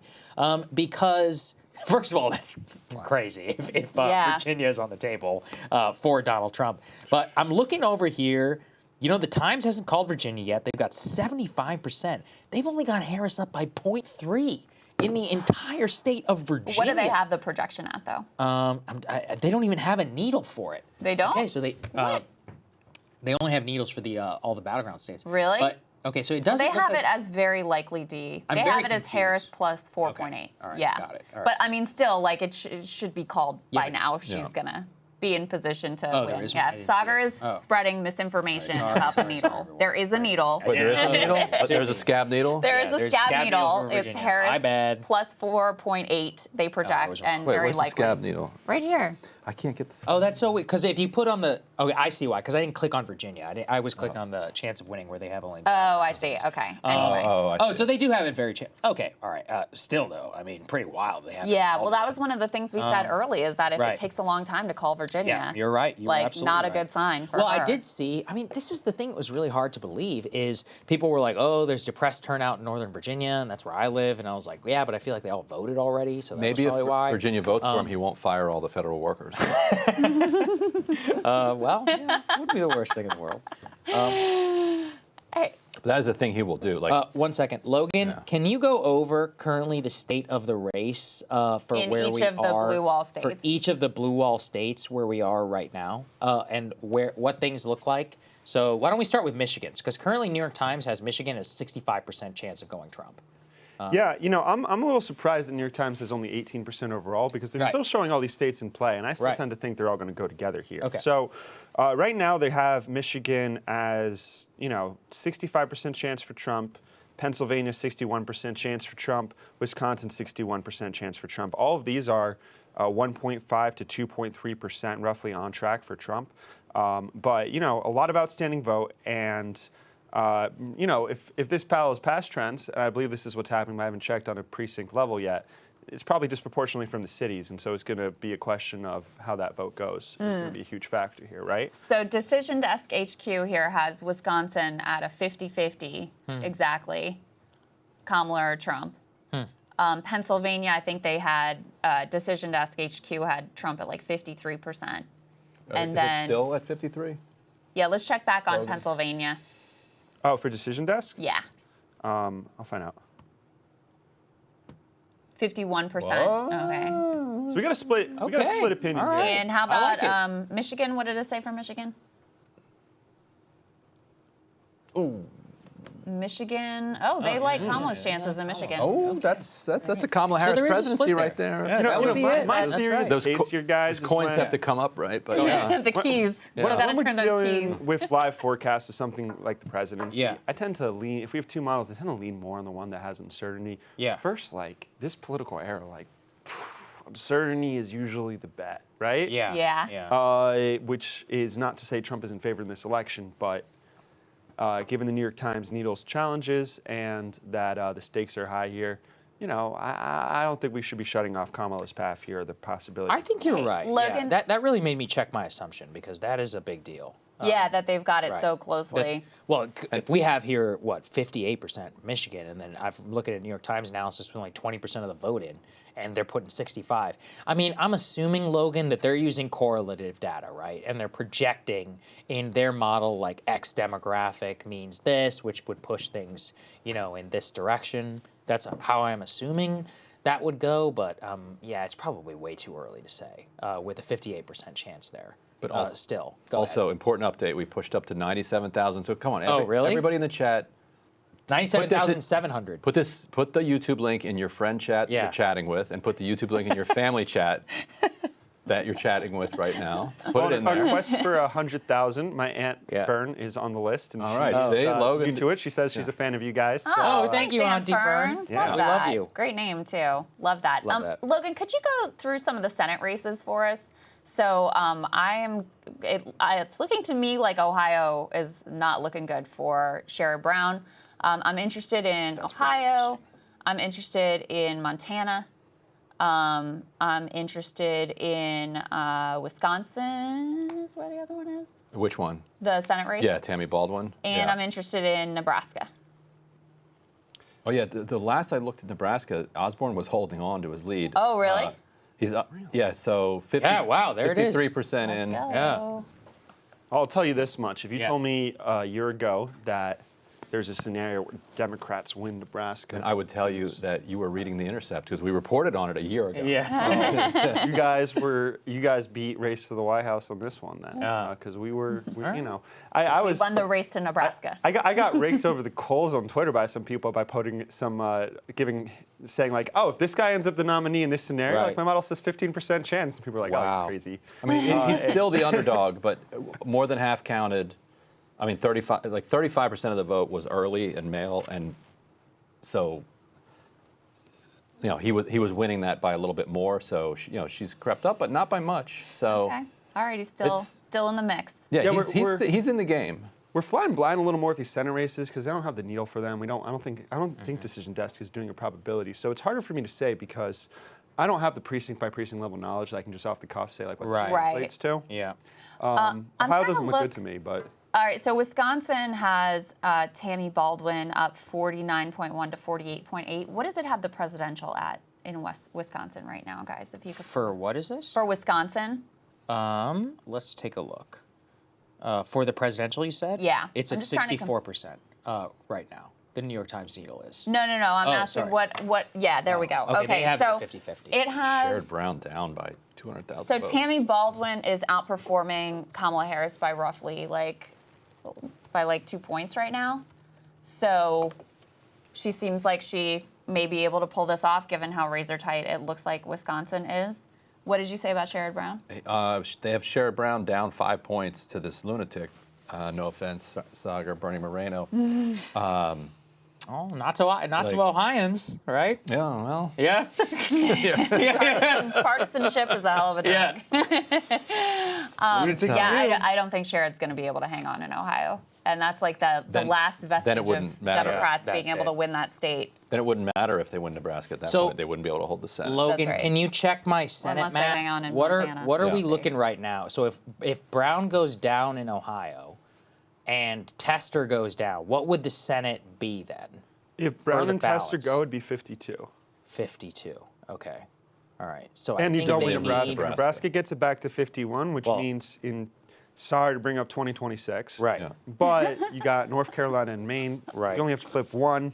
Then you have to flip both. If you're down to 50, if you go to 52, it gets a lot harder because if you flip both, you're still in the minority. If Right. if Republicans also win the White House, which is an if, right? So 51's a lot easier. No, It's so that's kinda what like- matters. That matters a lot for that reason. Okay, so Exactly. just the reason I'm thinking of it is now, if we're getting into the realm of like, okay, we think Trump is going to win, now it gets down to, can you confirm any ambassadors? Can you confirm your people? Because 53, right, if you have 53, Now we're in a world where that's a world where RFK Jr. gets confirmed in the Senate. That's a world where anybody you want is getting confirmed as SecDef. If you're at 51 or if you're at 50, then it's okay, now it's all up to Susan Collins and Lisa Murkowski. If we're at 53, that means the wildest GOP version of TCJA is going to pass. If we're at 51 or at 53, we're getting crazy border reform. At 53. Oh man! Well, you still need unless the GOP goes anti-filibuster. Well, no. You only need reconciliation to pass the TCJA, and then in terms of Trump heavily pressured. Remember, Mitch McConnell to nuke the filibuster last time around. This time, if he does have 53, John Thune and John Cornyn are both gunning for the leadership position in the Senate. I guarantee you, Trump will say something like, "You have to agree to kill the filibuster for immigration or for something else like that." It's possible. It's possible. I think it will happen, especially if there's a Trump blowout victory. How are we looking in the House? I haven't checked in the House I yet. haven't checked either, but I did see some tweets saying it's not looking good for Democrats in the House either. Yeah, it's not at all. Very possible that, it's very possible Republicans have a trifecta, that they've got Trump in the White House. If Trump wins, they'll have a trifecta, no doubt. The House is going their way. Oh, you think so? Yeah. I think it depends. I think I'm going to wait for California personally. If Trump wins. Yeah. Yeah, that's right. There's a lot of swing states. There's a lot of swing Arizona races too. out in the House. There's some Colorado races that are important. Washington, Oregon. So there did seem to be so we'll see if there looks like there might be a light polling miss against ours at this stage, not a big one, like a normal one. People should get prepared because in a Trump house, our House, a 53 Senate, that's some crazy shit's gonna happen in terms of the Republican. What's the I'm more 53 skeptical of Baldwin? that, just because the GOP wasn't exactly great at getting stuff passed under the first 2 years. You're not wrong, but the Senate is very different. So remember, I was talking about Jim Banks. I was talking about I guess whoever replaces JD. That will be very interesting. But a lot of the Jeff Flakes of the world are gone. John McCain is gone. All the people who voted initially. Paul Ryan is not going to be the Speaker of the House. You got Mike Johnson there as a Speaker of the House. So this is a world where the border adjustment tax could pass. This is a world where immigration could pass through. I think you can use I'm getting nerdy here, but you can use reconciliation to pass some immigration legislation. This is a world, again, where you can confirm all your ambassadors, all your SecDef, sec states, all those other people, and you're looking at 7 out of the 9 justices on the Supreme Court? Maybe 8, actually. Yeah. If you have Clarence Thomas. Alito and Thomas are out, yeah, sure. So what would that put him at? That would put him at 5. Yeah. Okay, so you would need 2 more. All right, we're betting on actual. Needed Democrats to resign. Honestly, my mind is going crazy. This is I did not predict that we were going to be here tonight, so especially this early. It's only 10:45. That said, let's all keep in mind, Harris, there's still a chance, et cetera, et cetera. Slotkin, I think, it's going to be very close for her in Michigan as well. She is outperforming Kamala Harris by a couple points, but again, it's going to be very, very close. So, it could definitely, Republicans could have some significant mandate and electoral and strength in terms of the House, the Senate, and the White House, and really be able to actually, enact the stuff that they were talking about that seemed like it was just kind of wild dreams just moments ago. You have, and just to remind, Trump has floated across the board tariffs, obviously mass deportation. Elon has floated cutting $2 trillion from the government budget. That is more than all of government federal discretionary spending. And obviously, like you were saying, the Tax Cut and Jobs Act, that's a done deal. That's for sure. So yeah, you're going to have very, very possible that we end with one-party government in Washington, D.C., and Republicans able to fully enact the agenda that they want to enact. Okay, but let's also say this. We have the laws of thermostatic public opinion, right, which is that the country automatically lurches against whatever the party in power actually tries to do. That's why these Senate races are so... it could be the worst possible thing that ever happened, right, if they actually are hey, let's cut Social Security now, and then you get blowout victory in the midterm elections or something like that. Yeah, but Trump, I wouldn't... Trump won't do that. Everybody should just be reminded of how much things in this country can swing all the time. And if you're on the left or whatever, don't be too depressed. I'm sure I'm sure you'll get your chance soon enough. I mean, look, Trump is also an extraordinarily chaotic figure. I was here last time, folks. Like what people should prepare themselves for. And again, let's not be 100%, but New York Times Needle is currently at 88% chance of victory for Donald Trump. So wow. So I'm just gonna. The scab needle. I'll talk in a world where that's the theory. Under that, like the battle in this transition for who's going to be in power and who is not is going to be, just be prepared. I was there last time. It's a shit show. It's going to be just like Reince Priebus and Chris Christie at war. So currently... You think so? You don't think they're more organized this time? No, absolutely not, that Krystal. seemed like what they were all focused on in the offseason. That's what they say. Yeah. All right, so for example, let me explain all the dynamics, because people need to get familiar with a lot of these names. You've got the America First Project that's founded by Larry Kudlow and by Brooke Rollins. So that is, for all intents and purposes, that is the establishment for more friendly wing. So Brooke Rollins, she was head of the DPC, the Domestic Policy Council, under Trump. She basically did a quasi-Project 2025 with all of the Gary Cohn, Larry Kudlow figures. And so they kept their head down during the whole Project 2025 controversy, but they have been very much working to try to get onto the transition team, and they're very friendly with Howard Lutnick. So let's all remember who Howard Lutnick is. It's a freaking investment banker here, all right, that we're talking about, right? Yeah. This is a guy who is very Gary Cohn, Wall Street friendly. So that's kind of one wing of the transition. The other wing is going to be very much more the J.D. Vance wing. So Vance is going to be somebody who's going to be pushing very hard to make sure that Brooke Rollins does not get chief of staff. Chief of staff, this was floated in the New York Times. What's up? Who does J.D. Vance want to be chief of staff? I don't know who he wants as chief. I mean, let's be honest. If you're him, you want a weak chief, right? Because you're the Veep and you want to be the He wants to be able to have influence. There's some behind-the-scenes stuff that matters for him. But really, the key is that Brooke Rollins tried to knife JD at the very last minute for the VP pick. Rallied very, very hard against him. She's much more of a neocon on foreign policy. She worked for Rick Perry. So then you've got JD over here, and he's friends with a lot of different groups. So people, for example, people I'm friends with, people like the American Moment guys, who are very much want to staff the administration.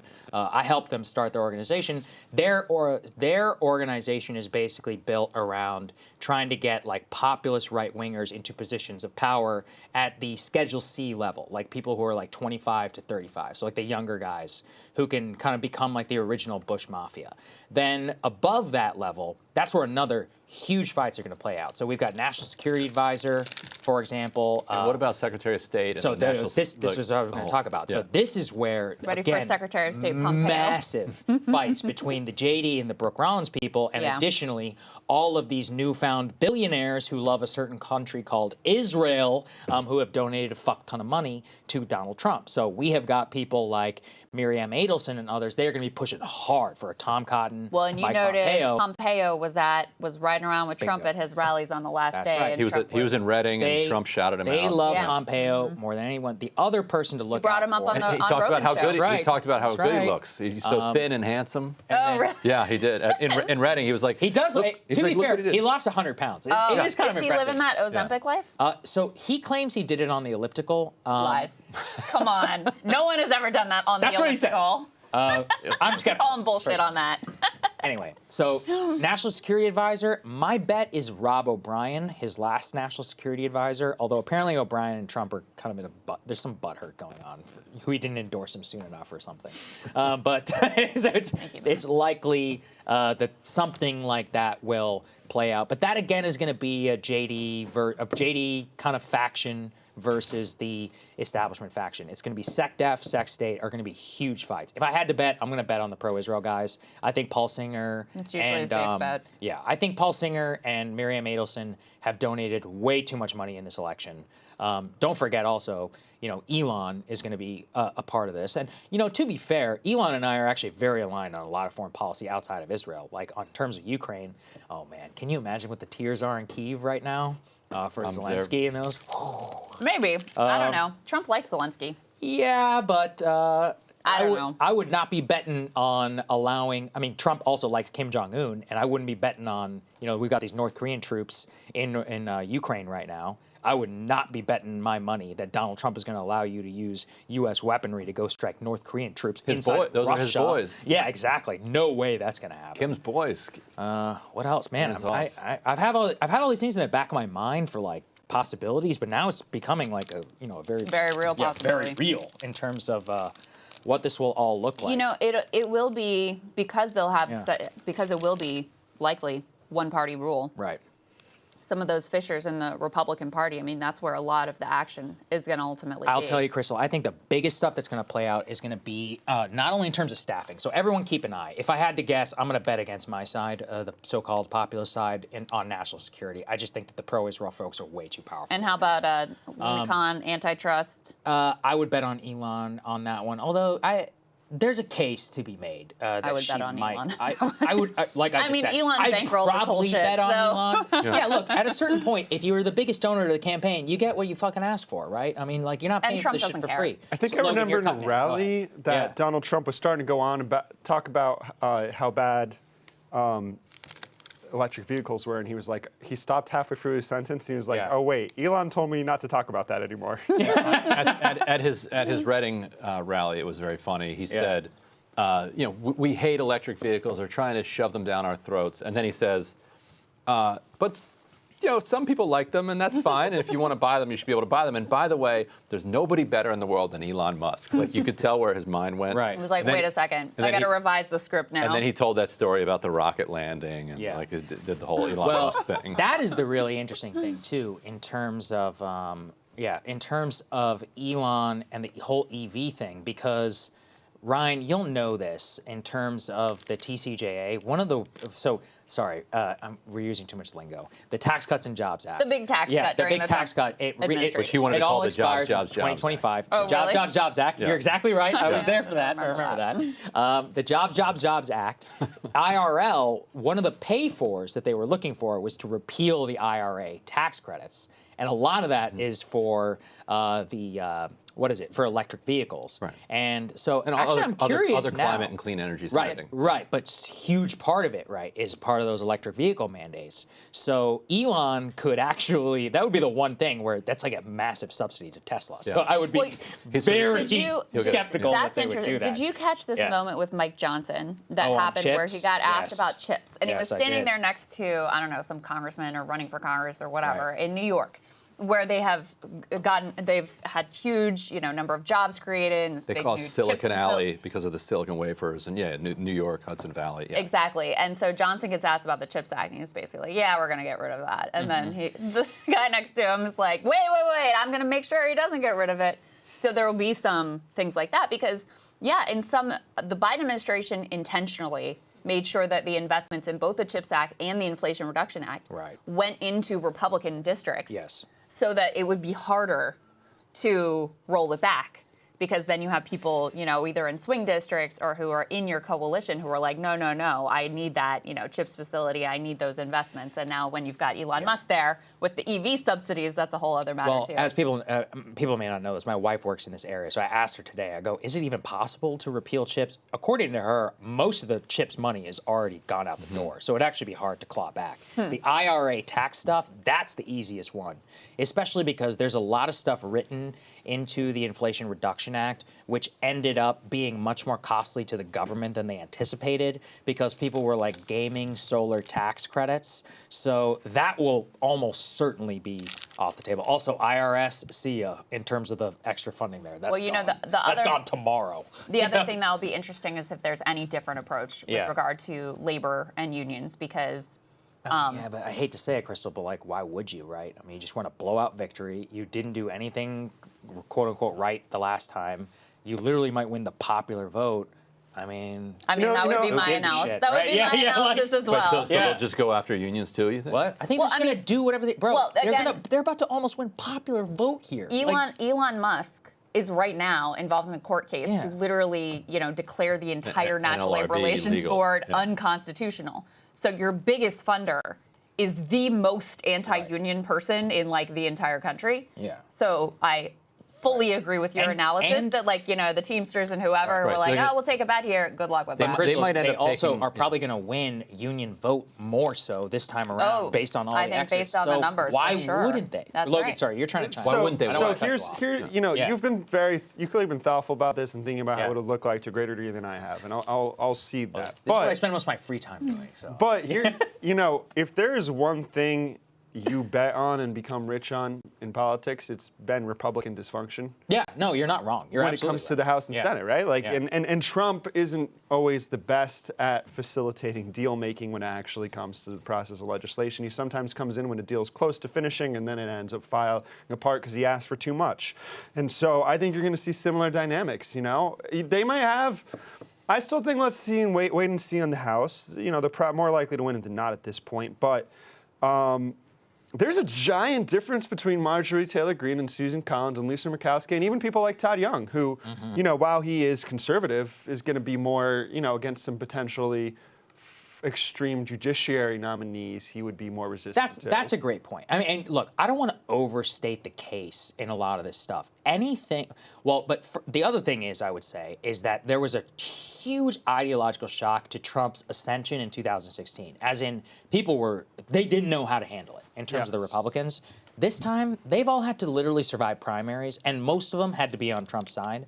So ideologically, also, I mean, look, if Trump is going to win the popular vote, which is possible now, there's some 50% probability from the New York Times Needle. Wild. You actually do have a mandate to govern. Like, it's not, you lost by 2% or whatever last time. You're probably the most historic figure in the modern Republican Party since Ronald Reagan, and even then, at this point now, you're going to give him a run for his money. It's very hard at that point, I think, to take a vote against Donald Trump in the same way. Now, on the margins, it'll be a little bit different. But this whole John McCain, Jeff Flake, down thump thing, I don't think that stuff exists anymore. I mean, is Jeff Flake a member of the Senate? Right, that's right. He's freaking Kamala's ambassador to Is Liz Cheney Australia. a member of the House? Yeah, that's right. Well, before we move on, I'm just the point on the unions. I wasn't clear because of the way you phrased it. So, why wouldn't they go after unions? Why wouldn't they support? Like, what do you think their Why would you policy... support unions when those guys are going to vote for you anyway? You can get the money from Elon, and they're going to vote for you. So why would you do it? So, I mean, okay. I mean, look, I'm being purely cynical here, but like that's the truth. What do you think,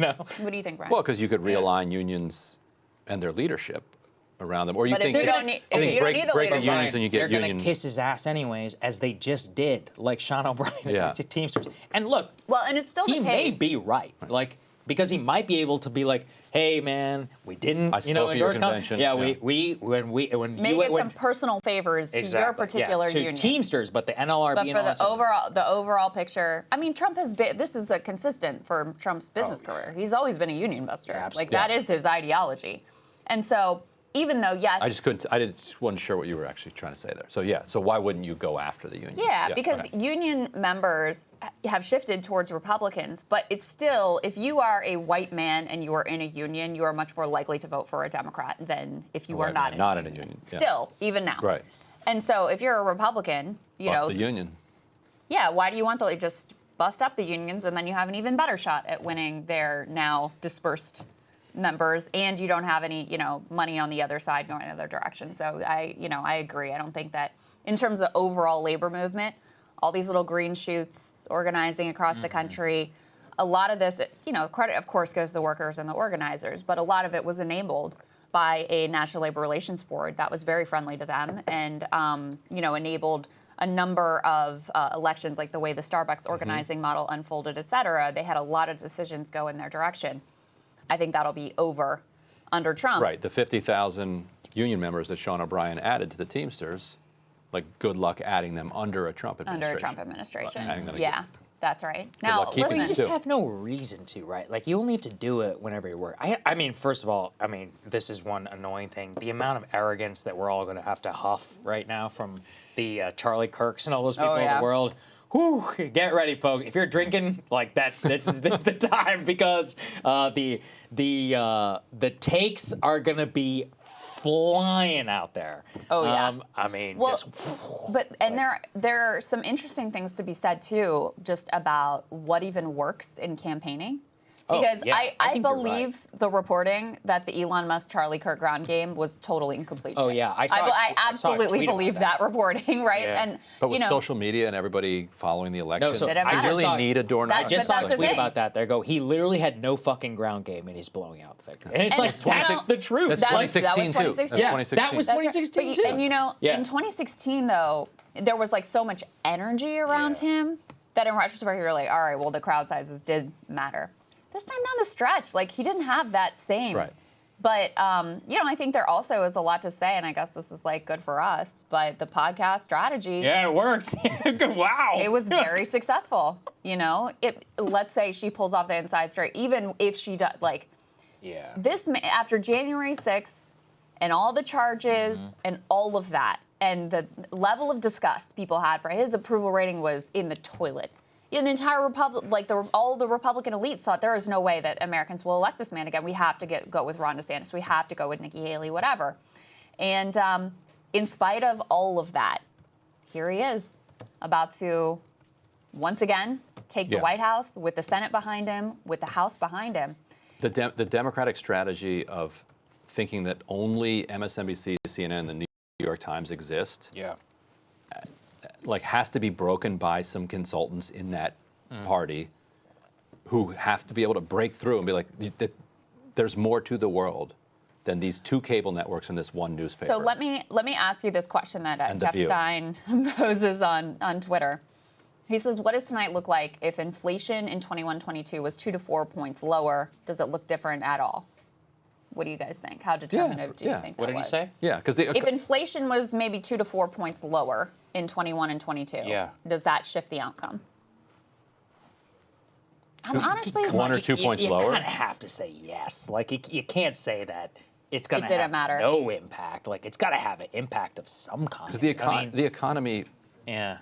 was racked by that 9% that they had for several months in a row, because Yeah. the rate came down, but the prices stayed up there, and that just effed everything else up. I think another interesting question that I saw on Twitter was, okay, who do Democrats run in 2028? Like, Logan, what do you think? You And that- looked up isn't from that Hey, you know, this is my Republican legislation thing. You know, I do think about this. Oh, in terms of the dysfunction? I didn't want to Yeah, cut in you off, terms of Krystal. who's No, next. please. I got a little too excited. You should finish your point. No, go ahead. I want to hear your thoughts on 2028. Yeah, I mean, who's if the lineup? it's open, Newsom?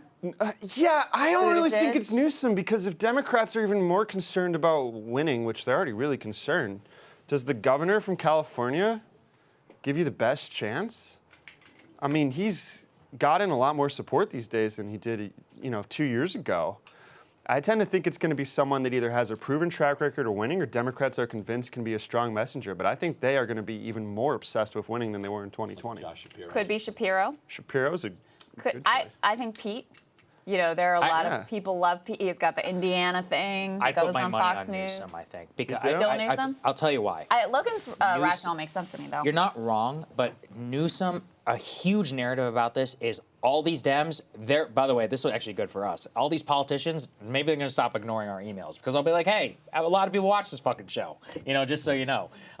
And the Rogan and all that. I think the thing is watching Newsom and his skill in that debate with DeSantis, his love of the game, which you can't teach, his Yeah. love of the game with Hannity, of sitting there going back and forth, and his command of the facts. And frankly, he's a tall, handsome white guy, sitting to what Krystal is saying in terms of what the Dem electorate is going to absorb. Also, Newsom has said this in the past. I remember him warning. He goes, my son listens to Joe Rogan. We should take Joe Rogan seriously. I'd love to tell Joe about why he should move back to California. I could see him going into the Lions Den, and look, I think Joe's a skilled interviewer. I think Newsom would come out victorious. I absolutely do. Like, he would come. He's a charming guy. He has a command of the facts. He loves to go toe to toe. I remember he would go toe to toe with Texas. He'd be like, "That's not true. Like, never bet against California. We have the GDP of a G7 nation. We're beating you for Fortune 500 companies." I mean, I'll tell you, in terms of his comms team, I once tweeted about how Texas had overcome, the California.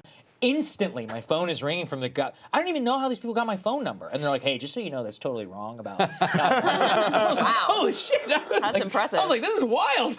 I was like, how did you even do this? I don't know. I just feel like Newsom's moment actually was this time. Yeah, Like he should have had the balls Yeah. to challenge Biden in the primary. He'd be up right Democrats now. were super high on him. He's got the, California funders, whatever. And I do think that He would have beaten Joe Biden in the primary. because also, what do you think? He would have. You're right. He would No. absolutely. And he would have Right, beaten Donald right. Trump, I think. Yeah, and if the party had been smart enough to actually have a primary, like the first primary Democratic debate, and it's over for Right. Biden, and Newsom probably is the nominee, and I think he probably, would have had a better shot than Kamala ended Because up having. he also wouldn't be held responsible for the genocide in Gaza. Right. And he wouldn't be asked, how are you going to be different than Biden? Because he'd be like, I beat Biden. Right. He would have laid that Harris out in an worked for Biden. adversarial contest. Right. How he would be different from Joe Biden. Yeah. I mean, that's, And those two things combined killed her. Besides her, anyway, she's a terrible candidate. When is his term up in California? 2 years, right? I think so. Yeah, so I mean, he 2028? won't even be in Yeah. office anymore by the time we get to 2028. No, he has to run. So I think, He would die if he didn't run. True. I think you guys are making a Shrivel good up. case for Go ahead. for Newsom to be in the mix, and, Yeah. and being potent. Yeah, he could break through in message. I think that's valuable.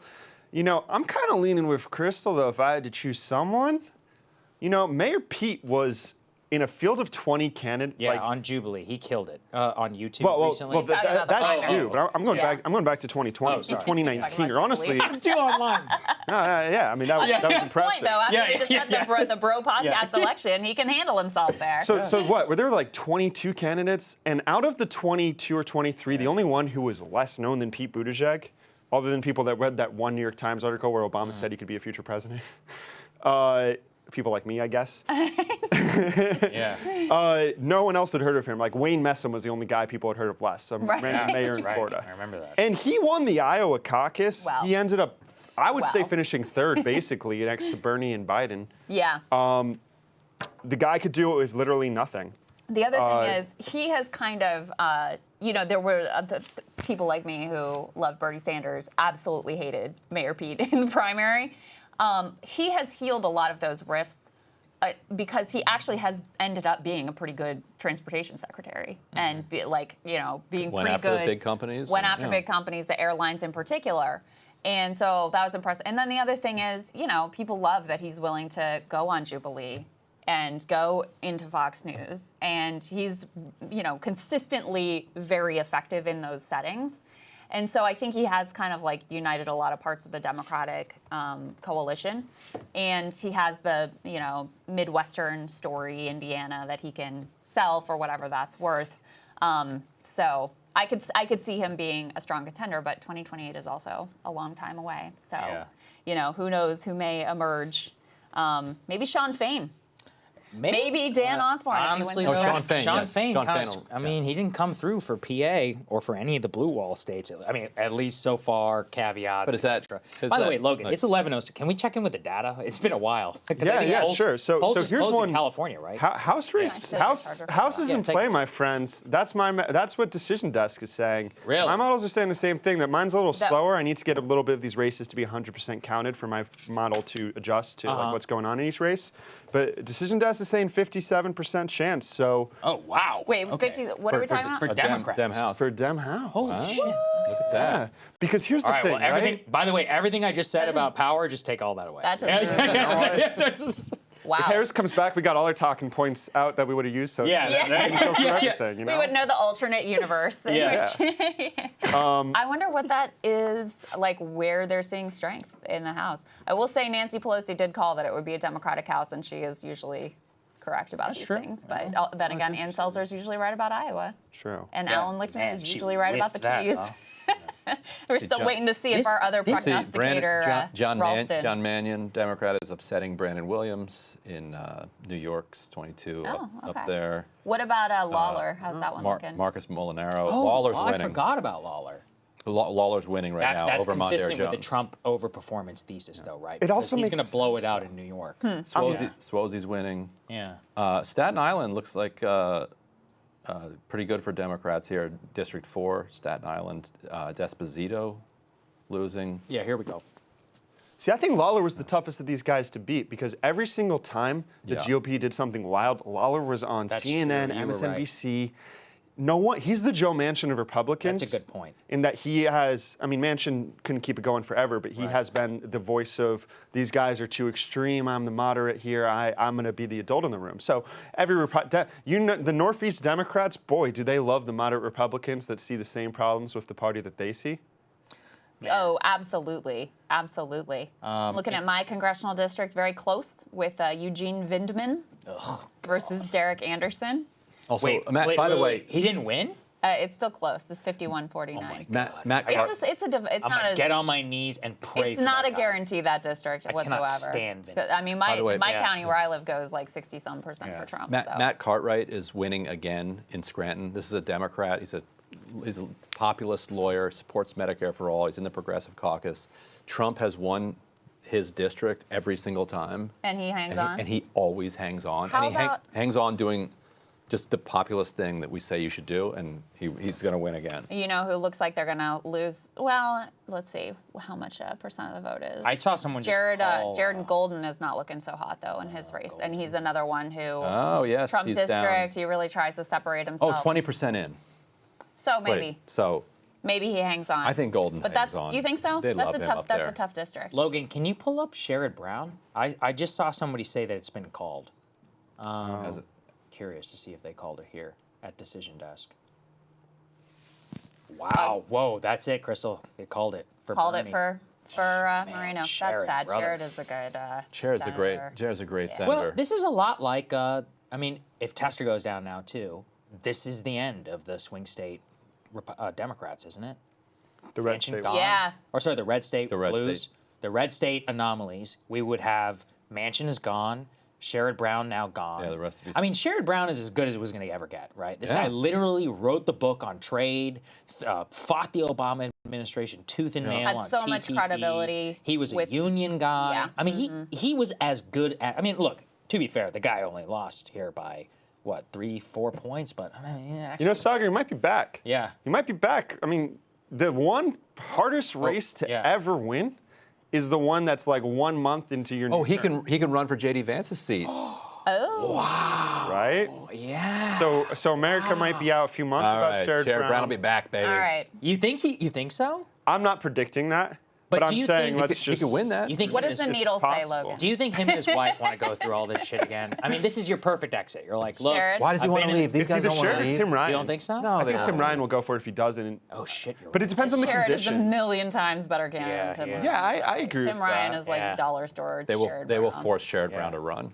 Chuck Schumer will camp outside his front porch. We'll threaten him within an inch Yeah. of his life. They'll Do whatever beg it takes. Connie every day. That's his wife. My buddy used to Yeah. work. The other one I was taking a look at, maybe you could pull up for us, Logan, is Arizona, Ruben Gallego, to see how he's doing against Kerry Yeah, Lake. you know, in a red wave like the one we currently appear to be in. I guess Lake winning is not out of the question, which would be Well, probably the he's most up by extreme. 7. He's up Yeah. by Okay. 7 and a half I don't vote think in. this is a red All right. wave. I think this is. I think it's a red bump. Maybe. I would call Ryan, this. if Donald Trump wins a popular vote, you're going to say that's not a red wave? If he wins every single swing state, because he it wins was- a popular vote. No, Well, if if he Democrats win wins the it by House, it's just kinda a mixed. hair, that's not a wave. Bro, come on. I That's mean, a hair. I mean, we're in an electoral college disadvantage. This is a candidate who has Not that net electoral unfavorability. college disadvantage doesn't really exist I anymore. call it It's a red wave, man. Like, if Democrats win the House, though, That's not a red wave if that's you don't not win a the red House. wave. I think gotta win now two we're getting chambers. semantics. It's a Trump wave. okay, all right. You got to win. We'll give it- You got to okay, win. We'll compromise. Yeah, yeah. And you Okay, got to so- win so more than here's- just a chamber yeah. that's stacked in your face. Yeah. So, All right, so I'm Logan, going go for to it. jerry rig the needle backwards right here, right? Okay. So right now, Ruben Gallego is up by 6.7, and Trump is up by 0.1. So that's a 6.8 gap, right? The New York Times is currently projecting Donald Trump to win by 4.6. That's a 4.5 improvement. So that would put, if that's true, Gallego would end up winning by about 2.3 if those continue to line up. And Decision Desk, I'm taking my mic off, so I don't know if you guys can hear me, but I can repeat what you said. has Gallego with a 78% win probability. So Also- it does look like Kerry Lake they still hate. Also, Henry Cuellar under indictment is up Is winning. Get out of here. Are you serious? by 2,000 votes with 66% in. Wow. People love Henry Cuellar. Listen, bro, South Texas, it's a different world. Also for Henry Cuellar, it doesn't matter, who does the voting. It matters who counts the voting. Yeah, I was gonna say. Yeah. If you've ever read Lyndon Johnson biography, Means of Ascent, the way shit works down there, it's more akin to Juarez, Mexico, He used to be a than it is United States of America. He used to be a sheriff, and his first race went to a recount. Yeah. And he won 100% of the votes in the recount. Like in this one particular thing. Yeah, if for people who don't know, we want some presidential history, Google Box 13 LBJ. Yeah, we're not kidding around. Yeah, we're not screwing around this here. This is real stuff. And this is very likely still going on. Yeah, almost 100% still. Yeah. Well, this is a pretty good year Who's going for... to tell Henry Cuellar not to do it? Yeah, why wouldn't you? Go ahead. This is a pretty good year for indicted politicians, it looks like. It is a great year for indicted politicians. Who else Bob we got? Menendez must be furious. How's Menendez's kid doing? Why did he should not have resigned? He would have won. Well, he was only winning 3% of the Dem primary. Like, those voters were dumb. He should have run as a Republican. He should have run as a Republican. He What district is his kid? I don't know off the cuff. Son? Menendez The House Jr. guy? He's in such a safe district, though. Yeah. His challenge was the primary, but once he got out of it, New Jersey 8, it's been called. He's winning by 20 points right now, 25 points. A new Menendez. Let's see. And Andy Kim will be the next senator from New Jersey. Janelle Bynum might knock off a Republican in Oregon. That was a DMFI APAC-backed Democrat. So you guys remember back in 2020, right? The GOP overperformed in the House, in part because they did a great job recruiting candidates. That's kind of what Dems have done to degree with a lot of their races or their challengers. And Republicans haven't been able to recruit good challengers for a lot of these races, and there's just been a massive funding gap. So, in the generic ballot, it was like half-point Dem. Maybe that would lean to Republicans now based off what we're seeing. But in the actual races where we have polling, Dems were winning these races by like 3.2, 4% on average, depending on how you're looking at the data. And so, I just think it's a sign that they might have strong enough candidates. This is a year where split ticket voting is back. Yep, that's a good point. And there's a rematch between Joe Kent and, you remember Joe Kent? Yeah, I know Joe Kent. What's that woman's Maria something? Perez. Yeah. She's up 4 points. Is she really? 66% in. She's up 4 points on Joe. This is the hips. No, up 4 points on Joe Kent. So this is the hipster from Washington State who with I know who she with is. the bangs. And for the people who don't follow these closely, but she kind of votes fairly moderately, but she scans straight up hipster, and is well spoken and articulate. And she's beating Joe Kent so far. We'll see. 69% in. Well spoken and articulate. That's Both what Joe Biden once said about Barack I know. Obama. She's white. I can say in 2007. R.I.P. Joe Biden. That's saying something for a House member, because that's there aren't a lot of House members you would say that about. Man, but Biden, what a villain, honestly.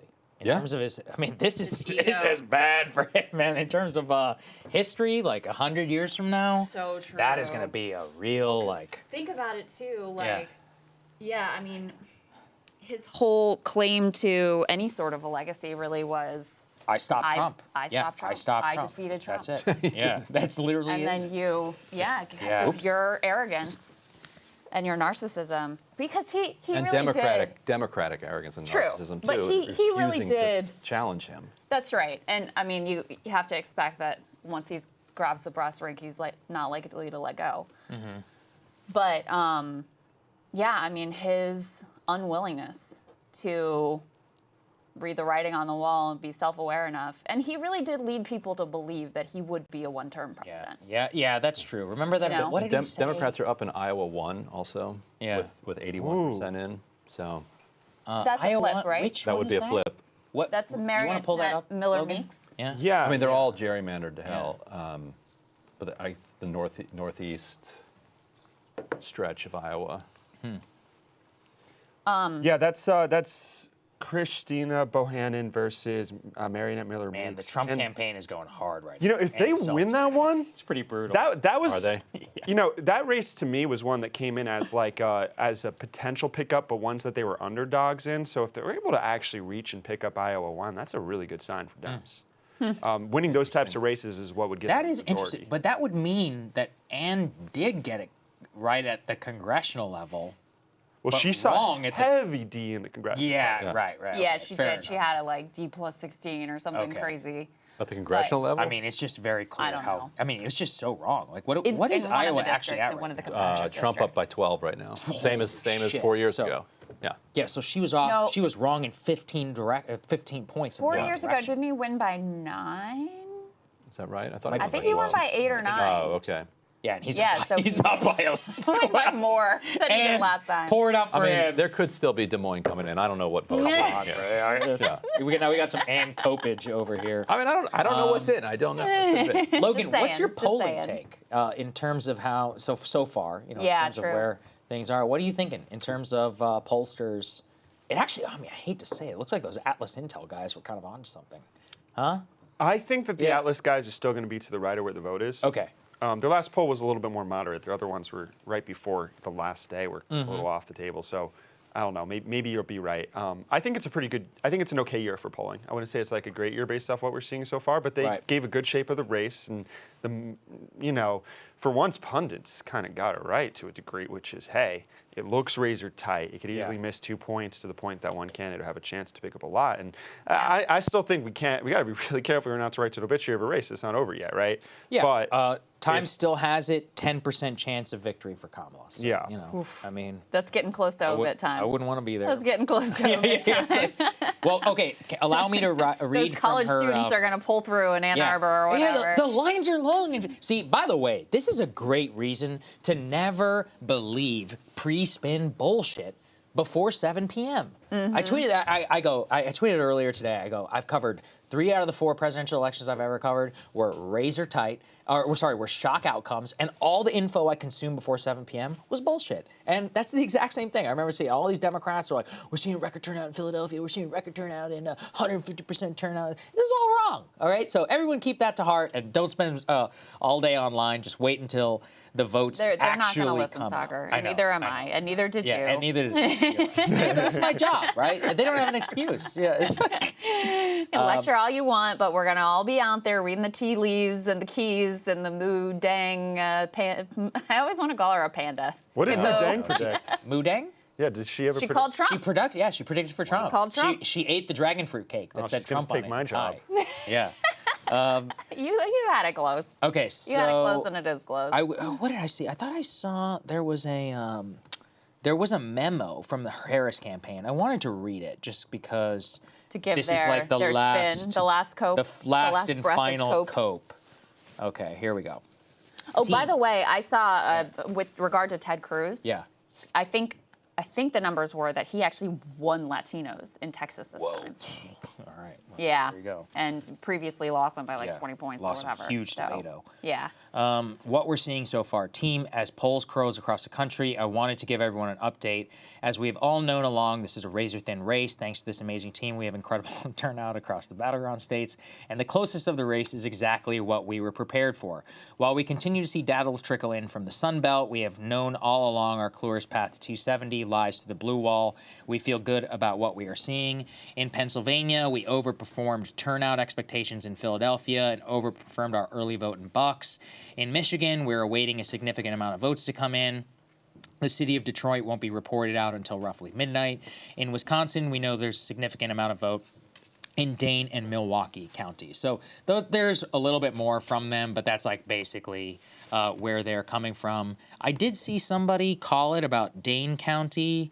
So Jonathan Martin is he Politico now? Yeah, I think so. I believe he so. says, hard to see how Harris can carry Wisconsin at the current Dane margin. It is down from Biden's number, some 86% reporting from Dane. He says the same story in Eau Claire, still votes out, but most in. Harris is off Biden's margin from 20 and a few others. So she's very much underperforming. She's underperforming.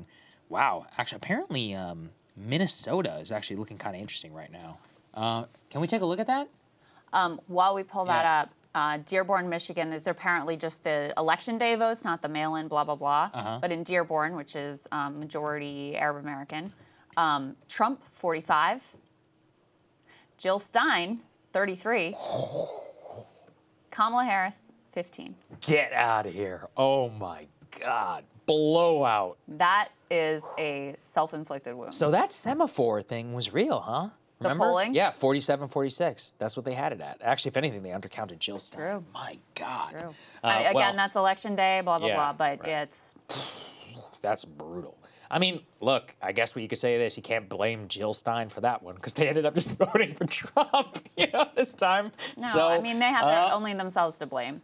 Yeah, Only themselves to blame, for all of that. Wow. So apparently the New York Times right now is only projecting a 2-point win for Kamala Harris in Minnesota. That is crazy. Wow. Oh my goodness. That's some stuff I remember hearing from the Trump campaign in their craziest days when they were like, Minnesota is on the table for all of us. I'll take a look right now. Just want to see where that is at. I do wonder, I know we talked about it before, but I do really wonder what the autopsy is going to be for Democrats. Imagine, I mean, it's in such a brutal situation. Because it's, in their view, It's up to the party leader, so you're going to know better than I do. Like, what does Nancy Pelosi think? I mean, in their view, Trump is this sort of like uniquely unique threat, evil threat who ran a terrible campaign and et cetera. And you just lost to him, and you lost to him before as well. And you saw huge shifts among these demographic groups that you really, thought should be on your side.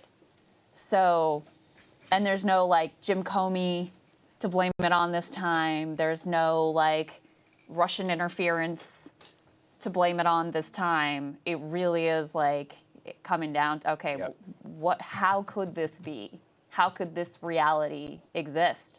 And I genuinely don't know what the answers are that they'll come up with. Ryan will, while he's getting mic'd up, we'll let him be, but it's a huge question about how the party elders, well, okay, really what it is, in my opinion, in 2016, the Overton window of how Trump won was very small. It was just racism and sexism, right? And that was it. Like, that's kind of what they decided. It should have been bigger than that. It should, the whole like white working class thing. And that happened to a certain extent. But the general takeaway was Russia stole it, and then it was also racism and sexism. 2020, we show that it's not an actual fluke, that Trump is it's not just that Hillary was a bad candidate. This guy has a shit ton of strength, right? Right. And he comes 40,000 votes away. And then it comes to this like theory, we don't really know what to do. We're going to try a bunch of different stuff like Lena Khan and all of that. But then they hit the jackpot with Roe versus Wade, and they hit, on Roe and democracy, they think they can do it. This time, I mean, this has all been battle tested now. So it's not candidate quality. It's not that he always had a poor opponent, although that is kind of true, in all cases. Well, when you consider, I mean, Kamala is underperforming every Senate candidate in the country. But then again, Trump is overperformed. So is it he's great, or is it she's terrible, some combination? And I think look, they're going to be pointing to all of that. Ryan, what do you think? What do you think the Overton window will be big enough for a real self-assessment? To me, if you lose the popular vote, it's Jover. Like, you got to be sitting there and being like, Joe Biden. They need to turn on him. They need to actually, none of this, he's a hero. They're like, no, he fucked us. Yeah, like that's what they need to say. They'll throw Joe Biden over. Yeah. Sorry, Logan wants to chime in. Yeah, There's but no, go ahead. No, go ahead. So he won't be relevant in 2026.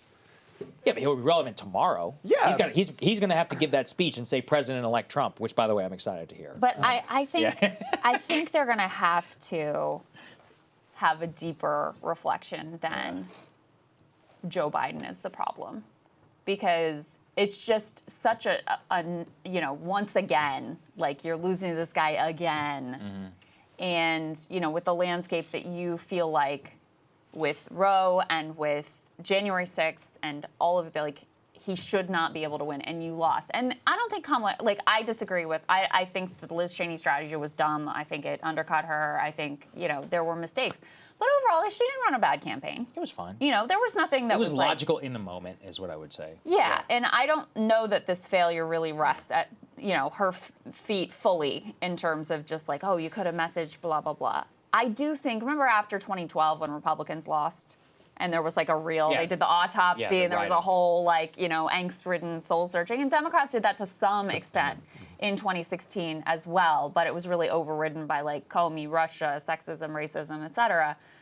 This time, you don't, the sexism piece, that will be a part of the analysis, but when you see these, black men moving towards Trump, when you see Latinos moving towards Trump, you can't just say, oh, it's just, the country is racist. So I do think there's going to be some type of deeper soul searching about what the hell went on here. Are they going to land on what I think is the answer, which is you have to actually deliver for people. You have to actually offer like a vision that makes sense, that competes with the vision that Trump has, is offering and lay down, et cetera.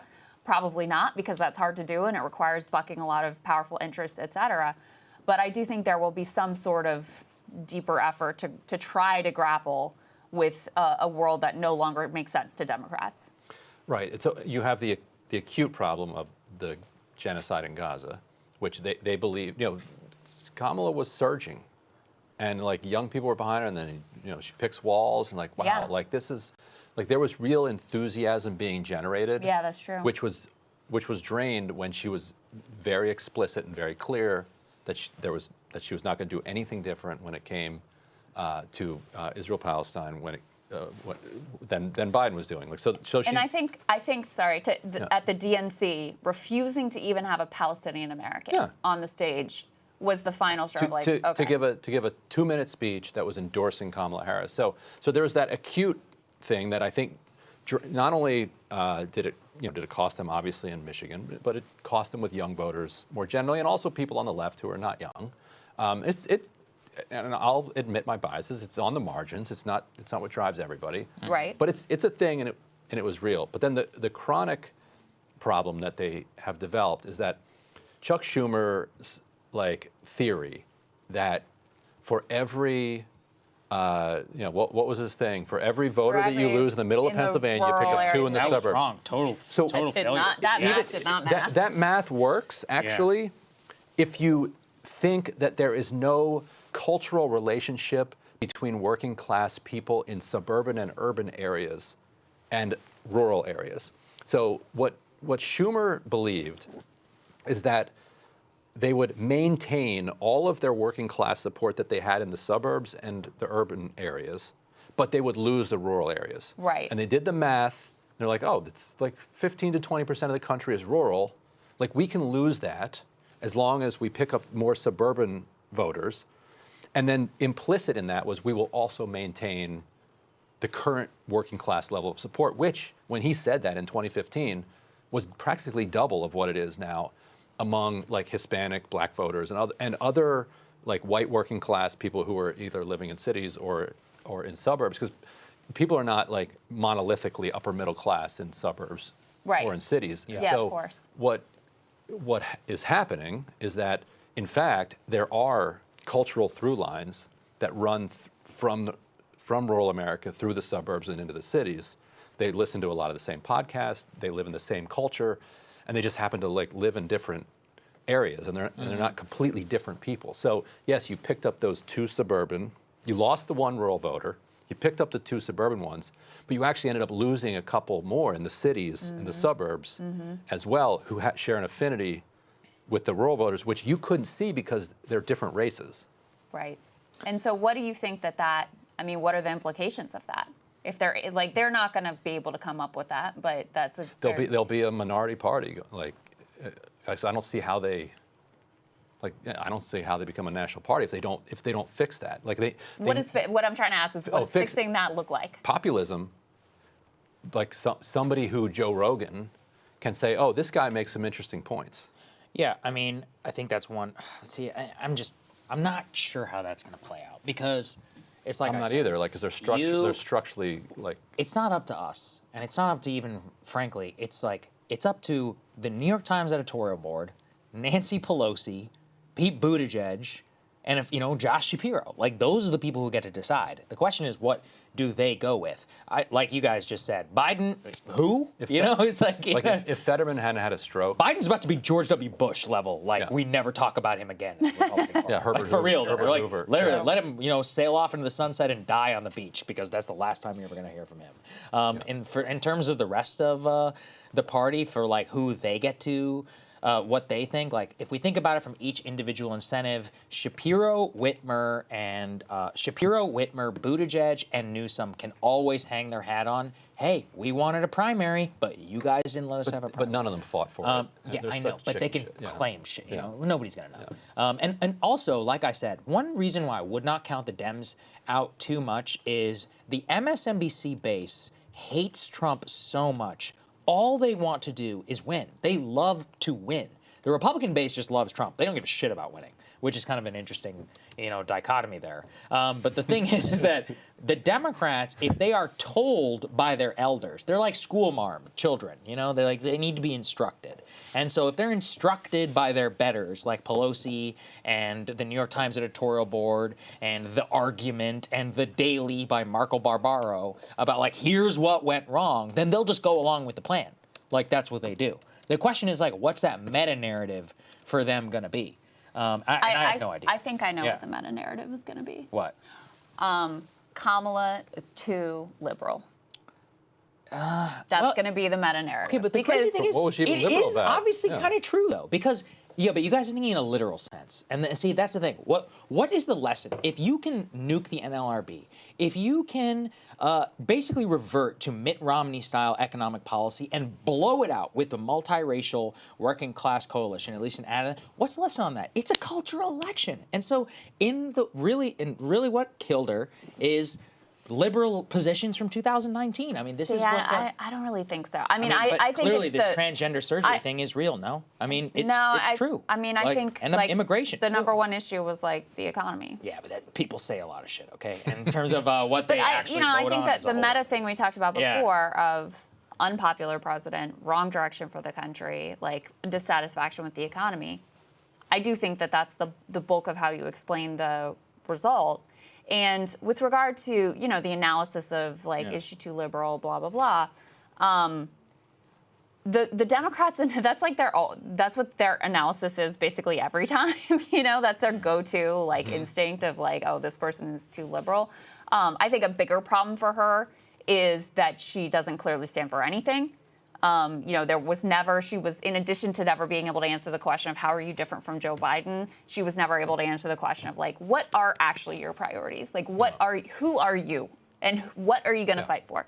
Which is why she always did most poorly, actually, in these softball interviews with The View or whatever, where they'd be like, so what's she going to do in office? And she'd be like, what are you doing day one? I grew up middle class and insert script, and I'm not really sure because I need to do a focus group on it and have like a Zoom call about it. Go ahead, Logan. I think you're onto something, Krystal. I think there are two big problems Harris had, right? Like, one is the one she inherited, that even though I think she ran a good campaign, as the vice president, someone unpopular at a time where people want change, you're running up a hill. And I think second is, like, the really good presidential candidates in American history are those that, like, almost like you have some instinctive nature, the voters do, of what they're going to do that's going to make your lives better. Right. It's almost like you can fit it on a postcard, right? Like a bumper sticker. And, if you're talking about FDR or LBJ or Kennedy or Reagan, right? I don't think people came away with a sense of what Harris was going to do. They generally seemed to think she was competent and capable. She succeeded on that front, but she didn't tell that story. And so when we're at a time when people don't like the status quo, you can say it's about her being too liberal or too moderate. And yeah, there were things she said in 19 that were hurtful for her. I don't think she ran a liberal campaign this time around. But I think above all else, it's that they didn't necessarily get a sense of how she was going to solve the challenges in their life. Yeah. And not just, she didn't run a liberal campaign. I mean, much of what she focused on was the whole Liz Cheney, I'll have Republicans in my cabinet, et cetera, because she was worried about this idea that she was, was too liberal and obviously, did everything she could to try to mitigate that. And I think in the effort to do that, she undercut her ability to, which I don't think is a natural strength for her anyway, but to be able to forcefully articulate something that she would fight for. But, whatever the veracity of, the Harris is too liberal explanation is, I do think that is what the takeaway will be. And so I do think that puts someone like Gavin Newsom probably off the table, even though he's trying to mitigate, he's trying to do some like tough on crime, tough on homelessness stuff in California to try to mitigate that potential hit on him. But the fact that he's this, coastal liberal from California, I think will be an issue. I just realized, how I'd buy major stock in right now? Mark Kelly. I bet you that guy could run. And he, think about the theory. Border state, actually won in a red state. He's one of these strong on makes immigration. sense on paper, but Right. He's like, I'm not he's saying a little he's a great blah. politician, Yeah. but yeah, in he's terms of, like I said, the checklist is there, but the charisma, delivery is not. But he was a freaking astronaut. He could do well on Rogan. I'm just thinking in terms of what this all looks Now like. we all have to run it through the Rogan filter. Well, clearly it's something. You know who has charisma? What do you Doesn't have 0% in the polls right now, but if you're talking about the guy that's at 0% that could win, Wes Moore. That guy is the most Oh, he's charismatic very politician talented. I've seen. You're not wrong. Wes Moore's not bad. That's true. And he can do anything. just He kind can of naive. dance. He Yeah. can play football. There's no that's true. He situation he's actually nervous. He's young. I could see it. He's not from a competitive state, though. I wonder if. Well, let's see. But he did win by 35 points following a popular Republican governor. Yeah. Okay. You're right about that, Saagar, that's going Yeah. to be he's a strange, very but, standard politician. I want to count him out. Let's see here. So if I'm, by the way, they still haven't called Virginia at the AP. Isn't that Wow, crazy? that They is have 86% of the vote in, and they still have not called the state of Virginia. And also, Tester is almost certainly going down. Oh, really? Yeah, no surprise. Oh, but I'm you just know looking, what? it's 58-40. Only 8% of the vote in. but- We have not even paid attention to this. What's going on in the PA Senate with Bob Casey? Is he done? Oh, What did they call it for? That's Last a good time I checked, question. I feel like, let's see. Senate, looking on New York Times. Well, yeah. McCormick McCormick is up 2 points. 2. My God. All right. Let's see. McCormick. Wow. I'll be honest. I can't. say it. 79% in, and McCormick has about a 2-point lead. That's pretty good.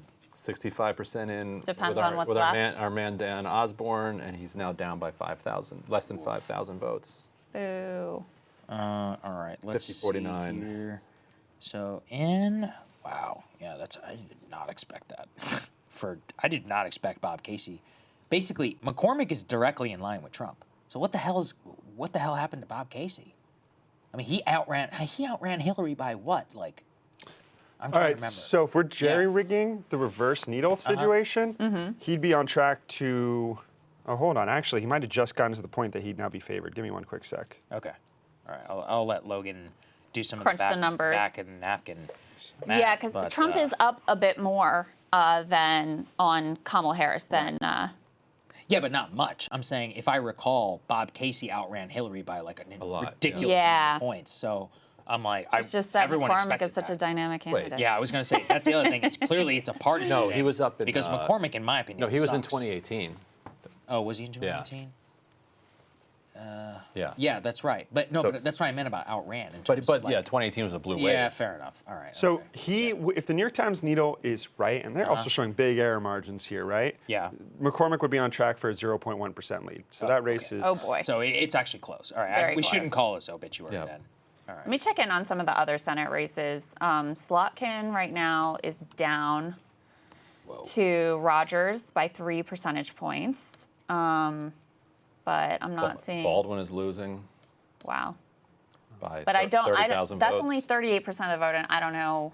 Yeah, there's not enough of the 69% vote in. that's in right now. In Michigan? Oh, no, Baldwin. Oh, you're talking about Baldwin. Wisconsin. Wow. They're going to So lose a bunch of these. they are going to lose a bunch of these. Yeah. What is it? There's going to be possibly four new Republican senators? Oh my God. Well, What's the- West Virginia, I just saw a list somewhere. Let me find Montana, it. possibly Pennsylvania, possibly Michigan, So Ohio, Wisconsin. You might get 6. Hovde, Rogers, Moreno, McCormick. Arizona is also possible, probably. Carrie think- Lake? Even without Arizona, you got 6. Possible 6. And then we Wait, haven't how is even. Carrie? Is she doing well right now? Did I Let me miss check. that? Let me check. No, That- she's losing. She's losing. Yeah. Okay, yeah, she's losing. And we don't know Nevada you- yet, and Jackie Rosen could also lose. Yeah, but you could. So you got West Virginia already. That's a pickup. Montana's a pickup. Ohio is a pickup. And then so that's 3. And then Republicans might win Wisconsin, Minnesota, and Pennsylvania, which they're in the lead. No, sorry, Wisconsin, Michigan, Pennsylvania. They're in the lead of that right now, so that's 6. And then Nevada would be 7 if they picked Nevada up. But only 3 of those are. How is Nevada Senate looking? Oh, It's we don't not even in. We have don't have any any votes data in from zero, Nevada. right? None. Okay. What's going on in Nevada? I don't They know. were supposed to post their results like almost Were they? immediately. Yeah, they had a whole thing about it. I don't know. Maybe they're a lot of dealing these with their people- signature Yeah, you issues might be or right. whatever's going I will on. say, a lot of these people, timing-wise, shit the bed because they made a lot of promises and that's not what's going to happen. In terms of, people were like, oh, right at 7 o'clock, you're going to get 80% of the vote. And it's like 11:45 p.m. right now, and only 95% of the vote is from Georgia. We don't even have a result there. But if the Senate goes that hard, like that many pickups, it's going to be a long time before Democrats even have a chance yeah, that's going to be years. at retaking the majority. Right. They need to scrape by on a bunch of these. Yeah, if because they're going to be able to. I mean that's the thing. Saagar, you made the point earlier about like this is the end of the Senate Democrats that can buck the they're trend done, yeah. of a state that's increasingly moving. Yes. Unless to the Sherrod right. Brown wins. Yeah, the unless special he- election. The special, wins the that's what we're special holding out for that. Yeah. But, by and large, it's all nationalized. Like you can't be a Sherrod Brown and win in Ohio as the state moves to the right. It just gets to be, it's just gotten to be too much. And this happened in the House back in 2010 is kind of when that I was really going to happened say, in the this House. is very much like a Tea Party moment in 2010. Yeah, That's when my and it took guy Chet longer Edwards lost. because in the Senate, you are more of a known figure. Totally. Like a congressman is just kind of random. You don't really know who they are, and so Yeah. it's harder to separate yourself from whatever the national sense is of your partisan affiliation. But in the Senate, you have more dollars behind you. You're more of a known figure, and so it's more possible for you to create some separation. But if Democrats just have to win in the map, given the way the Senate works and how many of these states are partisan-leaning Republicans, that's very tough for them That is ultimately crazy. to be able to climb back into the Senate majority. Wow, that Latino figure that you were talking about with Texas? I was just Yeah. looking at this. Yeah. Listen, Ted Cruz won Latino voters in the state of Texas by 6 points. He lost it by 29 Latino voters. Wow. In 2018. Wow. So that's a 35-point swing amongst Latinos in the state of Texas where I grew up. I remember when I think he got 40. In his gubernatorial election in 2000, and people were, or in 1996, and they're like, who is this guy? He's a national figure. He got 40% of the Latinos in Texas to vote for him. Ted Cruz just got a majority of the Latino voters in Texas to vote for him. That is shocking. I mean, in terms of the consciousness of that state. And really, I mean, if anything, it solidifies hard right governance in the state now for a while. All these blue Texas dreams are freaking dead, man. Especially when you combine the existing Texas GOP. Yeah, wow. Donald Trump is up in the state right now by 15 points. That's not even close to what was projected for some sort of close victory or whatever. This is absolutely crazy. It really is. For what the realignment even in that state looks like and what some of the hopeful case was. They're basically just going to have the cities and even some of the suburbs, it looks like, went kind of red in that state. So very, very different from 2020. And then if we continue down the line, how do we not have a single scrap of data out of Nevada? Absolutely crazy. Yeah. What time do they close? They close like 10 o'clock. Okay. Yeah. No excuse. 10 p.m. Eastern. It's 11:47 and there's still nothing. That's crazy. All right. You want to take a few premium cues? Yeah, we'll take some questions. Can look in the... I don't seem to be able to find any questions when I look at the chat. All right, well, first we need to get some questions. Griffin or Mac, if you've got any, send them. All right, let's see here. Teefster, how much of the Latino trend is because of COVID lockdowns, do you think? I don't know. I don't think I buy that. A little bit. It's I'm a little skeptical of that. I don't know. I think it hurt Democrats. Yeah, but It made them. I mean, the trend predated COVID. Maybe COVID helps to accelerate it, but the trend predated it, so it's hard for me to really. It didn't seem a big factor in to that. 2022, so it's Yeah, kinda that's hard what I was about to believe. say. If it was a big That's a factor, great point. you would have seen it there In then. 2022. It's something uniquely about Donald Trump, and it's specifically well, actually, I won't even go that far. It's very specific to culture, to, I mean, this is actually the biggest lesson to me in terms of the divide of the media and the milieu that you're swimming in. I did not want to overestimate this, but it has been kind of shocking. Like, you know, I live in a 90-something% blue area. I go to the gym, and, you know, my gym is a bodybuilder gym, so it's obviously not representative. But the MAGA stuff in there was crazy, and I was always like, oh, interesting. You know, but you don't want to read too much into it. Right. But it's clearly something. And I'm talking, these guys are black, Latino, they're all like working class, plumber, whatever, electricians, etc. And you know, you just ask questions. You're like, oh, well, why do you like that? Some of it was RFK Jr. Some of it was just, was like, a lot of it was COVID vaccine, to be honest. But a lot of it is also just like this, you know, masculine ideal and of internet spaces where, and I don't want to read like, I don't want to go as far as like Andrew Tate to say it, but it is clear that like the masculine ideal and the conversations about masculinity online have become much more right-wing in the last 4 years, especially in the last couple of years. And under Biden in particular, something accelerated. I can't exactly say what that is. Rogan is part of that trend. UFC is part of that trend. And I'm not sure how much of these feed into each other, but it's certainly something. But it's clear to me now that like that was obviously you know, a big signal about what was happening, and it's a big part of it is that Latino men, it appears, have now voted for Donald Trump at a How much majority. do you think of that is Trump specific?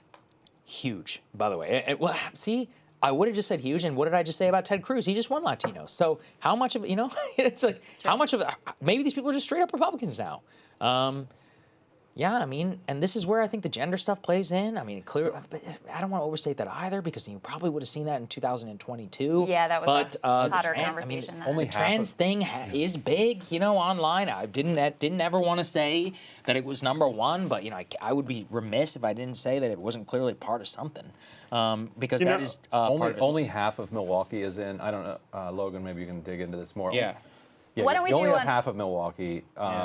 Why don't we do one Tammy more? Baldwin Another. I think Tammy Baldwin might actually be holding survive? on. Why don't we do a walk through the map of the blue wall states? And Wisconsin might actually go Harris. Like, Oh, really? Both at the presidential level and the then we can take a look at the Senate races. Wait, also. you said Wisconsin's going to go to Harris? it might. It could still. There's a lot out in Milwaukee. In 2020, Milwaukee, if you remember, dumped votes at 3 a.m. It pissed off all the Trump people. That's who were like, right. I they do just remember made up that. the votes. Yeah, But yeah. like everybody knew Milwaukee was going to do that. So Right. telling you right now, Milwaukee's got a lot of votes to come in. So when they dump a lot of votes, don't be shocked and be like, where did all these votes come from? Go look at the thing yourself. 50% in on Milwaukee. So we got Wisconsin up on the screen right now. Decision Desk HQ has a 76% chance that it's going to go for Trump, even accounting for They've those. jumped New York Times, actually. New York Times is 71 now. That's right. Really? Wow. All right, let's take a look at either Michigan or Pennsylvania. What do we got? Michigan, still pretty close there. Yeah, they have it. Harris a little They bit of actually an got a edge Harris there. slight edge. But Harris I mean, edge, obviously, if she Michigan. loses, she has to win all of these. and Yeah, then what's literally. Pennsylvania? 63% Trump. Okay. So I mean, So- it's wild. She's got. She needs to win a coin toss and then 2 tough coin tosses. Yeah. But she's not out. Not out, but down. I don't know. Definitely Definitely down. down. Well, okay, but then what's the divergence here? Because on the New York Times, they have 75% chance PA, 71% chance Wisconsin, 66% chance. Scabs. They have scabs. Yeah? Is that all you're And decision hanging desk on has, to? I has mean, pros. Let's walk through the Senate races in these states too, because all 3 of them have Right. Senate races. So in Wisconsin, we've got. Oh, you're right. Baldwin does look like she's in good position to hang on in Wisconsin. Okay. Oh, interesting. Michigan. Actually, Slotkin looks like Yeah, she may pull that off Slotkin might too. pull that off. 65% in PA. Casey. 80% for Casey. Okay. All right. So it looks like the Democrats are going to hold on. The Senate Democrats are going to hold on to The blue wall. Yeah. But Maybe. So we could Probably. have every race go as expected in the Senate. We'll see. But it looks like the Dems are going to Well, come short on their opportunities. Outside of Ohio. Yeah. Outside of Ohio. true. But that's not, I mean, that was kind of close toss-up-ish race. And that's Yeah, that's true. just a vacation for Sherrod because he's coming right back. That's right. We're all gonna tell ourselves that. in our Saagar, Yeah. who would he run against? Like, is it that crazy dude who won the nomination. What's his name? Vivek? Yeah, what about Oh, Vivek? Vivek. I didn't mean it could him. be Vivek. I meant the guy who lost the last Ohio Senate race. Who are you talking about? In the primary against, who ran against JD? Mandel. Josh Mandel. Are we just going to go through all the candidates in that primary one by one now? I don't think Josh Mandel would run again, actually. Do you think Vivek? I could see Vivek running. It's up to DeWine, because I think what would happen is... He would appoint actually, someone? it's really up to Vivek, because why would you want to pass up a plum position here in Washington, which in my opinion is probably better suited to his overall skills and strengths, right? I mean, he's never held elected office, like, period. He's never run for anything. Sherrod Brown Than president.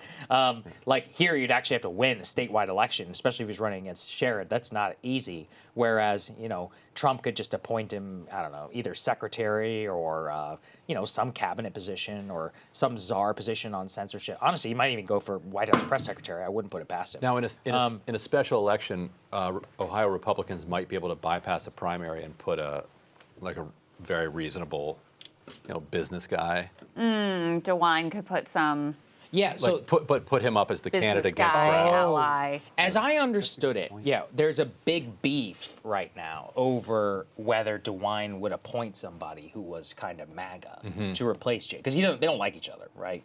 And they're kind of very on opposite ends of the spectrum for like where they're coming from. So I actually have no idea who Mike DeWine would appoint. Would this be the shortest Senate career in history for JD? Yeah. What about Obama? He did 4 years. Yeah, so he was 04. He was elected yeah, in 04. I guess you're right. Yeah, 04. But did anybody come in and die immediately? That's Wait, the only what way about you. Nixon? Didn't Nixon? You're gonna have to check me on that. Yeah. When did Nixon, was it 58, and then he became vice president? Yeah, 60? that's I'm pretty sure. JD just pulled a Nixon, so there you go. Hey. Without doing the House first. Yeah, that's right. Without even having to do in the House. Yeah, you went straight to it. I'm pretty sure Nixon is the last person. Yep, 1950. There you go. Nixon Boom. came in 1952, he was on the vice Wait, presidential. Wow, 1950 in the impressive, guys. Senate? 1950 in the Senate. Yeah, so and he was on the 52 ticket with Eisenhower. Yeah, Yep. so there you go. Very impressive, guys. All right. And then did we miss PA? We looked at PA, didn't we?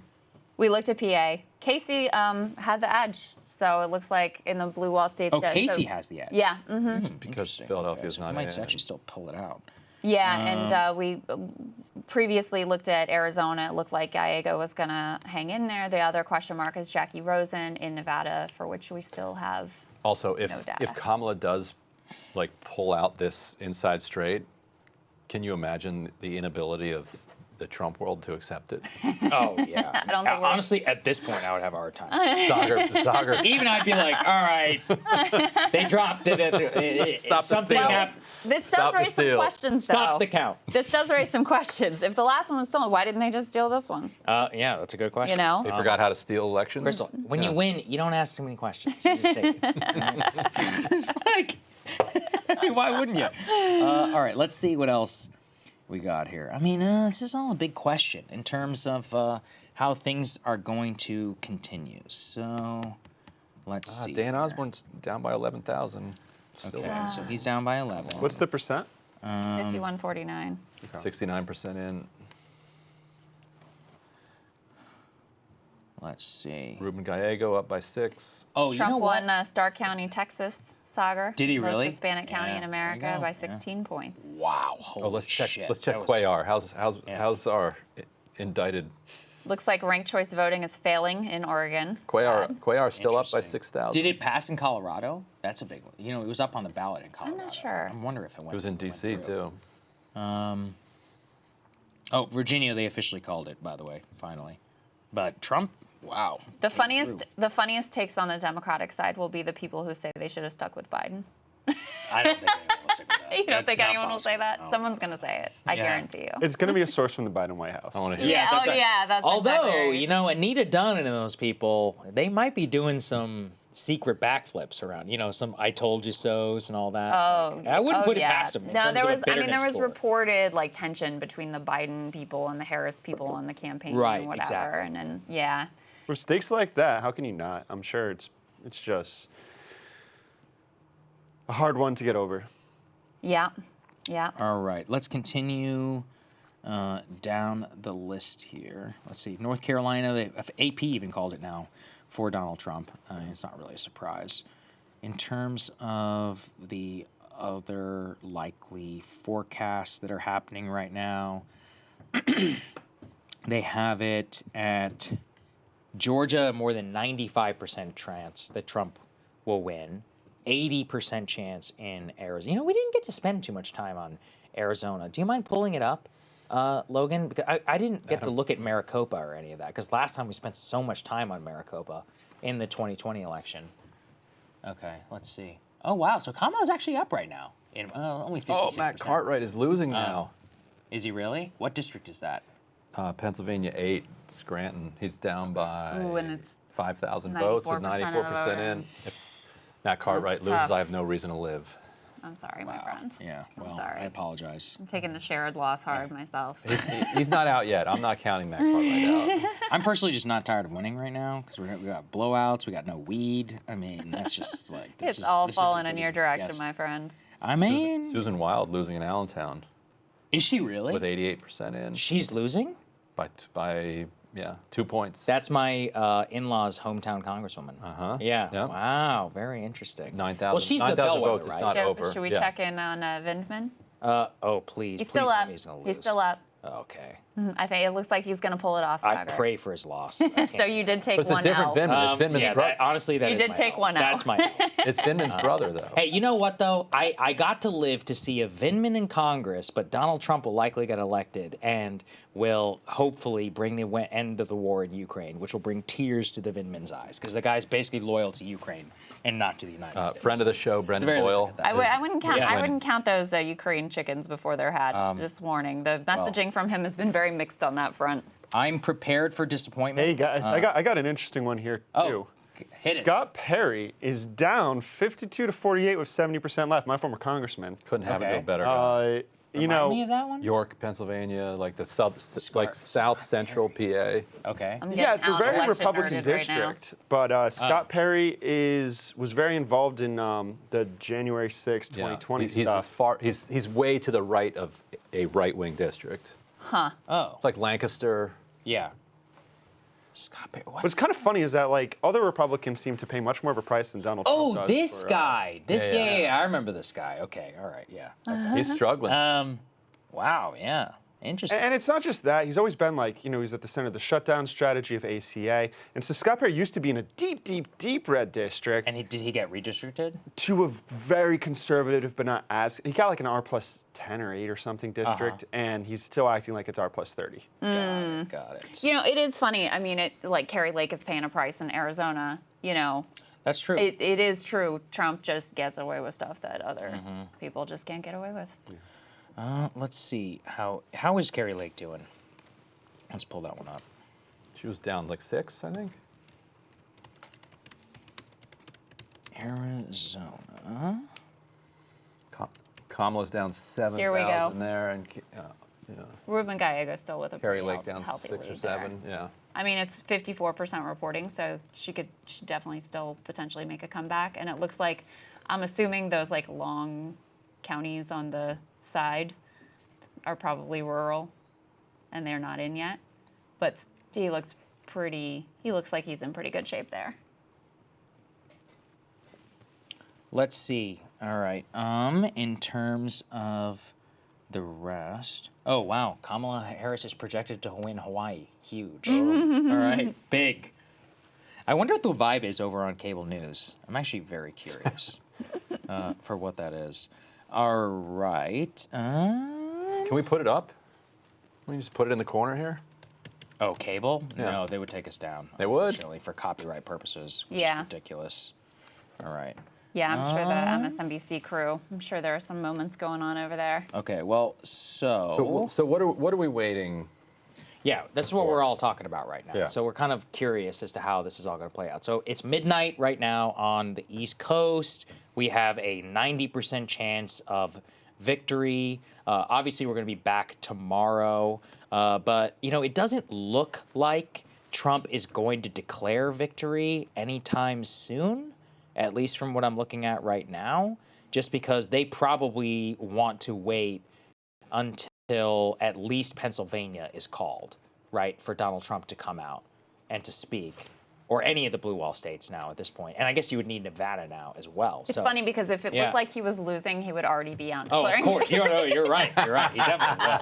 That's how you know he's actually That's how winning. you know he's actually confident. That's funny, But he can it's so wait true. until it's actually called, to, magnanimously. He's taking it seriously.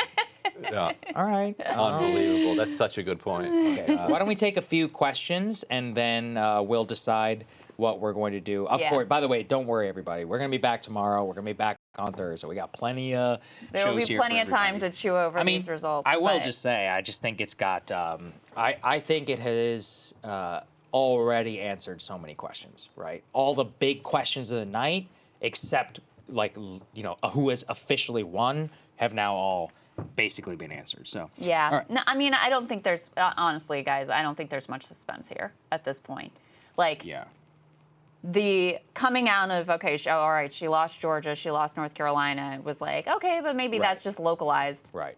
No, she saw significant shifts away from her vis-a-vis Biden's results across the board. Yes. Like, she bled her own coalition. She didn't add anybody. That basically is what it looks like. Exactly. And, So underperforming in Virginia, underperforming in New Hampshire. Like Virginia is Virginia even called yet? Like Virginia, they finally called. Okay, and she's winning by she's up by 4 points. Yeah. So I I Biden don't. won it by 8. To save you the suspense, I don't think there's a college campus line long enough that's gonna pull her back. The lines are long in Philadelphia, though, Krystal. Michigan, That's what or they told me. Wisconsin. Lehigh University. God, I gotta say, some of these Dem spinsters too, they are so full of shit. I mean, I don't want to call them out too much, but some of these Target smart people, I mean, you've been reading all their Hopium Chronicles and all this. It's one of the ways that I checked a lot of my bias was I was like, okay, let me go see what Tom Bonier has to say. Let me go see what Simon Rosenberg has to say. These guys were feeding just straight up bullshit, to be honest with you. It's like all their early vote, COPE and all that. Also, it was just wrong.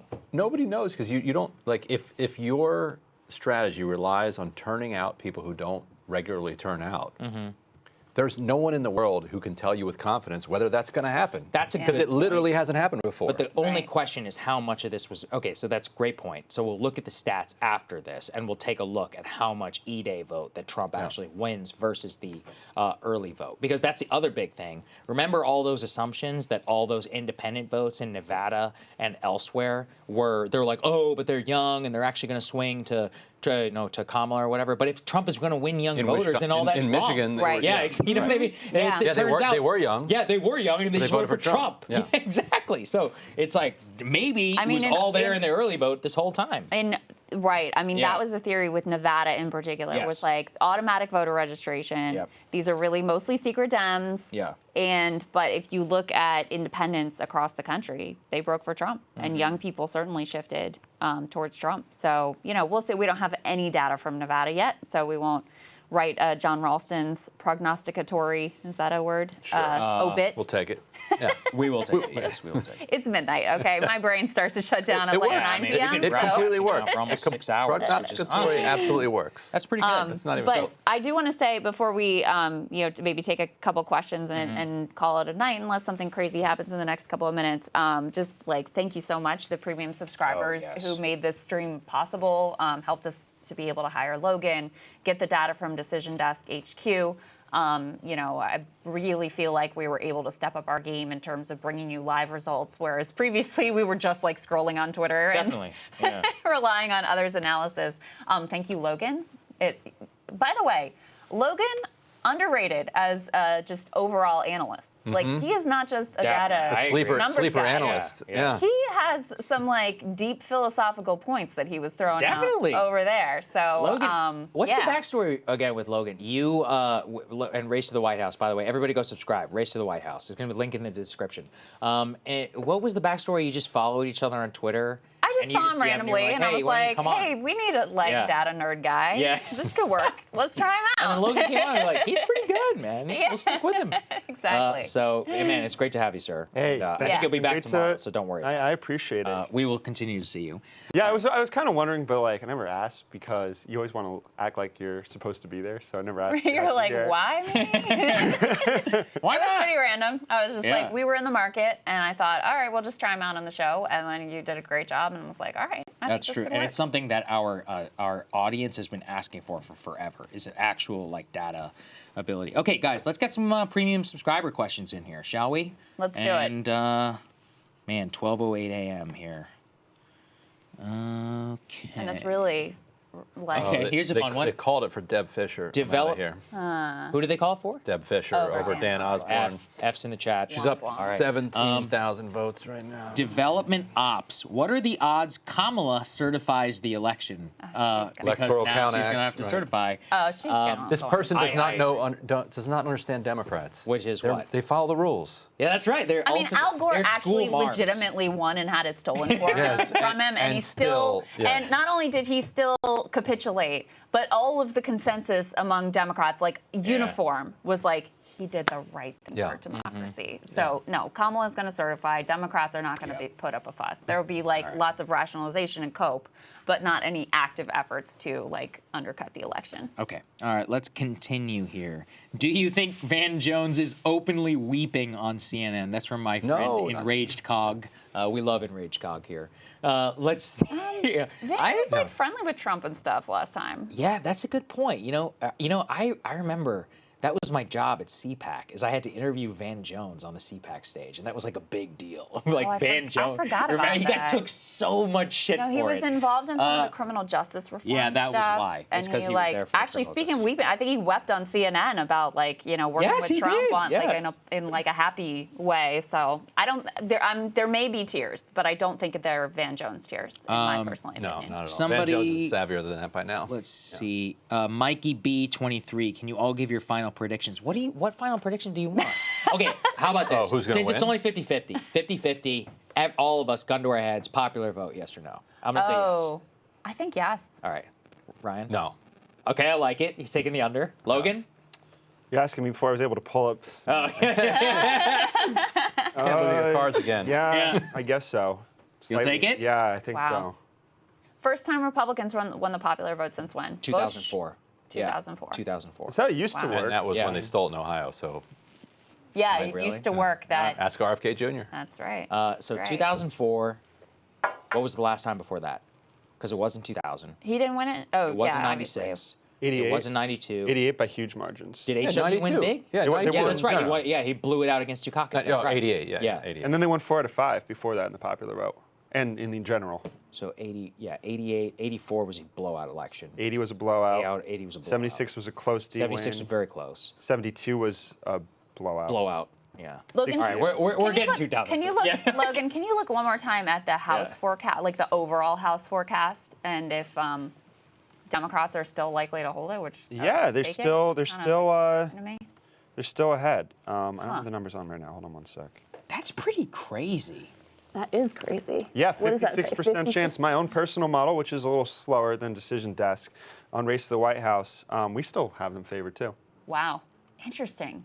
Just better candidate recruitment. I mean, in 2020, Republicans lost the White House. They lost the Senate when Democrats pulled an absolute straight flush in Georgia, and they still managed to make tons of gains in the House. Candidate Democrats quality also- thinkers. If they win the House, to Saagar's point, that changes everything. Who, the Democrats? Yeah. If the Democrats win the Yeah. House, yeah, so I gave a It does, whole that's true. fanfic about what this would all look like.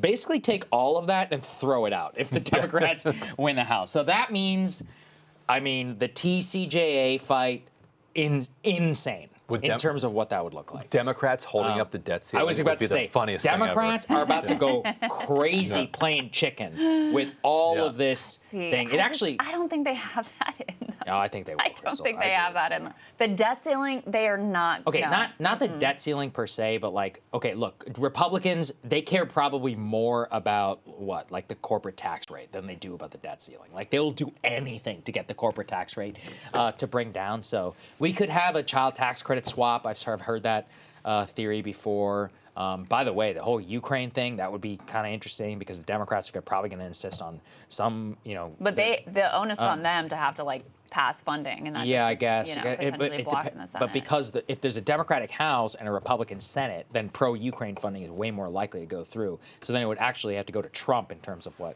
that would potential look like. veto I'm just or curious. whatever. I'm just trying to think in the future because I agree with you about Ukraine. I think there's a 60% shot that he shuts it down, but 40% is still a lot on the other side. He personally likes Zelensky, and that's his kryptonite. But he said, "I will end the war before I even take office." I mean, we all know how that works.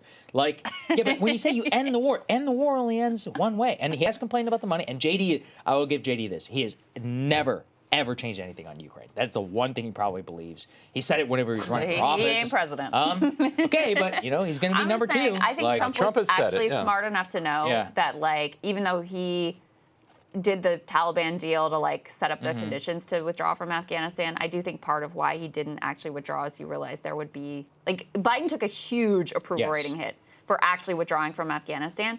And I think there's a decent chance that there would be some like political approval fallout because, one of Biden's highest approval ratings was actually on his handling of Ukraine. No, but you're thinking of a Kiev fall. I'm saying, like, what But there'd have to be some, like, giving up of territory. Right, but Putin and would be much more likely. Okay, look, at this point, you're like, look, Zelensky, you got North Korean territory here. Your entire army is getting its ass kicked, which, by the way, we haven't spent enough time on this, but the Ukrainians are getting massacred right now on the battlefield.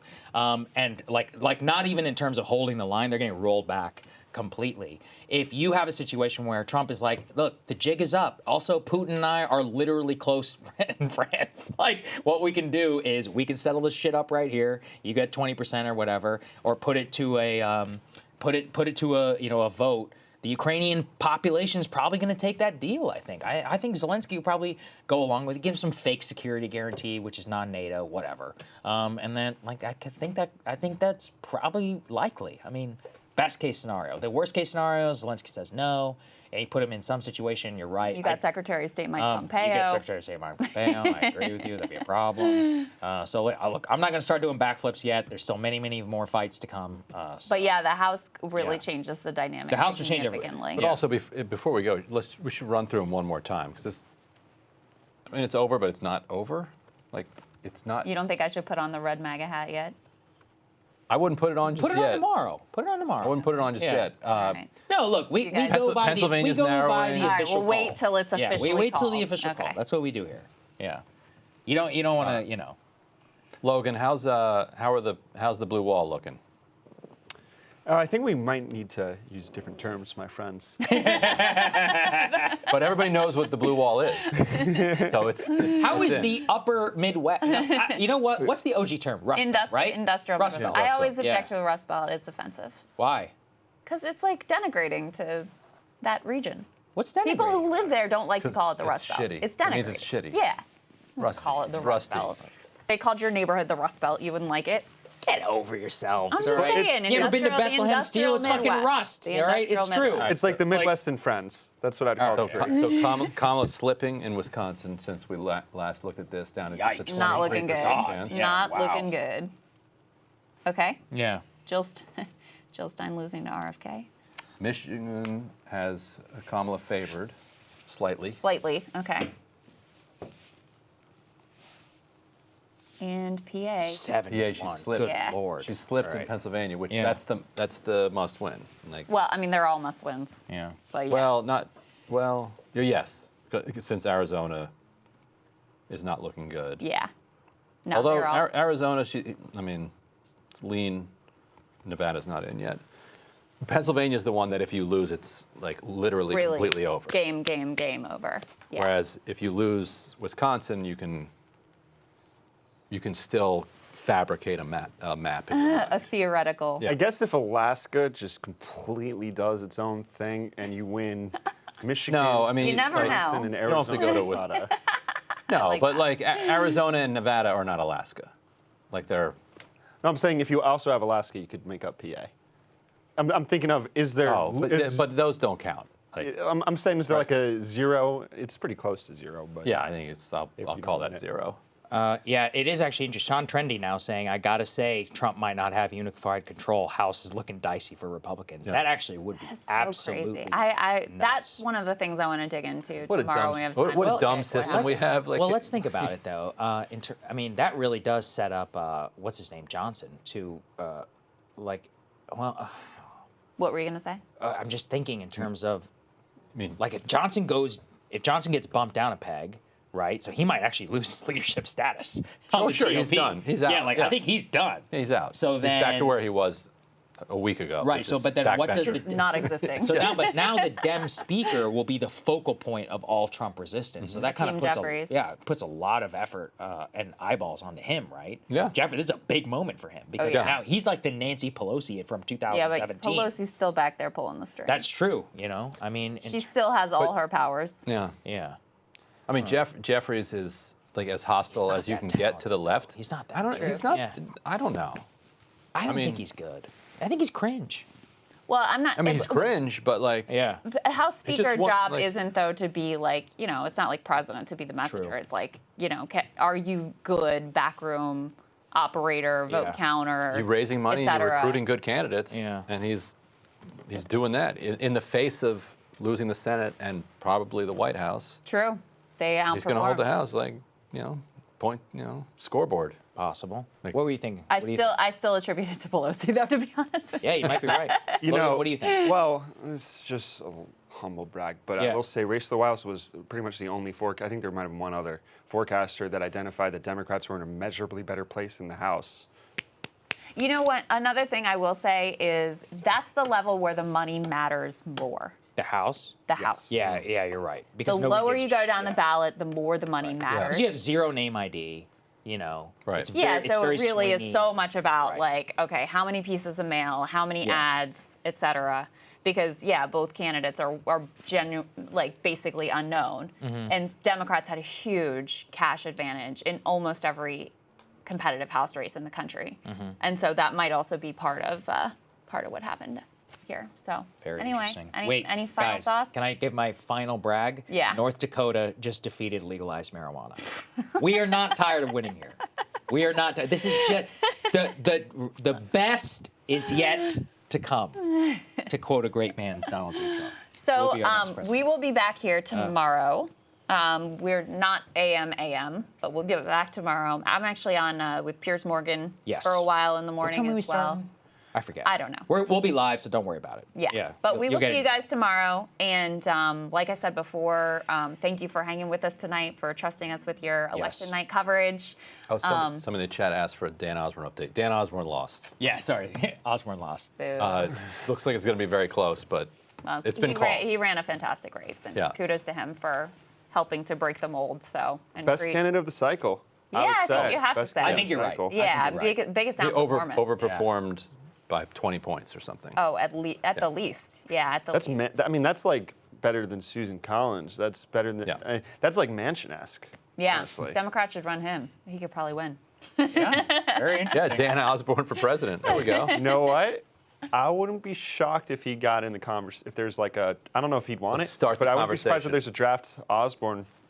This is the We're conversation. starting it right here. Dan Osborne for president. Yeah, you guys should get it going. As an independent, do not run Logan, through this crap party. Thank you so much, man. You literally, I can't imagine what we would have done tonight without you. All the premium subscribers, I don't know what the hell we would do without you. Like we said, I think I said this in one of our last shows. I remember it was several years ago now at this point. It was the Democratic primaries in 2020. People were assembling in their living rooms and bars and putting our show up. And the one complaint they always had is you guys don't have official election calls. You don't have a Kornacki. And we 2020, there was madness with COVID. Obviously, we're still over at the Hill, but it means a lot to be able to actually, provide that service, to be able to partner with a legit company like Decision Desk HQ, to have somebody incredible like Logan, to have the Counterpoints team like Ryan and Emily, the entire staff that is back there working their ass off this entire time. That's literally all because of the people who support this show. So seriously, God bless you. Thank you so much. We will be back tomorrow for full spectrum coverage. We're back on Thursday as well. So don't worry, we're not going anywhere. I'll shut my eyes for few hours. We'll get back to it. That's right. There's a lot going on right now. Yeah, a lot of gratitude to you guys and everyone who contributed. Control Room, Matt Griffin, really pretty flawless evening. So thanks guys for staying up late with us, and we will see you back here tomorrow. See you tomorrow.